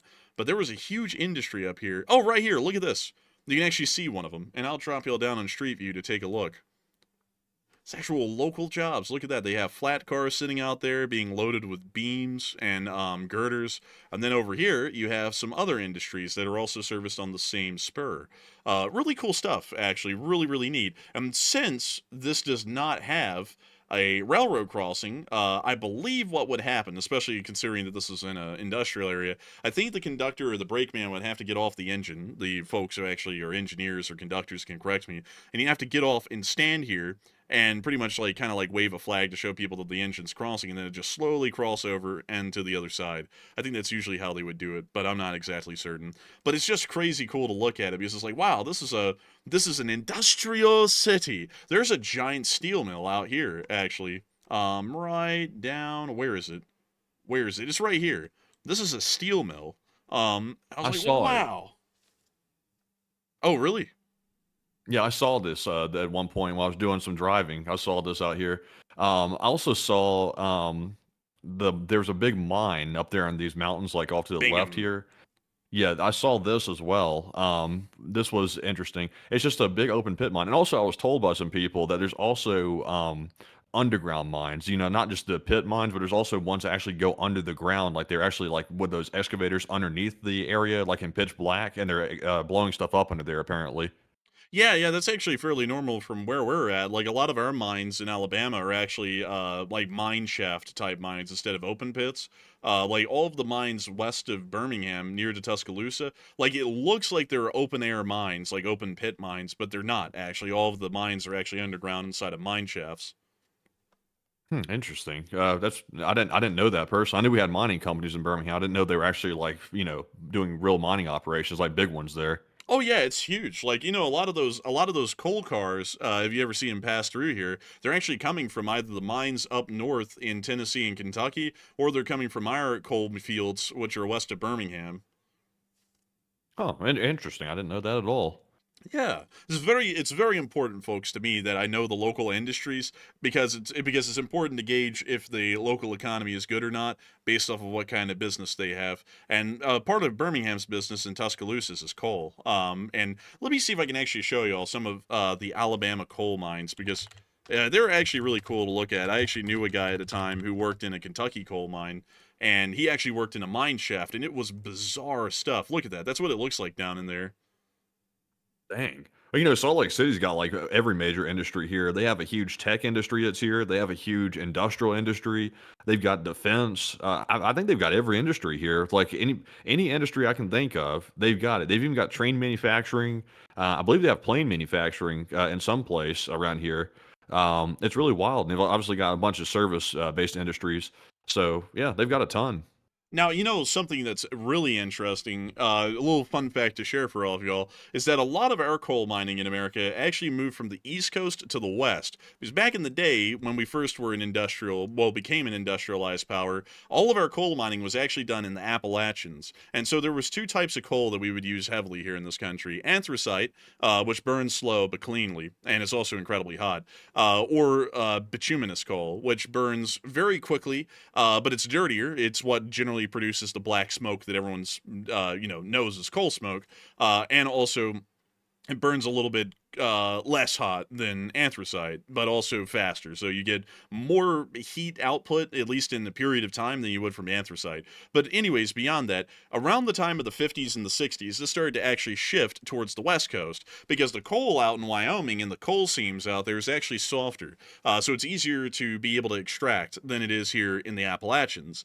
So it all started to move out there, and that's why if you ever look at a lot of the business of the Union Pacific and the Norfolk Southern, this is an important thing for their merger. Not only do the two pretty much have a complete monopoly on the grain industry's transportation in this country long distance, they also have a monopoly on coal transportation, because the Union Pacific and the Norfolk Southern are the ones who generally transport the coal across the whole country combined. So if they merge, they pretty much get a monopoly on the grain transportation industry and the coal transportation industry within their specific territories of the railroad if they merge. So an interesting thing with that. But here's what the Wyoming coal mines look like, and they are huge. They're like the ones that you would find out in West Germany, outside of Frankfurt and places like that, like sprawling open pits. They use massive machinery to break up the ground, and then they process it later, sort the coal, and they get it on out there to the rest of the country, to the power plants and such.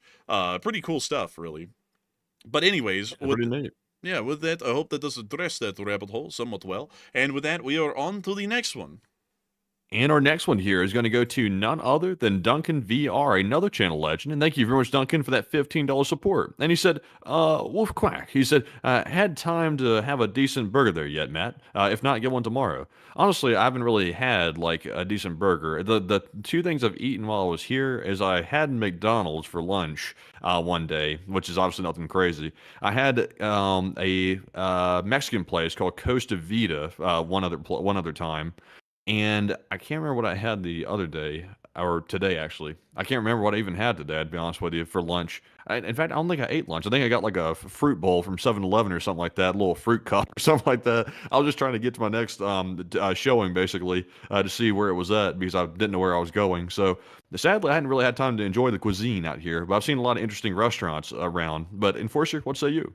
I would have to say that I ate Chick-fil-A today, and that was it, because I didn't really feel good, and I didn't really feel like eating a lot, so I just got a chicken sandwich and some macaroni, and it did me okay. And then I got on air tonight, and I was like, man, I'm not really doing that well, and hopefully this goes away, because I, too, will also be gone here from the 7th to the 10th. On my own adventure, much like Matthew is right now. So I'm like, I'm praying to the Lord that this goes away very soon, because if it doesn't, that's going to be a problem. But I hope that does address it the best I can. A big thanks to you for the support and helping this channel to keep on running. And I see a lot of people talking about energy. Energy, it's so important to our world. Like, electricity is the most important thing that we have, but power production or energy production is, of course, the most important part about producing electricity. And I see a lot of people talking about the different kind of BTUs that you get from coal and natural gas and oil and nuclear and so on.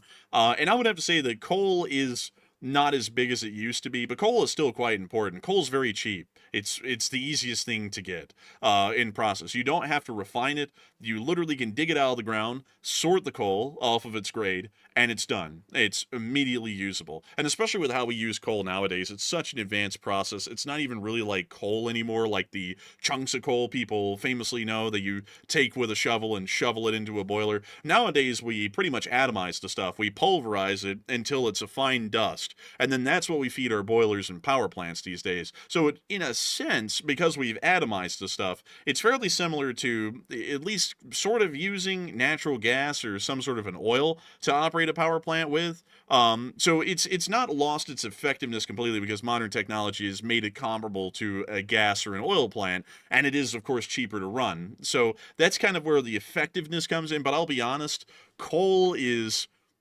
nasty, at least in terms of the amount of deaths that every 1,000 of tons of coal produce versus any other fuel type. Coal is actually the deadliest sort of a fuel source to use, from the emissions that it makes and everything else. If y'all don't know, every bit of coal in the world has, for the most part, has trace elements of uranium-235 in it. So when you burn coal, you're actually emitting radiation by the burning of the coal. And it's not the normal kind of heat radiation or thermal radiation. It's legitimate nuclear-like radiation in trace amounts. So it's not extremely good to burn. It still has its place in our world these days, but I'm a huge proponent of nuclear power. It's the cleanest and most efficient form of energy the world over. Nothing can beat it. Wind, solar, oil, gas, coal, none of it. None of it gets close. Not even hydroelectric. Nuclear is the power of the future. I just wish that people would start to hop on board that and really get with it, because it is like, it meets the criteria. It's cheap. It's efficient. It's very clean. I mean, it appeases everyone. For the people who don't want the government to spend a lot of money, it's incredibly cheap to run per the megawatt hour that you get. For the people who want a cleaner planet, I mean, it's the cleanest source of fuel that is around. Like, there's no other way to get cleaner than this. I just don't know why people won't get on board with that publicly. And I think it's the whole anti-nuclear sort of a thing that's been in the media for decades now that makes out nuclear to be a enemy or a danger to the common citizen.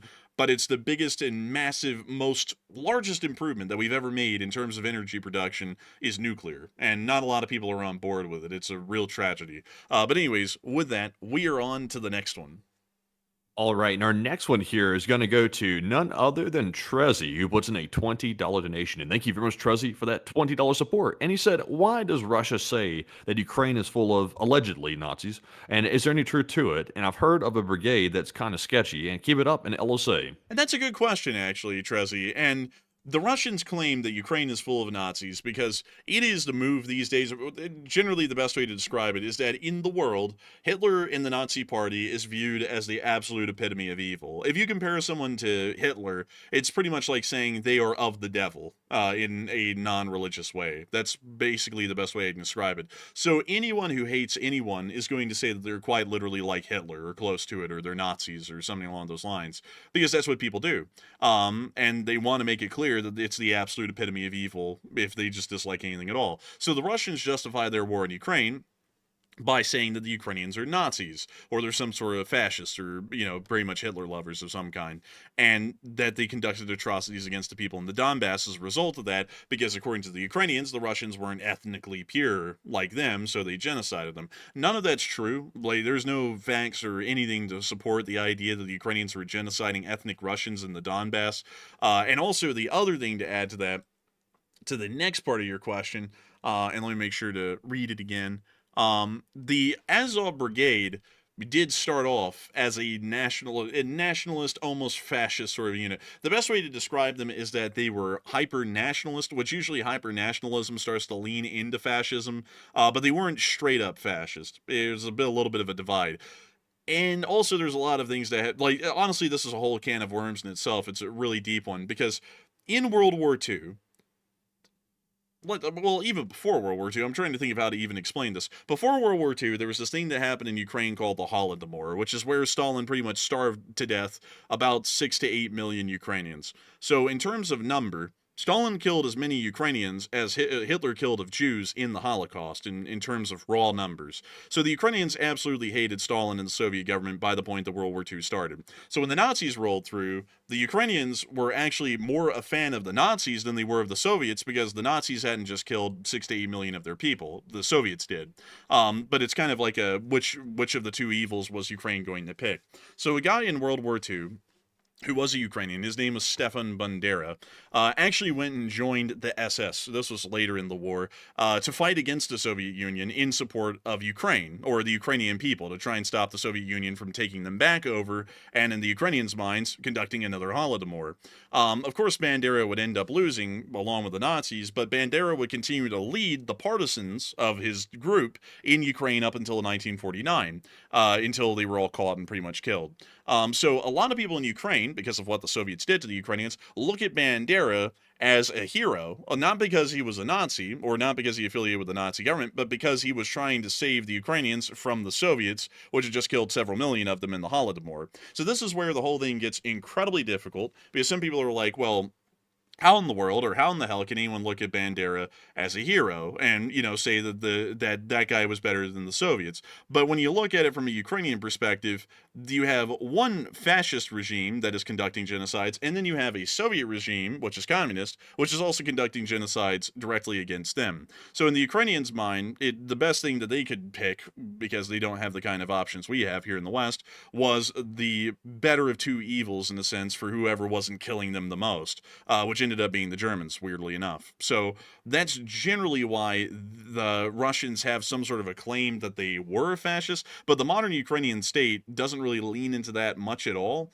And on top of that, the other thing is, the more important thing of it is that the Ukrainian state is an independent state that does not want to become a part of Russia. And for that reason, the Russians claim, for the larger sense in the modern day, that they are fascists because they're nationalist, which everyone's a nationalist. If you're a patriot of the United States, you're a nationalist. And they claim that because they're nationalists, they take it really far because they don't want to be absorbed into Russia, and as a result, they're Nazis. So that's kind of the Russian explanation or logic that they come up with, and it doesn't doesn't really stand up to scrutiny in the modern day. And also when you look at it from the Ukrainian view of World War II, which is a very mired and very gray area of the war, there really isn't a good side that they could have picked or really supported because, the Nazis were conducting the Holocaust, but the Soviets also conducted the Holodomor, which was their version of the Holocaust against the Ukrainians. So out of those two, and also considering that both of those were the worst genocidal maniacs ever seen in Europe, the Ukrainians were kind of in between a rock and a hard place at that point, at least from their historical lens. So I hope that does address that the best I can, at least where the Russian propaganda standpoint comes from. But it doesn't really stand up to a lot of scrutiny, especially considering that the Azov has moved away from its nationalist roots or hyper-nationalist roots that it had in the beginning of the war in the Donbass in 2014. And they pretty much moved into just being a normal unit like any other, and don't even have any hyper-nationalist ties to them any longer. But with that, I hope that does address that the best I can, at least in my opinion. And a big thanks to you for the support and helping this channel to keep on running, because if it wasn't for folks like you, we wouldn't be able to make this channel possible, and we wouldn't be able to keep it running. Also, really quickly, I do see some people saying, oh, well, the Ukrainians should have never supported the Azov.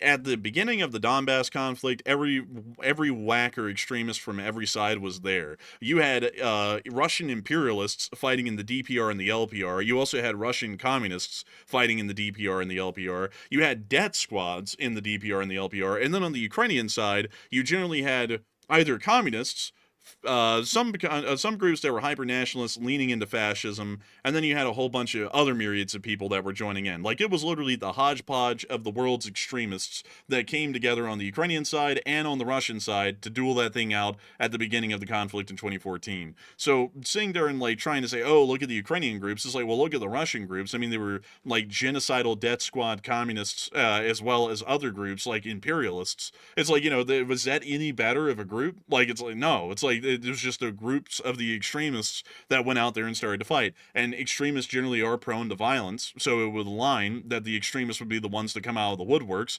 to beat each other inside the Donbass when the whole thing started in 2014. But anyways, with that, I hope that does address that the best I can. A big thanks to you once again for support and helping this channel to keep on running. And with that, we are on to the next one. And our next one goes to AMX10 Speedy Bang Bang, who puts in a $15 donation. And thank you very much, Mr. Bang Bang, for that support. And he said, love chat question. And we shall grab one of those, by the way. And thank you very much for that support once again. And the live chat question is going to go to Cat Sin of Wrath, who said, do you know when Russia's military exercise will be in Belarus? It's going to be somewhere in the month of September, but we don't know exactly when. But we do know it's going to be happening near Grodno. So with that, I thank you so much for the support and sponsoring a live chat question. I hope that does address that well. And with that, we are on to the next one. And we got a $10 support from Con LSA, and Con said, test tube clones, they remove the perfect compatible heart, lungs, kidneys, etc., and then throw what is left of the clone in the garbage. And yes, receiving new clone organs allows age of 150 or longer. Now, Con, is that true, or is that like some of those scientific journals writing about that? Because I haven't heard about that being done in real life or in success. Also, by the way, there's some huge ethical concerns about that, like massive ethical concerns, to say the least. That's an understatement. But I haven't really heard about that happening in real life, though. But maybe the Chinese have done that. I'm not really sure. But Enforcer, what say you? I would have to say that I would have to go with the idea that they're just forcefully harvesting organs against other people's will in China, more so than the idea that they're trying to do something that would seem slightly more ethical, although it certainly isn't when you look beyond the surface, which is lab growing in some kind of organs of some type. So I would generally say that, in my opinion, I think it would be the former rather than the latter, at least to me, Con. But I do thank you so much for the support and helping this channel to keep on running, and I hope that does address that quite well. And I gotta say, folks, the whole thing of organ harvesting is a very questionable sort of a ground, because if it's done morally, like, where someone was an organ donor and then they died through natural means and nothing was induced, then it's totally fine, because that was their wish, and there are other people whose lives could be saved by the donation of those organs.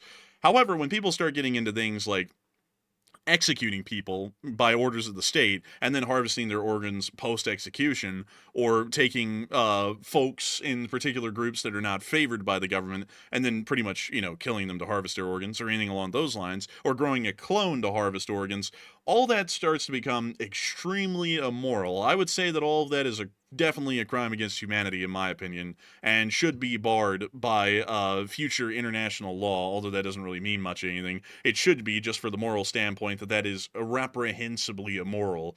And I think that everyone in the world should be able to agree on that at least. But anyways, There should be no money involved with organs at all. Like, for example, if someone's an organ donor and they decide to donate their organs for medical use, like for example, to help someone who needs an organ transplant because if they don't get one, they'll die.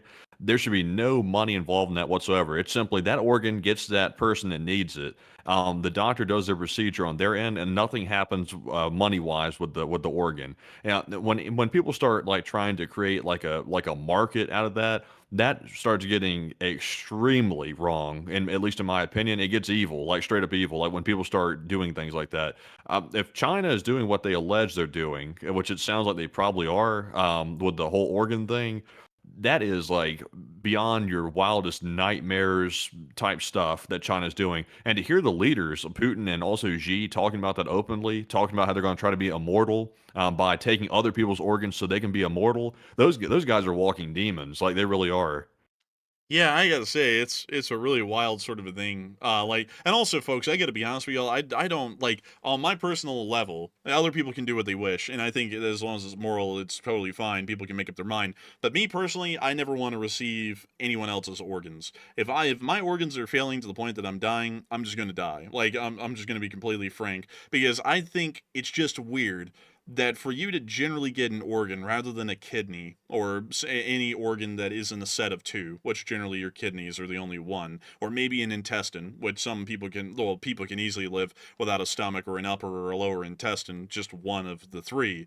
I generally have to say I don't like the idea of it because if you get a liver transplant or a heart transplant or anything like that, somebody had to die, whether it was moral or not, for you to get that. And I don't really like the idea of someone's dead organ being inside of me, keeping me alive. Something about that just seems unnatural to me. Like I can't really I explain it. mean, if you're like, for example, if you have like let's say it's like a liver transplant or something. If your liver has gone bad, you got like liver disease or something, and you're still young, like let's say you're like 35 or 40 or something, and you've got liver disease, then obviously, I mean, if someone's passed away from natural causes and they're able to have a donation of a healthy liver to help that individual that's 35 or 40 years old that has liver disease, I would say that sounds perfectly rational, ethical to me, as long as they can do it, properly. And it sounds like the docs know what they're doing these days on that. So there's no real big risk to it from what I can hear. So I mean, I personally don't have a problem with that, but they should never ever execute people for a criminal charge and then harvest their organs. There are so many problems with that, and also a clear conflict of interest with that. That there's a reason to execute people if you're harvesting their organs to sell it or something. That's clearly wrong. Yeah, but the thing is though, is that it's not about the complications or anything. It's just about like as far as I would be thinking, if I woke up knowing that my original heart is gone and it's been replaced with someone else's, something about that just seems wrong to me. Like one, it's not even mine, and two, it also just seems unnatural. Like I don't know. Like I'll just be honest with y'all. Like I'm totally fine with the idea that I'll live to maybe 65 and then croak. I'm totally fine with that idea. Of like a life is an enjoyable and wonderful thing because it has a finite limit to it, and it makes it worth appreciating and enjoying life while you have it because you're not going to have it forever. But if you start to get like at least to me, if I started to get to the point where I'm like starting to pretty much become the ship of Thesis and a lot of my original organs are being replaced by other people's, something about that just seems wrong, especially if that other person died for me to get that. I don't like that. It seems like you're getting a second win, at least to me, that I shouldn't be getting. That's just my 2 cents on it. Also, doesn't Putin claim to be a Christian? Yeah. Isn't it kind of weird? Like, and once again, folks, I'm not trying to get into a religious conversation here. That's not my goal with this, but I'm just pointing out the hypocrisy.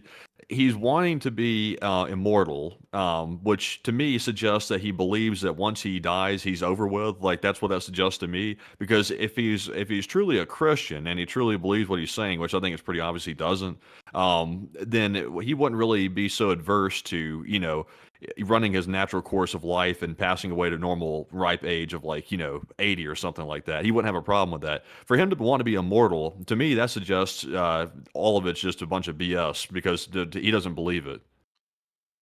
Yeah, he doesn't, obviously, man. Like, he clearly does not. Nah. If he Also, did, he's the biggest hypocrite on the planet.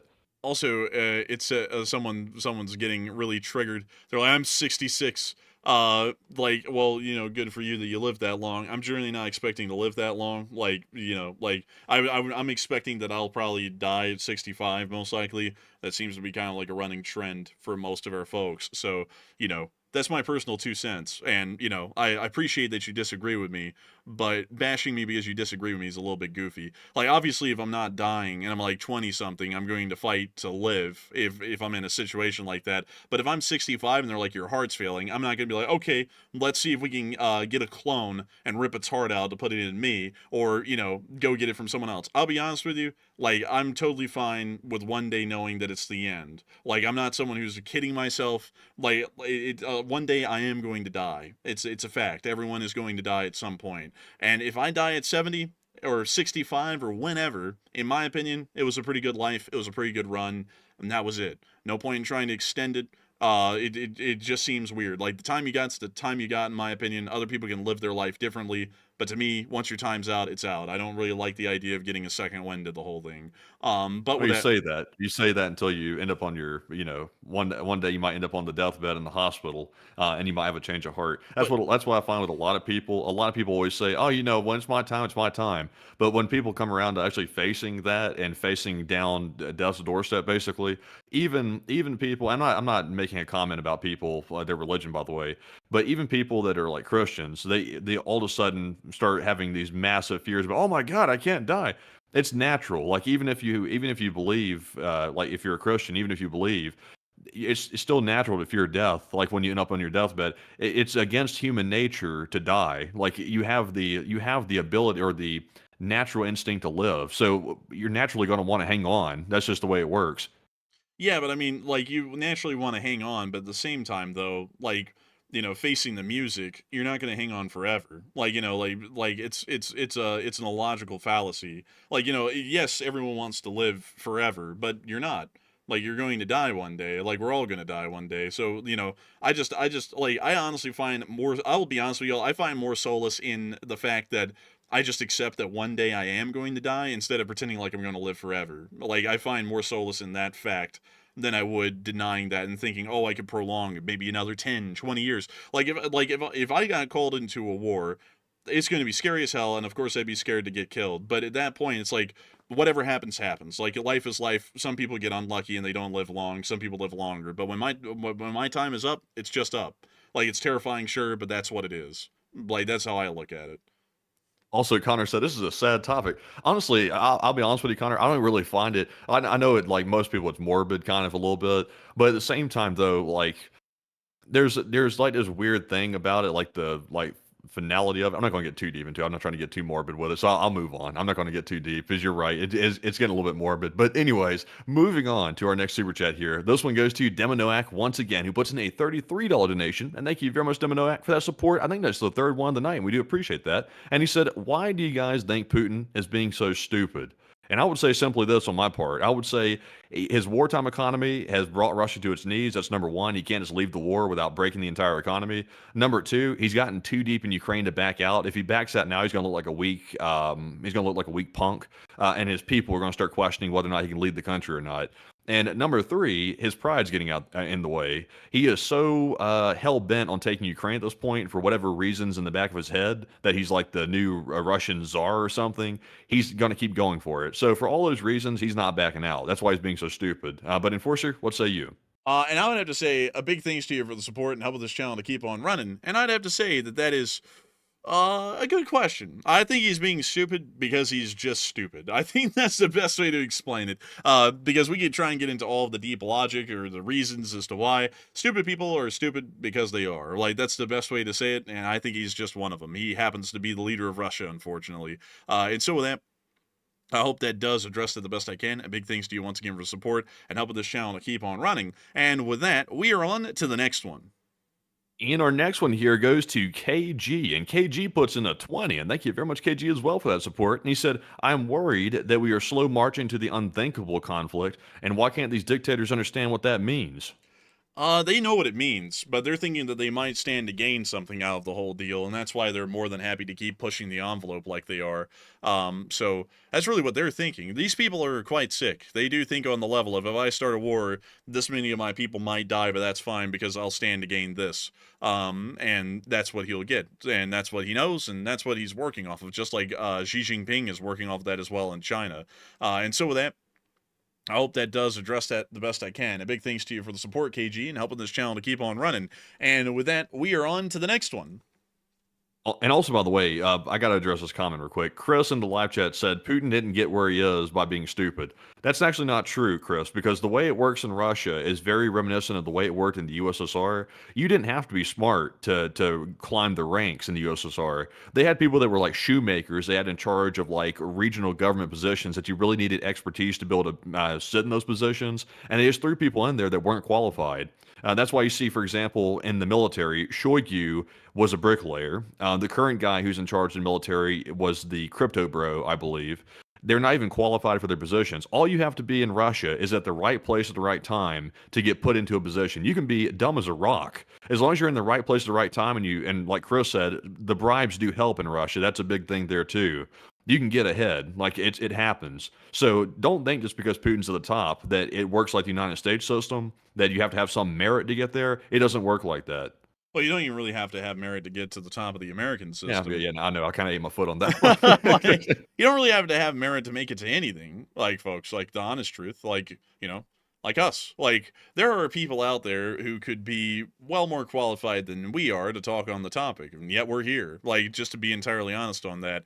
So, you don't always have to be the smartest and the brightest person to get ahead. Honestly, I would say that a lot of it's really just luck. A lot of luck will get you very far, and some people are just really lucky, and that stupid guy happened to be pretty damn lucky, and in the right place at the right time to get that luck. It could have been anyone else. It could have been anyone else at all, but it happened to be him. Look at all the other prior leaders of the Soviet Union. Stalin was the last pick in line when Lenin was dying. He was not even in the running. Even Lenin knew he was a nut. And Stalin sat there and just was lucky enough to be given a position that was incredibly overpowered, which was the General Secretary of the Soviet Union.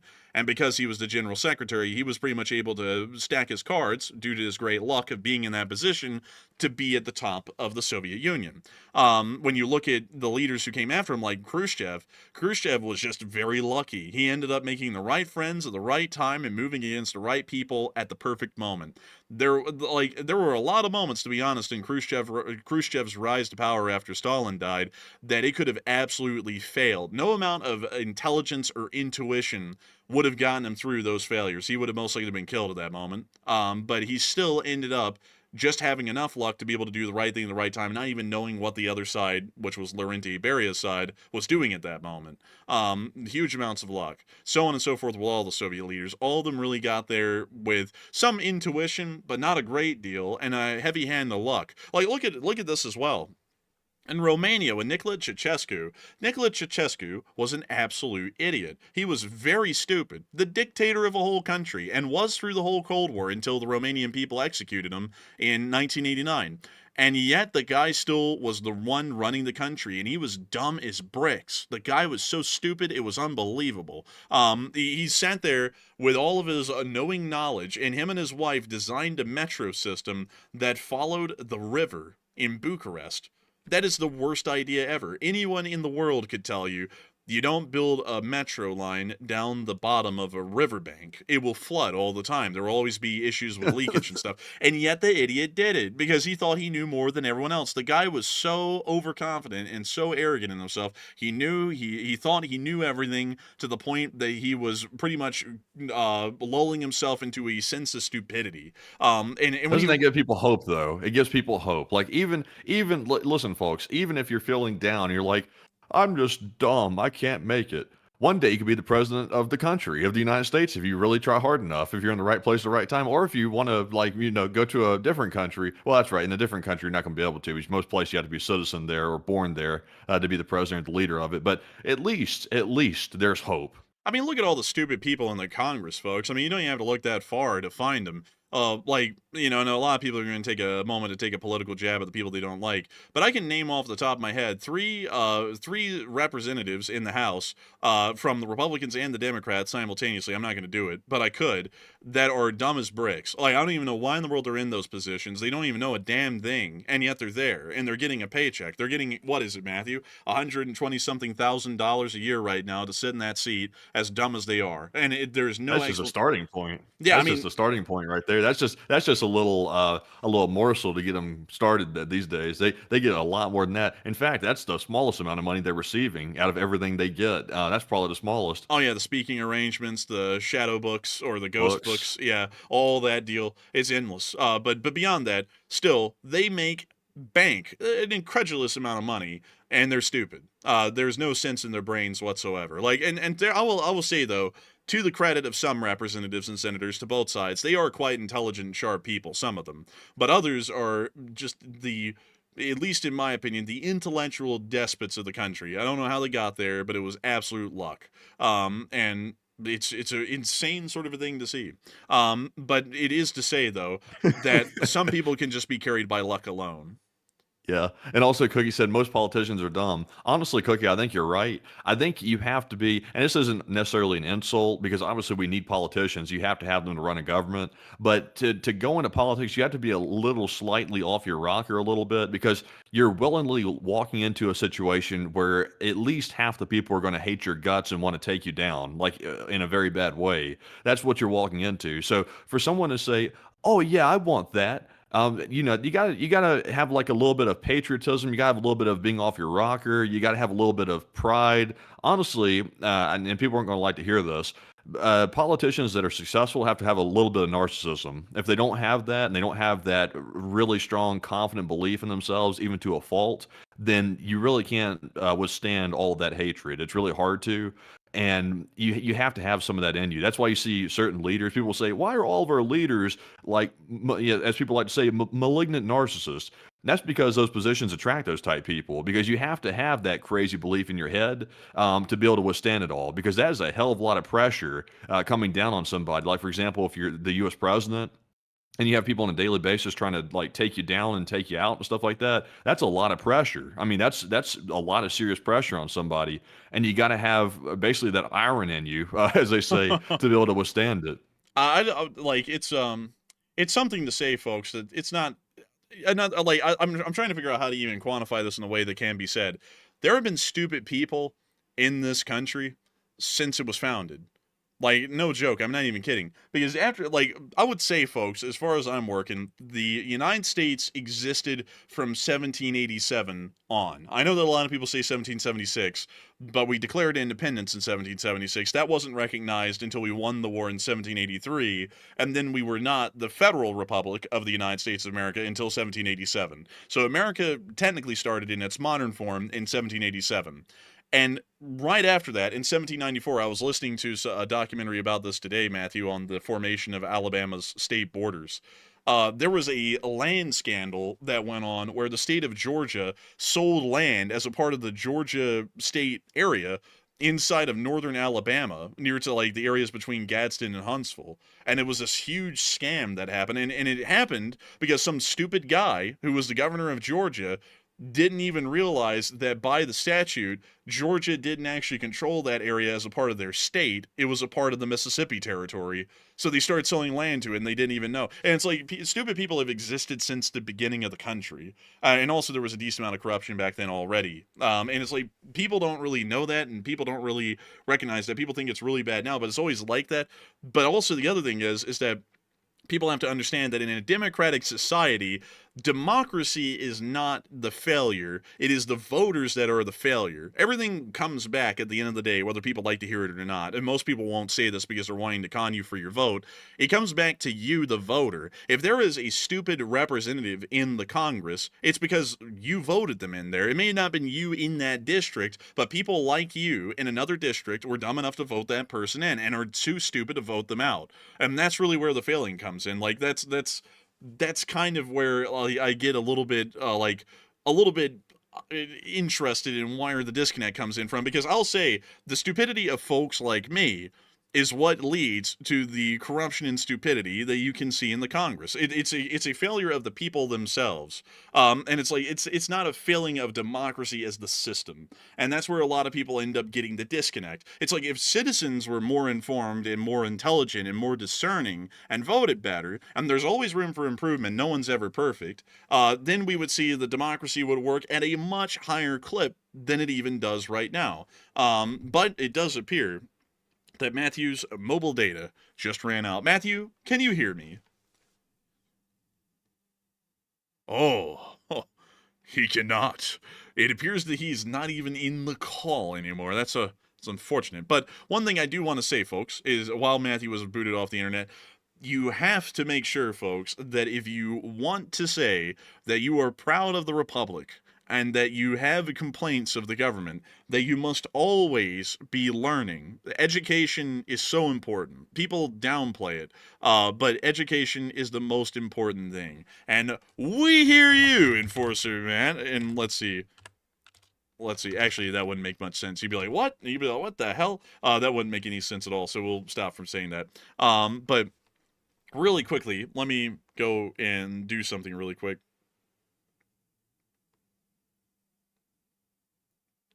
One second, folks.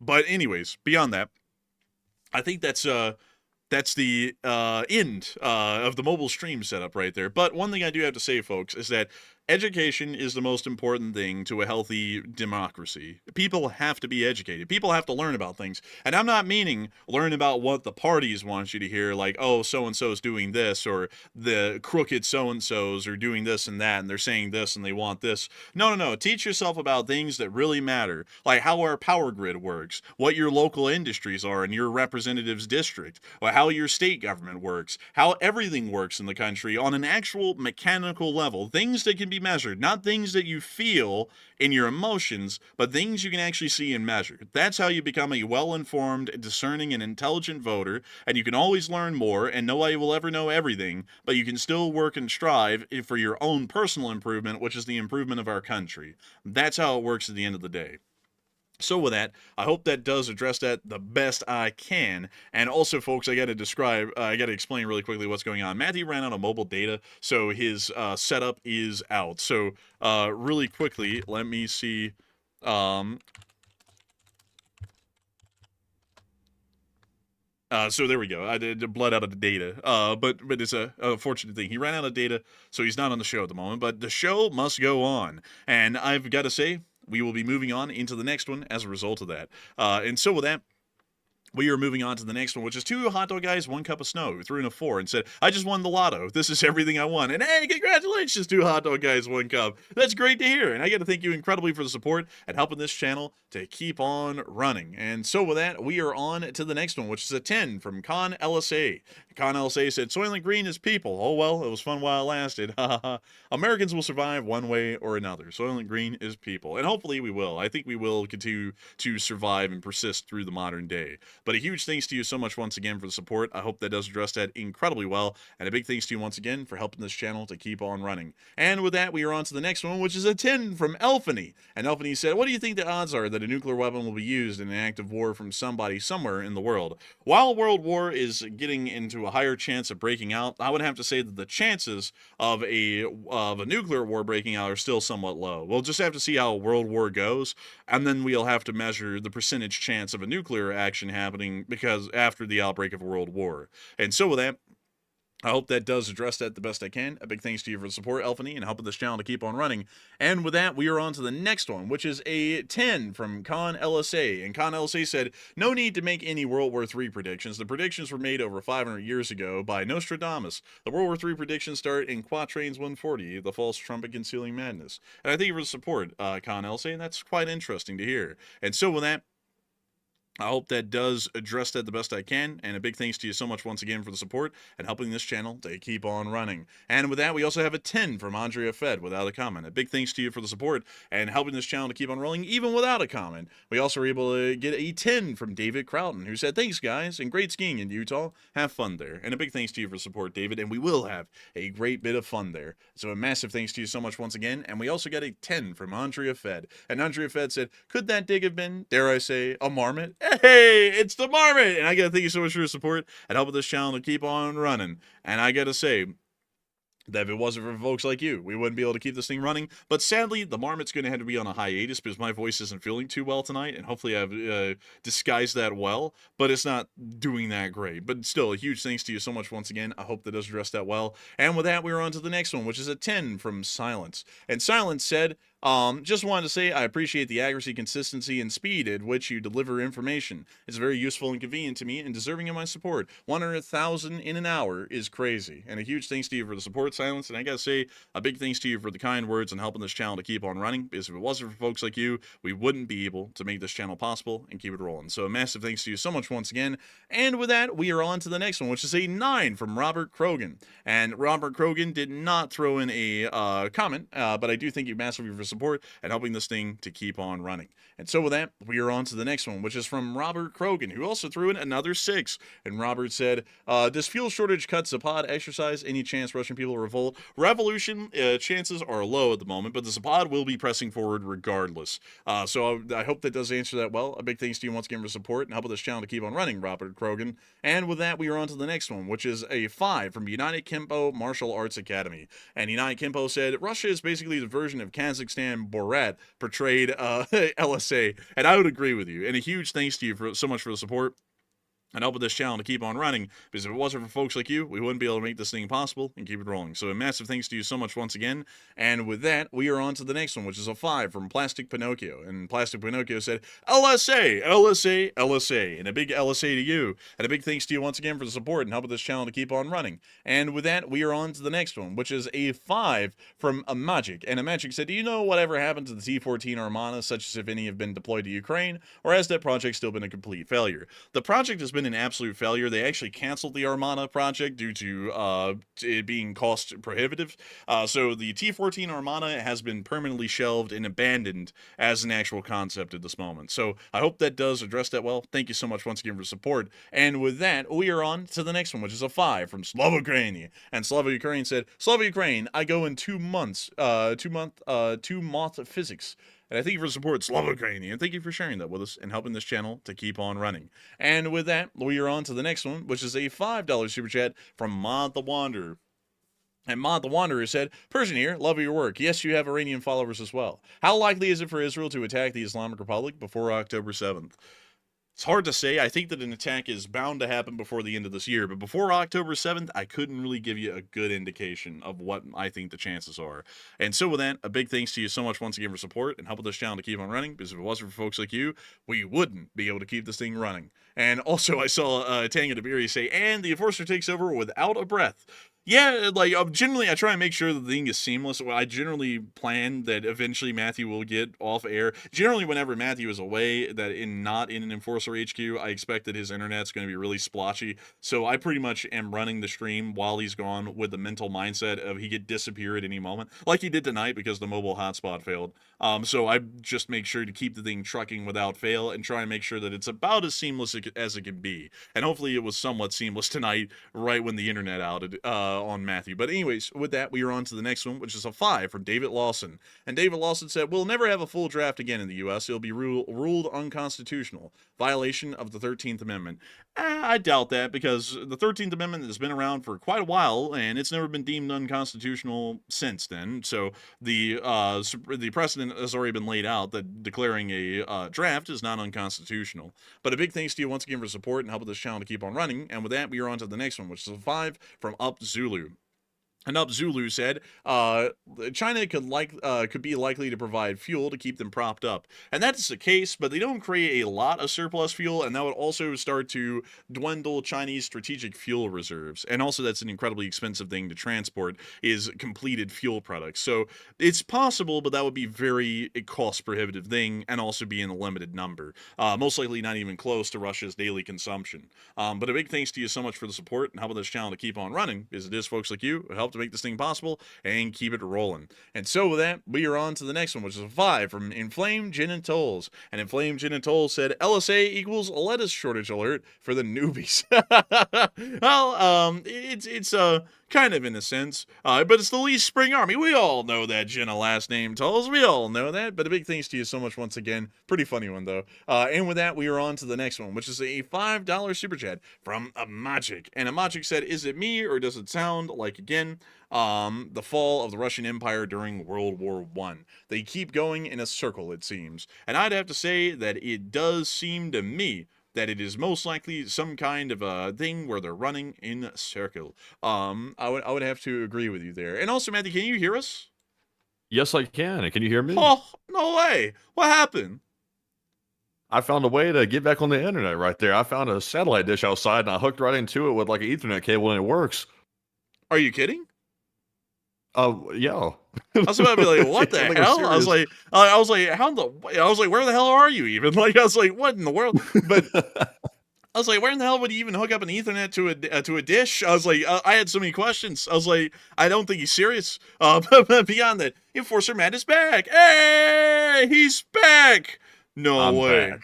He's back. But with that, Matthew, I hope that we addressed that question from a Magic. That was a 5, the 50th super chat, the best I can. And I would have to agree with you, Magic. It does appear that it's close to the fall of the Russian Empire back in World War I. But a huge thanks to you so much once again. I hope that does address that incredibly well. And with that, Matthew, we are on to the next one. All right, and I just couldn't leave the stream. I had to find a way to get back on, so I made it happen right there. I had to have a little word with my mobile data provider real quick, and they said they can hook me up. So they hooked me up. But anyways, jumping into our next one here, this one goes to CIA Accounts Payable, Black Ops Accounting, who put in a 10. And thank you very much, good sir, for that support. And he said, can someone please explain how Russia is going to conduct training in Belarus without 115,000 soldiers and no fuel? Help me understand, and Slav Ukraine.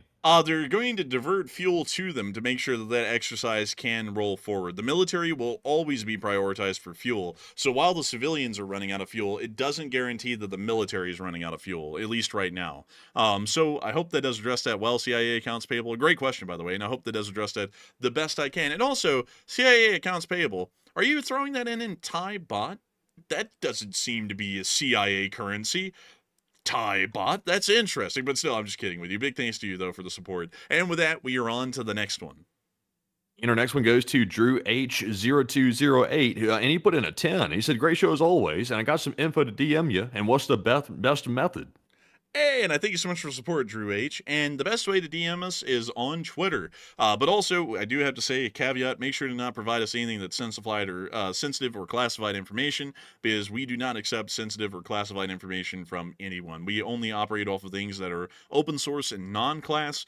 We have had some people allude that they were going to try and provide us something that was sensitive information in the past, and we just turned it down because we are not getting involved in that. So with that, a big thanks to you so much for the support. I hope that does address that well, and please do share. And with that, we are on to the next one. All right, and our next one goes to the Bearded Ham, who puts in a 5. And he said Avatar was released in 2009, and it was based on the year 2154. Jake Sully lost his legs in Venezuela. Coincidence, or did James Cameron predict this?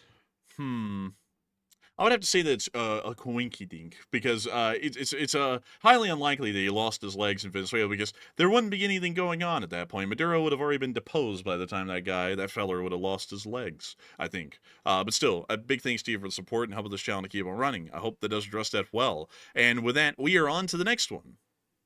And our next one goes to Florida Grown, who puts in a 5. And Florida Grown, thank you very much for that support. They said, if China wants to get it on, then let's get it on. No Diddy. But he said Russia can get it too. No Diddy extra. But also, bullies, they aren't untouchable. And love y'all, boys, and LSA. And long live the Lee Spring Army to you, Florida Grown. And I got to say, I'd agree with you wholeheartedly. And so a big thanks to you so much once again for support and helping this channel to keep on running. And with that, also Silence said the enforcers really don't want feds knocking on their doors at midnight. I really don't. Nah. Like, nah. That's why I'm totally fine with not knowing class or anything like that information. It's just not worth it.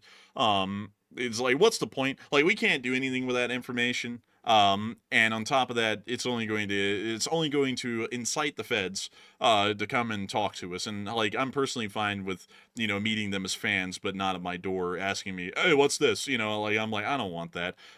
So yeah, I definitely don't want the feds showing up asking questions about what we received from someone and who they were and what our relation is to them and all that. Like, none of that. Also, I'll say this as well. People have got to understand that operational security is the thing. If you are an American or Western service member in a Western military, do not tell us that you are at such and such base and at this time, like 0700, you saw this plane take off heading in this direction. Like, do not tell us that. Please don't, because it's technically not class, but it's still sensitive information. So please don't share that. Like I have to implore people not to if you are in the current services, because you're possibly putting those people's lives at risk, especially if a war was to break out right now, because that might give the enemy some information to be able to hit them.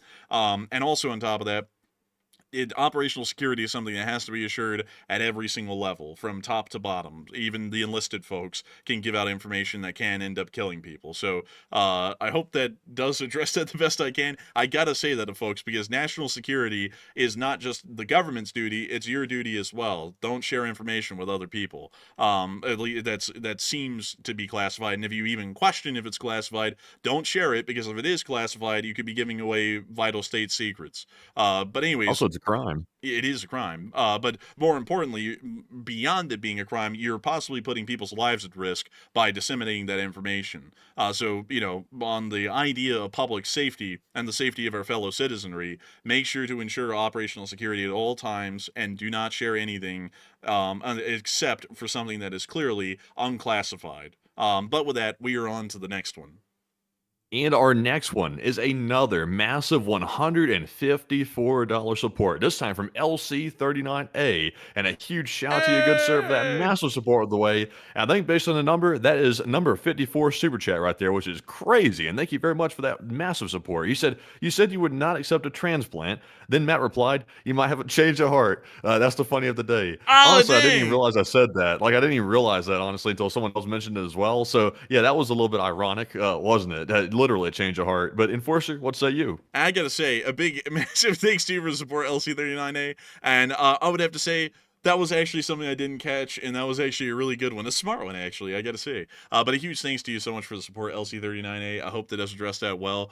And I thank you once again for helping this channel to keep on running. And so with that, we are on to the next one. All right, and our next one here is going to go to CIA Accounts Payable Black Ops Accounting. They put in a $10 donation once again, and thank you for that support. They said enforcers on our whitelist, we have their back, using Asian money laundering ops to fund them. Does that mean I'm not on the whitelist? That means I'm on the fringe or something? What does that mean? Well, I do thank you for the support, CIA Accounts Payable, and helping the channel to keep running, because we always love our feds. We like to keep them in the good graces. And funnily enough, a decent amount of them watch. Like, let's see, David Petraeus, who was the former director of the CIA and also former CENTCOM commander, he watches our show from time to time. So it's pretty cool to know that some former directors of the CIA watch our show. That's pretty cool. But still, a big thanks to you so much for the support and helping this channel to keep on running, and I hope that does address that well. And with that, we are on to the next one. And our next one here goes to, let's see here. Actually, hold on. This one goes to Andrew Honeycutt. I'm going to go ahead and grab this one while I see in the live chat. And Andrew said, Matt got that iron in him, and long live the LSA. And I got that iron in me. I tell you what, I can buy some extra mobile data like nobody's ever seen before. I did it so fast. I tell you, that was fast right there. And also, folks, the reason why I don't connect to hotel Wi-Fi is because it's a major OPSEC issue.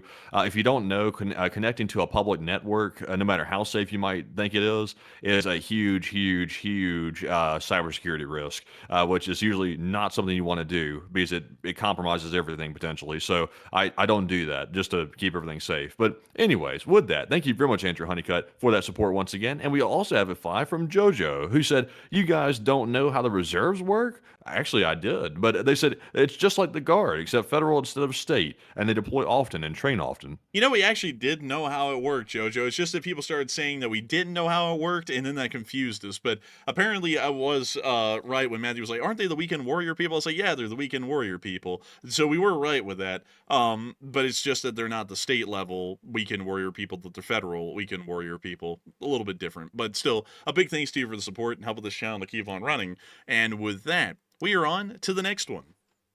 And this one goes to Jack, who puts in a 5. And thank you very much, Jack, for that support. He said, in Utah, Mormons aren't allowed to drink coffee or alcohol. It's a sin. So here, everyone drinks soda and much of it, and hope you enjoy the place. And I noticed that, by the way. I saw they have soda drive-through stores everywhere out here.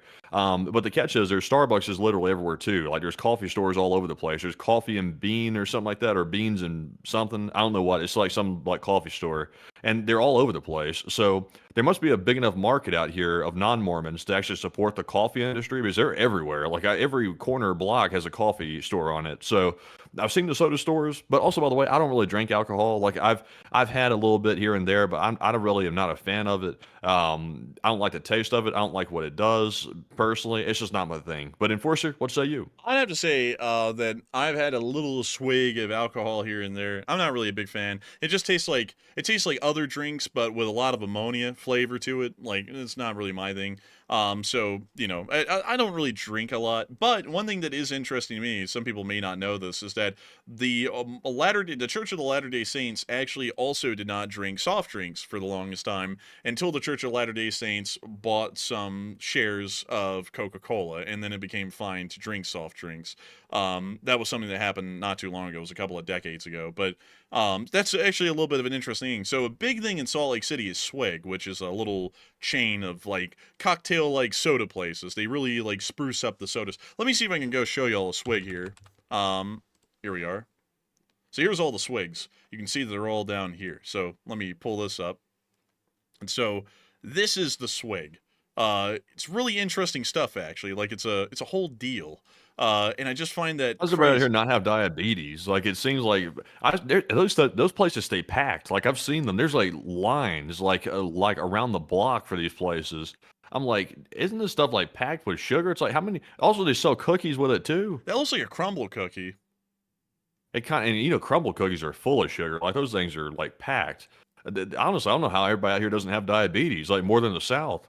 Honestly, I don't know. But it sure looks like a good time. You know, like, the drinks look good. They got, like, you know, little, like, slices of, like, lemon and lime in them. I mean, that's, like, actually pretty nice.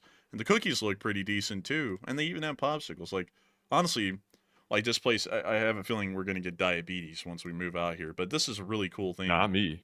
Well, not me. I'm very like careful with that stuff. I watch my sugar intake a lot because I'm not trying to get diabetes. Although I'm probably like the least person that has to worry about it because my metabolism's so high. But at the same time, I don't want to be an unhealthy glutton. Basically, I want to make sure I'm sort of eating right. So not a whole bunch of sugar. Also, by the way, anytime I have a whole bunch of sugar, it usually gives me a horrible headache at the same time. So I don't usually like drink the diabetes medicine.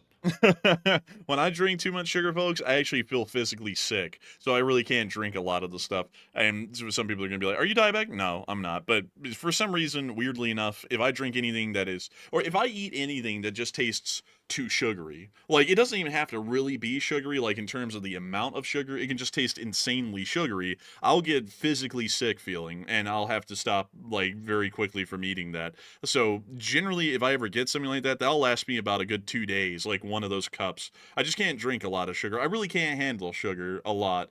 It doesn't make me feel good. That ramen didn't make me feel good, and it had no sugar in it, so that's a mystery to me. I'm like, how in the world did that work? But I can Also, not handle a lot of sugar.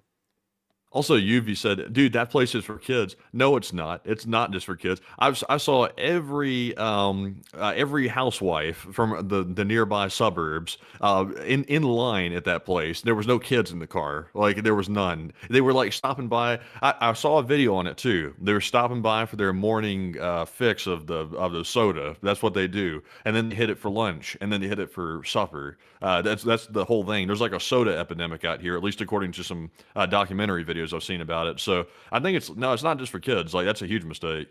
Well, I mean, hell, even if it is for kids, I mean, like, what? You can't have a nice little like soda as an adult? I mean, like, what the hell? Like, it's like, why the hell wouldn't you? I mean, like, if it's something to have as a treat here and there, why wouldn't you have it? Oh, that's like saying crumble cookie is for the kids. Like, it's like, what? Did the kids are the kids the only people who get to enjoy stuff in life? Like, can't we have like a little soda and a cookie here and there? I'm just kidding with you, by These the are way. basic. These are basically like alcoholic cocktails without the alcohol because like the way they make it, it's literally like the way you'd make like a real alcoholic drink at a bar, but it's just with soda in it. Yeah, I mean that's what's interesting about it. I wanna try that one day. Well, I'll try it very soon. We'll be out there, but we'll try it one day. Also, someone said soda is disgusting. I'll be honest with you. I agree with you actually. I don't really find a lot of sodas to be tasty, really. Like a lot of them seem like Sprite's okay, and Coca-Cola is okay from here and from time to time, but really every other one I'm not really that big of a fan of. I love root beer though. Root beer is pretty good, but those are about the only ones that I'll accept. The rest of them, I just don't find them good enough.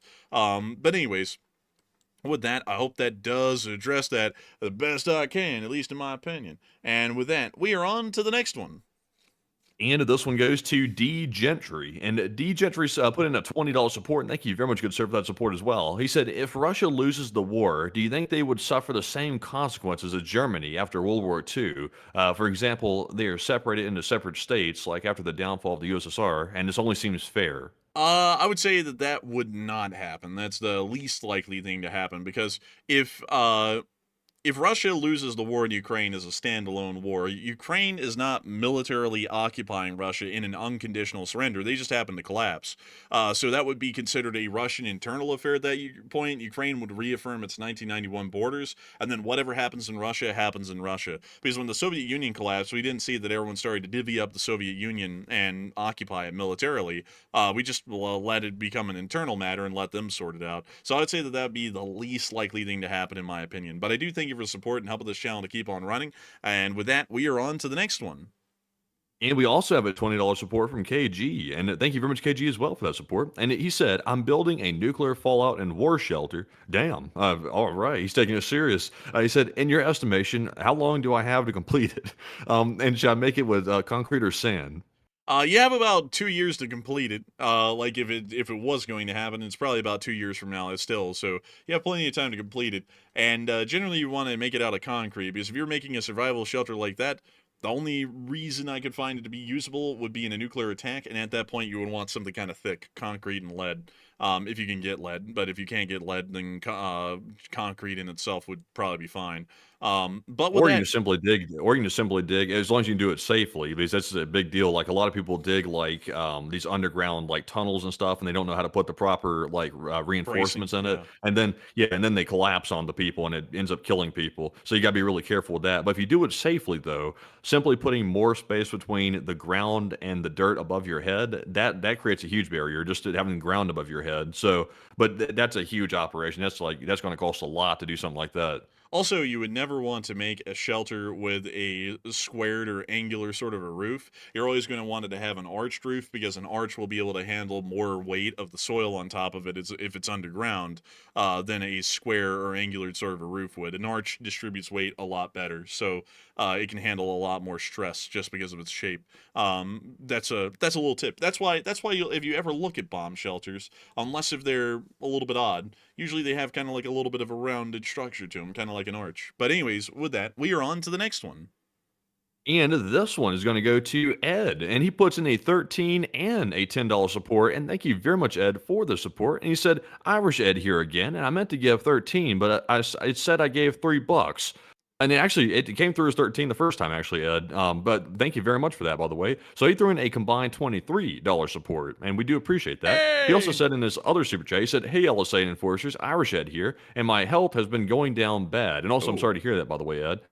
He said, "The thing that keeps me going is the LSA, and I've never missed a live stream or a short. Love you all, my second family, and Irish Ed." Hey, and a big shout out to you, Irish Ed. I hope things are going to get better. I hate to hear that you're going downhill health-wise, but I gotta say, a huge thanks to you for the support and helping the channel to keep on running. I love to hear that you find a lot of inspiration and pride in being a part of the LSA and being here on the channel, because we love to know that we help people to get through their days, whether they're great, whether they're terrible, or whether they're just somewhere in between and people are just trying to get through the day. We're absolutely happy to have you here, and we'd love to know that we help you to pass the time and help you to be a part of a community that you're incredibly proud of. So a huge thanks to you so much once again. I hope that has addressed that incredibly well. And with that, we are on to the next one.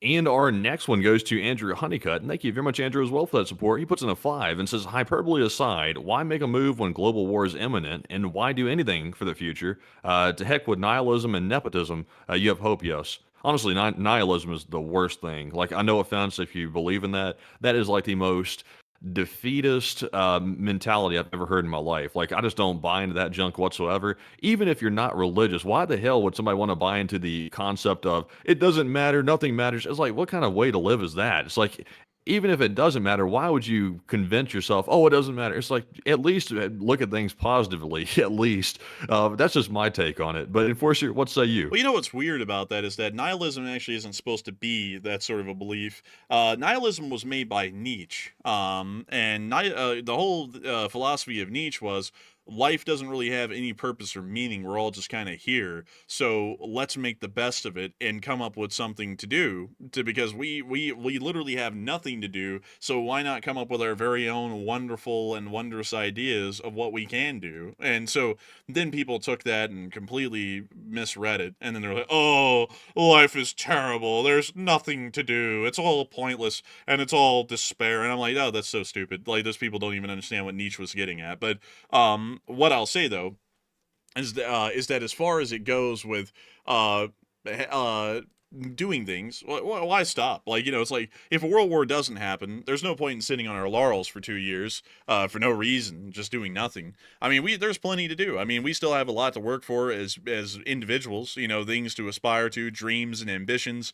And if something happens, it happens. Like how I look at it, uh, because of how I live still to this day, is that life is not always the easiest thing. It's not always great. It's not always terrible, but it's not easy either. There's a lot of hopes and aspirations for the future that I personally have, but if something happens, it is what it is. I mean, if I get drafted and I got killed in the war, it is what it is. I mean, like a lot of people used to kind of live like that.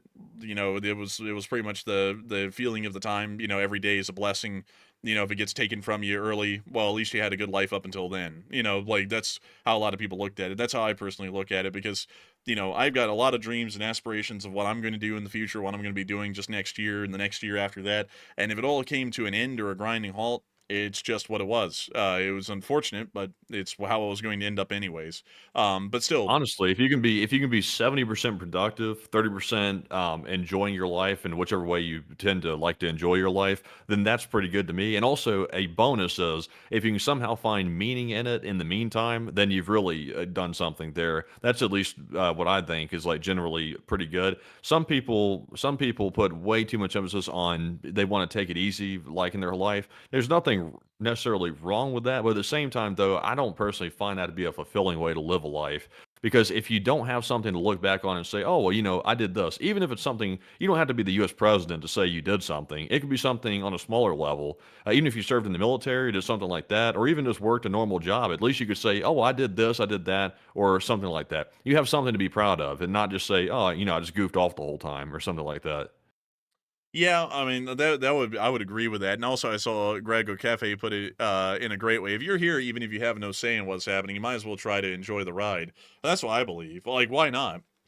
Why not find some joy in life or enjoyment in something like anything. Like, it doesn't matter, like, what it is. You know, you could sit on the side of the tracks and look at trains or planes or cars, or, you know, go fishing or camping or hiking, anything to make you happy. Because, you know, at the end of the day, at the end of the day, like this is kind of in a sense, this is kind of a nihilistic way to look at it. In the end, you're going to die anyways. Like, it doesn't matter how long it takes. You could be 90, 70, 30. You're going to die someday. And at the end of it all, what you did here is going to mean hell of beans a difference to you. You're going to be dead. So why not come up with something to enjoy it in the meantime? That's actually a nihilist mindset right there, like a real one that Nietzsche was going for. If it's all not going to matter in the end anyways, because you're just going to drop dead one day, why not try and find something worthwhile to work towards or to enjoy or something like that? Because But what it will else is matter. there?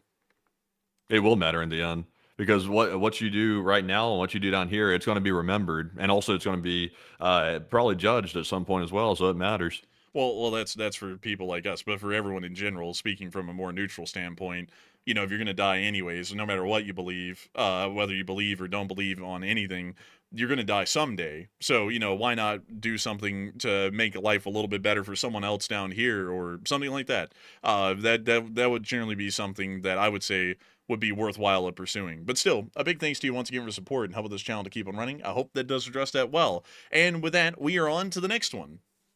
And our next one goes to Marion Deemert, who puts in a $30 donation. And thank you very much, Marion, for that support. And it's good to see you once again. And she said, your title scared the bejesus out of me. Slava Ukrainian, Herom Slava. And Slava Ukrainian, Ram Slava. And it is a scary title, but it's a sad thing when I have to say it's an accurate title to the T. It's not even clickbait.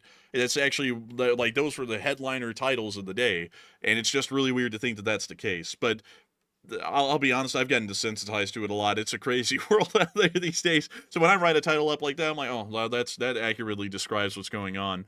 But I don't really feel too much of anything about it, fear or excitement or anything. It's just another day, and it's another crazy one at that. We're living through historic times, and a lot of people are always wondering, is my historic time going to come around? And the answer is yes. You're living through it right now. And so with that, a big thanks to you once again. I hope that has addressed that the best I can. And with that, we are on to the next one. And this one goes to KG once again, and KG puts in a $20 donation. And thank you very much, KG, for that support. He said, new idea, no need to dig a shelter, HESCO bunker in my garage. What the hell? Let's see, HESCO bunker. You don't know what a Never heard HESCO of is? that. Okay. HESCO bunker. I see what you're talking about. A protective structure and barrier. Honestly, it looks like a pretty good thing. I've never really seen that. You haven't? No, I've never seen that, but it looks like something. Honestly, it looks like it could be expensive, but it looks pretty neat. Man, these things were everywhere in Iraq and Afghanistan, like freaking everywhere. This is what replaced the sandbag, actually, in the military, is the HESCO wall. You can make anything with this. Look, they made an MG outpost with it. Oh, and they don't sell them to civilians, so you don't. Only the military can buy it, apparently. Ah, damn. Of course. At least that's what it says. Let's see here. That's on arrowcorner.com. I'm not sure if they really sell it to civilians or not, but I would imagine they probably don't, because it looks like something they're selling probably on a contract to the military. But it looks like it's just bags that you fill with what, concrete or something? It's kind of like a mesh. It's a mesh that creates a square form with a canvas inside of it, and you could fill it with anything, dirt, rocks, whatever. But it creates a solid. It's solid. What would it be called? A cover. Instead of a A concealment. barrier. Pretty much, yeah. So that's what you could do with them. But generally, I would say that your best bet would probably be something underground, because if you're in a house and it's anywhere near to where a nuke would hit, the house is going to get blown away with you in it. So it would probably be best to be underground. That's the best and safest place to be, is somewhere underground. So a big thanks to you for the support. I hope that does address that well. And with that, we are on to the next one.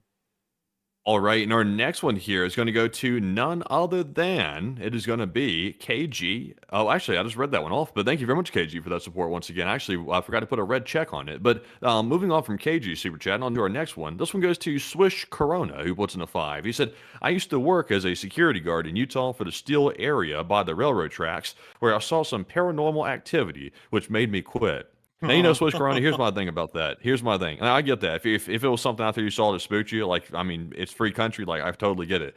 But at the same time, though, here's my thing. If it's like some type of ghost or something, and they're ghostly, and it has no physical way to touch me or something, I'm like, okay, do whatever you want. Mind your business. You're not able to do anything, so just piss off. But at the same time, if the ghost is something that can actually physically touch you or something, that means the 9 will work.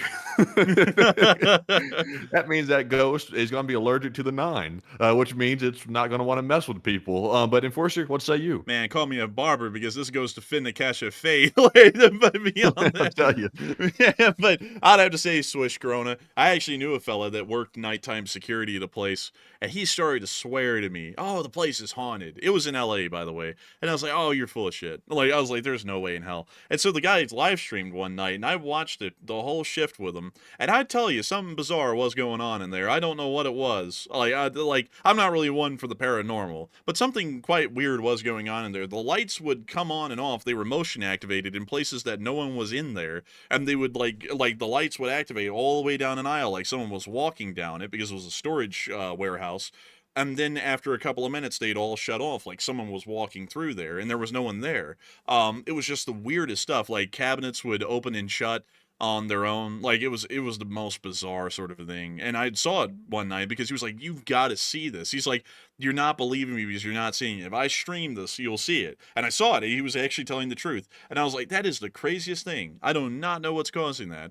Like a draft or something. I don't know what was sending off the motion detector, but really interesting stuff. But I completely get it because that stuff was creepy, really creepy. I think it's real. I think it's real because we've actually been out in a place where our grandmother used to live, which was way out in the middle of nowhere in Mississippi, and the house she lived in was allegedly haunted.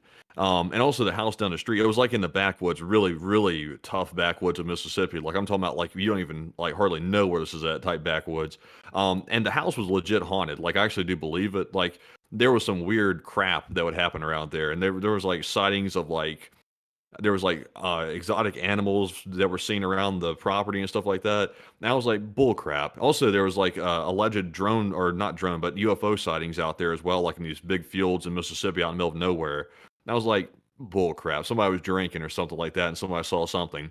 But I remember when I was little, there was some weird crap that would happen out there. It was just odd, and also this weird feeling you'd get when you were staying out there that was just like you knew something was off, but you couldn't quite put your finger on it. But at the same time, though, I'm like, hell, I'm not gonna like run off from an area just because it's like it's got a weird feeling about it. It's like if it's some like spook or something like that, it's like whatever. It's not gonna be able to actually hurt you, whatever it is.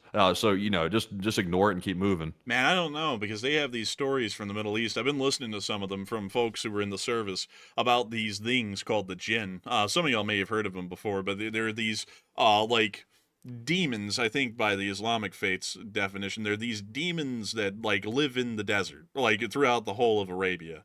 And some of them are good, some of them are bad. It's what the genie is based off of in Aladdin, which is You said from demons in the desert. yeah, some demon. Well, that's like Assad and That's all of Hezbollah and them. Hamas. Yeah, but Yeah, Yemen Houthis. but I was listening to some of them, and like the stories were quite convincing. Like some, you'd hear screaming from a corner, and all that sort of thing. You'd go in there, and there was nothing there, or something if y'all have ever heard, there was actually a frigate. Oh, well, actually, it was a destroyer of ours that got hit by a speedboat. I think that was mined or something. It was the USS Cole, and they brought it to Pascagoula to start fixing it up. And after the mine punctured a hole in it and everything, so they started fixing it up. I actually knew someone who was working on that thing, and they said that everyone there swore the thing was haunted. They would hear screams from the area that was being repaired that had been hit with the mine and killed several service members, all that sort of a thing. I mean, it's quite interesting stuff because people will swear by it. Like, people would start to refuse to work on that ship because of that reason in getting it back out to sea and getting it shipworthy again. I mean, I don't know. Well, why? What was happening to them? I mean, was there actual physical symptoms? Now, I have heard stories like, for example, people keep bringing up the Skinwalker Ranch thing. I don't know if that's legit or not. I'll be honest with you. I don't know. Like, it's hard to tell. I can't tell if it's like made for TV, if it's legit or not. I tend to lean toward being a skeptic on all that stuff because it's just to me it seems a little bit far out there. But even if it was real or something, it's like Why? I'm like, what is it really hurting anybody? Has anybody died from it? Has anybody gotten any physical symptoms that actually make them have long-lasting conditions from it? If not, then it's like, well, it's just psychological. Then it's something that people are either hallucinating, they're seeing things, they're falling victim to mass hysteria or something like that. Also the power of suggestion is strong. Like when people say something's haunted and then you show up, you tend to see what you believe you're going to see, which is a haunted house. So you naturally start seeing things that aren't there. You hear things that really aren't there. I don't know. Me personally, I don't really buy into it that much, but I kind of like half think it's kind of true, and then I kind of really don't.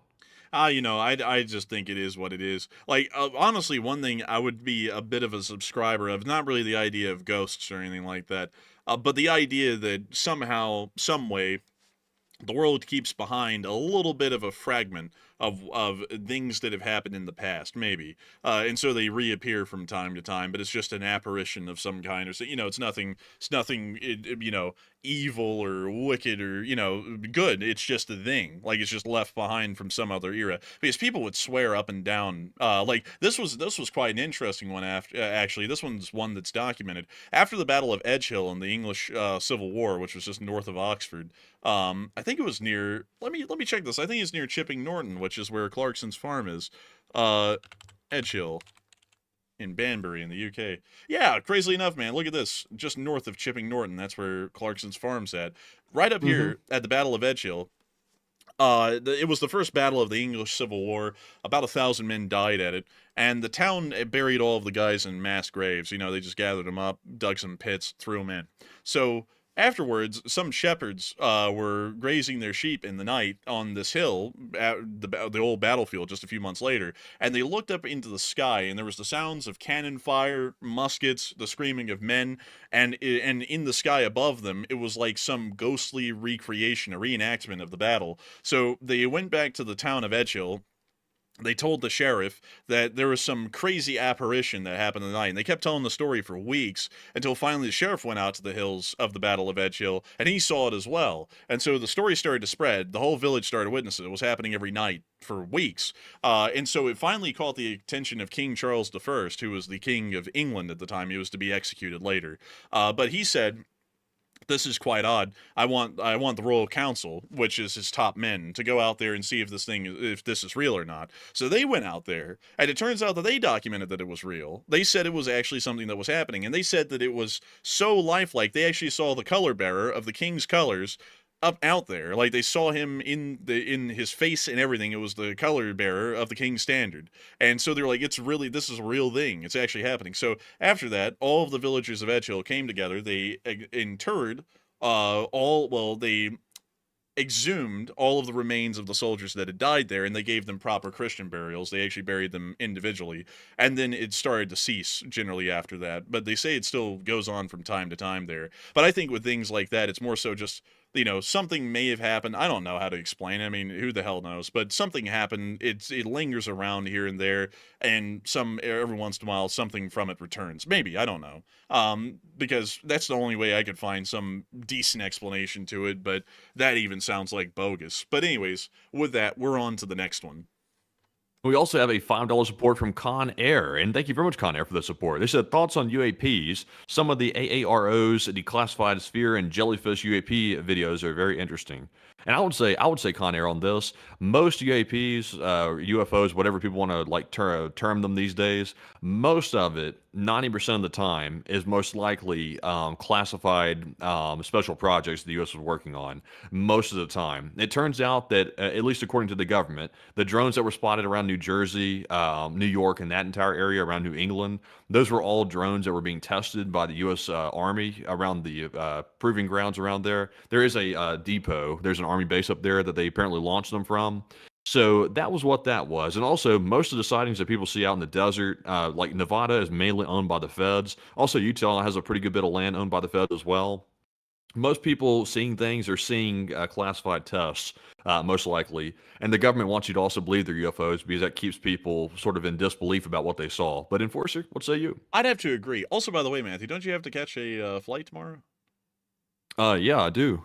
Okay, so we might need to speed this up a little bit, but beyond that, I hope that does address it the best we could, Conair. A big thanks to you once again for support. And with that, we are on to the next one. And this one goes to Aurora Uplinks, who puts in a 5. They said, what would you consider to be one of the most interesting events involving the Roman Catholic Church in the past few hundred years in any history? I would say that the Diet of Trent is probably the most interesting thing, or the Council of Rome that happened. But I won't go into anything further on that because that'll be a huge rabbit hole. But still, a big thanks to you for the support and help with this channel to keep on running. And with that, we are on to the next one. Also, Andrea Fed, I don't know, I think you're trying to find something where there isn't. I said they gave them proper Christian burials because that's a part of the history. That's a part of the story. That's what they did. So I'm not going to say they gave them a burial of a certain different type. It was a Christian burial. That's what they did. They gave them a proper anointing by a priest from the Church of England. They buried them in individual graves marked with their names, if they could even identify who they were. That's what they did. So, that's a part of the history. So anyways, with that, we're on to the next one. And our next one goes to Andrew Honeycutt, who puts in a 5. And Andrew said, authoritarian regimes creep up on one, and it doesn't make itself known until it's too late. And history doesn't repeat itself, but it rhymes. Mark Twain. And I thank you for support, Andrew Honeycutt. And I'd have to say that's an interesting observation there. And with that, we are on to the next one. And this one goes to Bungus, who puts in a 5. And Bungus said, give me the cliff notes. On a scale of 1 to 10, how cooked are we? And also, y'all think I'm going to be able to even hit the ripe age of 30 at this rate? I said the chances... Also, we're your age. So, I mean, if you're hitting 30, we're hitting 30s. So it works like that. And I'd have to say that you'll probably make it to 30 easy, lickety split. And also, as far as being cooked, I'd say we're probably on like a 4. It's not impossible. We can get through it. It's just going to be a little difficult. So with that, I hope that does address that well, at least the best I can. And with that, we are on to the next one. And this one goes to Aurora Uplinks, who puts in a 5. And they said, what are y'all's feelings and knowledge on the Russian Orthodox Church? The Russian Orthodox Church is a instrument of the Russian FSB, in my personal opinion. I think that, now, once again, that's just my opinion. I know people may disagree with that, but I think there's been some links that they've actually made between the Russian government and the church. But Enforcer, what do you know about it? It's pretty much a state-run apparatus and has been since the time of Stalin in the Soviet Union. And so with that, I hope that does address that the best I can. A big thanks to you for the support and help with this channel to keep on running. And with that, we are on to the next one. And this one goes to, also, by the way, the reason why I'm not rushing to get like off the stream or something like that, by the way, is because honestly, I know I'm not going to be able to sleep. I know that. So that's why I'm not rushing to get off of here, because honestly, this bed is like horrific. But anyways, jumping into our next one here. This one goes to Alex Majkrask, and he puts in a 2. He said, good evening, gents, and working the night shift. Hey, and thank you so much for support, Alex, and good to hear that we're helping you to stay company while you're on the night shift. And so, a big thanks to you once again for support. I hope that does address that well. And with that, we are on to the next one. And we have a 2 from Jeremy Vahill. He said, you are all wrong. It was a dingo. Oh man, we're back to the dog or deer. But still, a big thanks to you so much once again, and we are on to the next one. And this one goes to Randy Smith, who puts in a 2. He said, how long do you think World War III be? That's hard to say. I would actually believe that it'll only be a few months and would most likely end in a negotiated settlement. Nothing that would be hands down victory for either side. It would be very bloody for a few months, and everyone would understand that it's going to get nuclear eventually, so they'd all back off and generally give up. So that's what I would believe. And so with that, a big thanks to you for the support. I hope that does address that the best I can. And with that, we are on to the next one.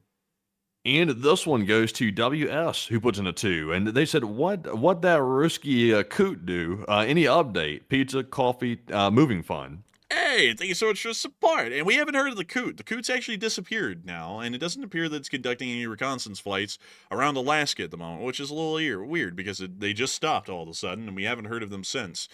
So with that, a big thanks to you for the support. I hope that does address that well. And with that, we are on to the next one. And this one goes to Chris Loudamy, who puts in a 2. He said, try rural Missouri. Super nice, folks, and Utah is great. Hey, and thank you so much for the support. In rural Missouri, there's actually this place in Missouri called Branson, Missouri, which is pretty much like their version of Gatlinburg. It actually has the same stuff, like the Titanic Museum and everything here. And the only reason I know of this place is because there was a Ride the Ducks attraction that ended up getting everyone killed in the middle of a storm here on this lake, Table Rock Lake. It was right down here at the Showboat, The little duck was out there, and the storm came a lot quicker than they thought it would. And the duck went adrift. It went out of control. The paddle wheel on the back of the showboat was actually rotating because of the winds, and the duck got pushed into it, under it, and the paddles ripped the thing apart, and I think it ended up killing like 7 people. It was a tragedy, a very unfortunate one, but that's how I know of Branson, is because I watched the brick and mortar video on that, and it was a very interesting investigation that they did on that duck. But still, a big thanks to you for the support and helping this channel to keep on rolling. But still, beyond that, I actually haven't seen a lot of rural Missouri. I've only seen Kansas City in Missouri and also St. Louis. And St. Louis is a... man, that's a rough one. but beyond that, a big thanks to you once again. I hope that does address that well. And with that, we are on to the next one. And this one goes to Axeler, who puts in it too. He said, World War Z book zombie bug started in China, organ trade. Huh, that's interesting. I actually didn't know that, XLR, and thank you for supporting the channel and sharing that with us. That's a very interesting fact. And so with that, we are on to the next one. Hello? Hello? Hello? Oh, no. Oh, no. Oh, no. Oh, that's a shame. That's a shame. I think we lost him. I think we lost him again. A second time, I tell you. Can you hear me now? I can hear him now. Hey, we lost him. They kicked me off, man. They kicked me off the thing. Really? Yeah, they actually, apparently I used so much they kicked me off again. Dang, dude, that's crazy. That's nuts. I've used almost 15 gigabytes in the entire stream, like 15 gigabytes of data. That's insane. Man, honestly, man, that's why mobile setups are rough, because this, like this happens. But anyways, with that, we are on to the next. This is also why we might want to speed it up a little bit, because the longer we run, the more they're going to boot you off. So, with that, So this one goes to Andrew Honeycutt, who puts in it too. He said, Matt got that iron in him, and long live the LSA. Hey, and a big thanks to you for support, Andrew Honeycutt, and we got that iron in him. And so with that, a huge thanks to you so much once again. And with that, it's time for us to move on into the live chats. We're going to be getting the Morse code decoders of the night, 3 live chats, and then we're going to be rounding out the stream. So what do we got, Matthew? And this live chat, or the Morse code tonight, goes to Paul Schultz, Kevin J, Mason Miami, Joni Dog, Norm Pritchett, Araba Garbo, Her Royal Fluffiness, Kush, Copioteryx, and Sire. They said the Morse says, the United States is making it clear today that the lines have been drawn in the world in LLT LSA. And that's the sound of money. Y'all got that dead on the nail. That was the Morse code message of the night. I gotta congratulate y'all greatly for getting that correct time and time again, because y'all always get that thing right, and we're always amazed. We're truly amazed, I say. And so a huge thanks to you so much once again. And with that, we are on to the third to last question of the night. And this one goes to Sean Willem, who said, how long would it take for civilian industry to move to a war footing? It would probably take about a year, just about. So a little while. Mobilization takes some time, actually. But with that, I hope that does address it the best I can. And we are on to the second to last question of the night. And this one goes to none other than Thor Axelson. He said, thoughts on the potential use of nuclear weapons in a potential World War III? I would say that the chances are low, because a lot of people would understand that that's going to be an inevitable certainty. So I bet a lot of people would probably be at the negotiating table as soon as World War III began, making sure that that wouldn't happen, and specific things would be agreed to by all parties, or already looking for some kind of a ceasefire and then eventual peace treaty. And so with that, I hope that does address that the best I can, at least in my opinion. And with that, we are on to the final question of the night. And so, who is the lucky last person to throw in the lucky last question of the night? And this one is going to go to Silence, who puts in a 10 Canadian. This is a super chat, by the way. He said, the day you two get large enough to where reading super chats makes you go overtime every night is the day the rabbit hole's in, and the day I will be very sad, and question segment better than the news segment. I gotta thank you for support, Silence. You're one of the question segment enjoyers, and I think that that's Chad-like, really, really based, honestly. But still, I gotta say that it's a really sad thing, because we are going overtime a lot these days. The news segments have gotten longer, the question segments have gotten longer, everything is getting longer, and it's just a shame, because it really is going to start cutting out rabbit holes at some point. But still, a huge thanks to you. It's only midnight here where I'm at. Like, it's only 12:03. And it's 1 in the morning over here, and I'm trying to get this thing drawn out, man. I'm trying to get it rounded out. But still, with that, a big thanks to you so much once again for support, silence, and helping this thing to keep on running. And with that, we are on to the final question of the night. And so, who is the lucky last person who threw in the lucky last question of the night?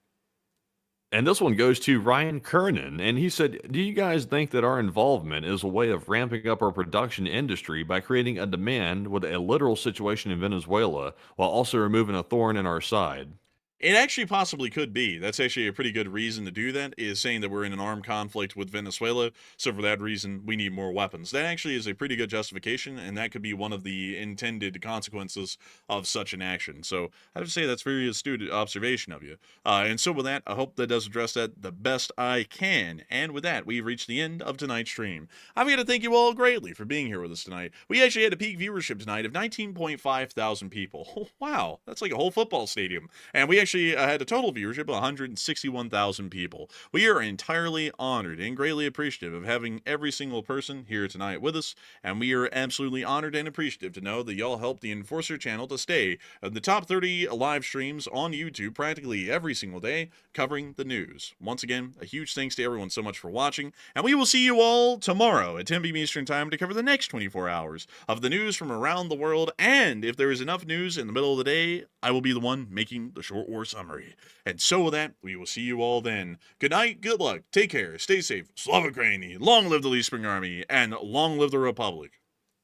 And with that, folks, thank you all for joining us once again tonight. And tonight is the last night of the mobile stream setup. Tomorrow I'll be back in Enforcer HQ, and it'll be beautiful. Some say the best, some say it'll be world class. But I'll be honest, I'll be super glad to get back because at this point I am exhausted and I can't sleep. So hopefully we'll be back to normal tomorrow. But we will see you all then, folks. And thank you to all 161,000 people that joined us tonight. Massive audience tonight. We appreciate every single one of you. And of course, Slava Ukraine, Herum Slava, get some rest, and good night.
To God.